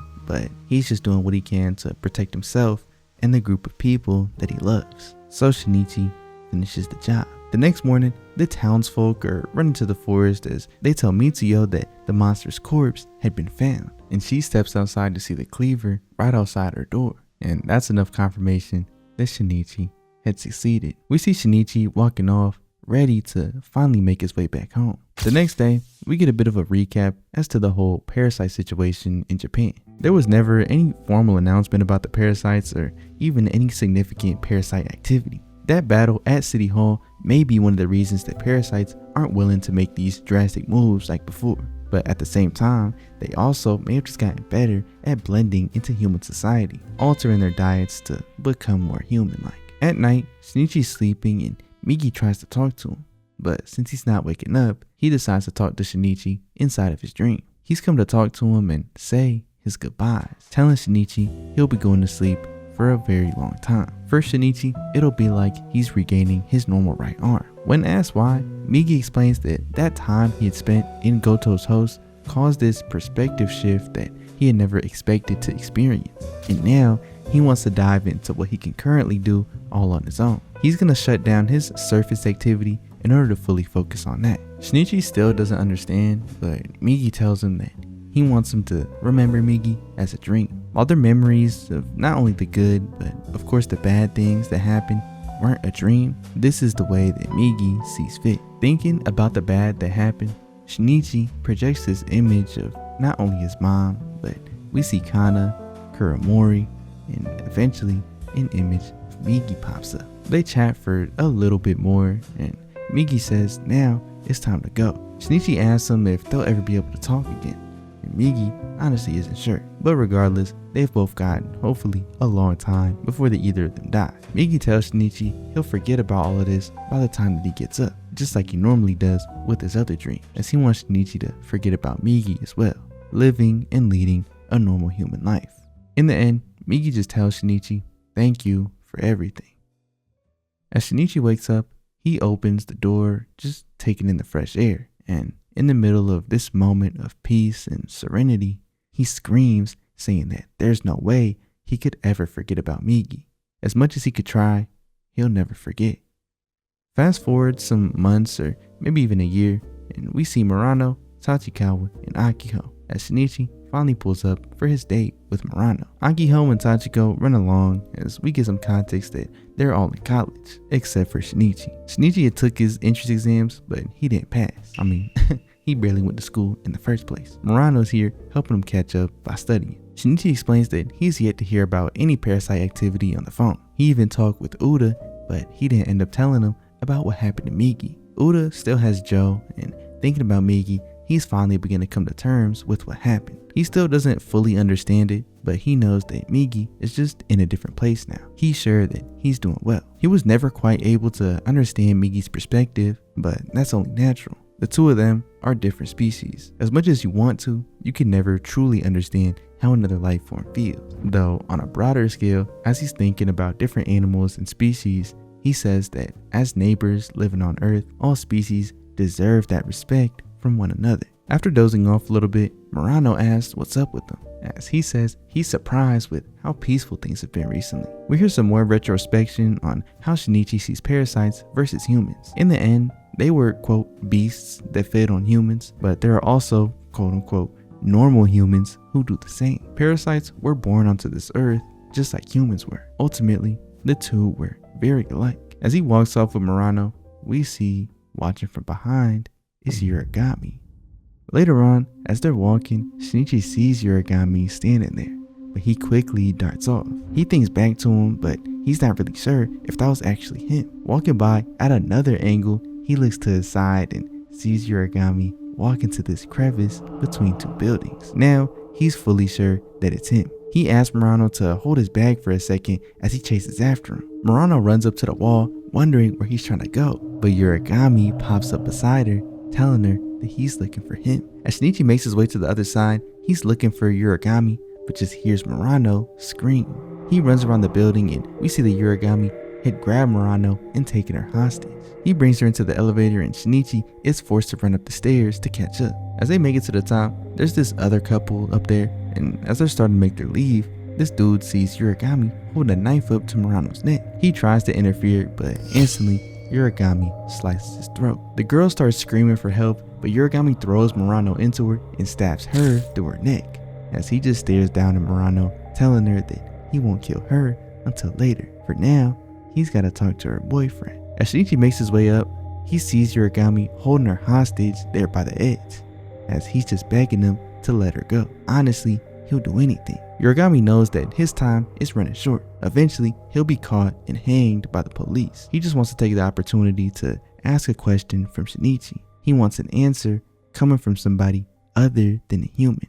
He says that it makes sense when monsters kill humans. They're just feeding themselves. So he asks Shinichi what he thinks Yurigami is deep down, because the way Yurigami sees it, he is the true human. He starts going on this rant about how it's human nature to kill each other. Humans were born to be cannibals. That's why the population has spiked into what it is now, because everybody is suppressing their true human instincts. He calls everybody else a liar. And when thinking about the parasites, or as he calls them, the monsters, Yurigami says Shinichi is a mixed breed. He could tell from the first time that he had seen him. But even Yurigami can tell somehow that the monster didn't take over his head. It's just somewhere inside of his body. Shinichi is denying it, but Yurigami asks Murano if she's seen any mark across him where a monster could have been buried deep down. She thinks back to that large scar across Shinichi's chest, as at this point, Shinichi just begs him to let Murano go. He ends up just clenching his fist, calming back down,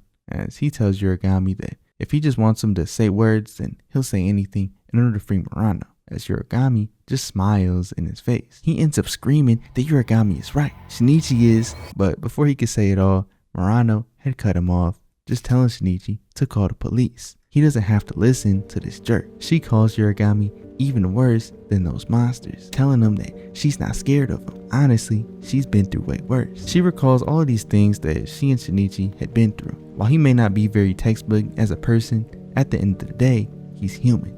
And humans believe that all life is precious. Hearing her talk like this, Yurigami just tells Shinichi to go get the cops. In the meantime, he's gonna have fun taking Murano's body apart. He says that this very well may be the last fun that he'll ever have. Tearing up, Murano just tells Shinichi that she was always trying to catch up to him. He was dealing with these things and walking off into places that she couldn't reach. But now, she's not only caught up to him, but maybe has gotten too far ahead of herself. Yurigami begins to cut her throat, and instantly Shinichi sprints towards him. He knows that with his elevated speed and reflexes, he'll be able to save her. Yurigami takes the knife off of her, switching his attention to Shinichi.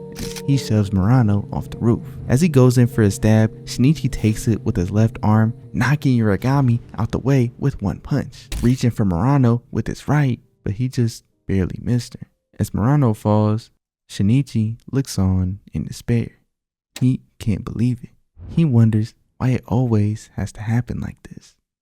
We cut to this reflective thought that Shinichi has, saying that somebody he had met and got to know had suddenly died, as he asks why he always gets so sad when that happens. The question gets answered by this image of Migi within his brain, saying that humans have far too much time on their hands. He ends up telling Shinichi to quit his whining. Migi is getting tired. As he wakes back up, he sees that he managed to grab and save Murano, knowing that Migi had interfered.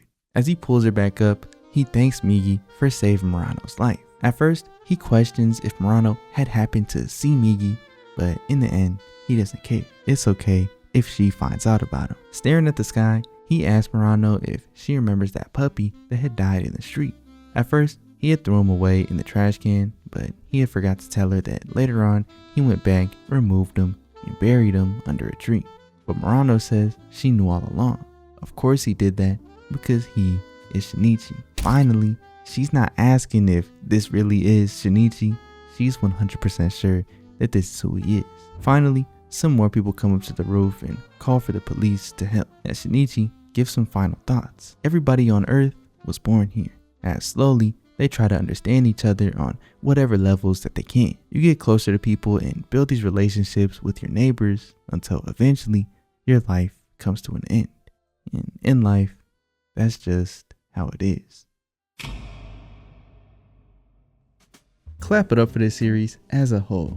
This was really good, bro. The ending, past the fight with Goto, wasn't necessarily my favorite, but I think it does an okay job at bringing everything to an end. For me, it felt like it leaned into this environmentalism theme that I don't think was pushed enough in the bulk of the series for it to be so heavily focused on in the end, but it's not that bad of an ending note neither. The main theme that it had me questioning on was the thought of humanity, and more specifically, what actually makes humans human. And I guess the theme of environmentalism does directly tie into humanity, so I get it. Also, not giving direct answers is probably for the best, for my experience at least, leaving the interpretation up to me to decide on how I feel about it, rather than getting the answer from the show. And I'm gonna do a video essay type thing on the theme of humanity in the show, the questions that it poses, and the answers that I come up with. I have no clue how long that video is gonna be, so I don't really have an ETA on when that's gonna drop, but it's coming. I love thrillers like this, so please recommend some more in the comments. I'm gonna be starting up another one soon. I just haven't decided which one yet. Kind of chatting at this point, so I'm gonna end it here. I appreciate everybody for showing love and support to the series. It was a blast. I'll see y'all in the next one. Stay safe, stay healthy, and stay solid. We out, bruh. We out.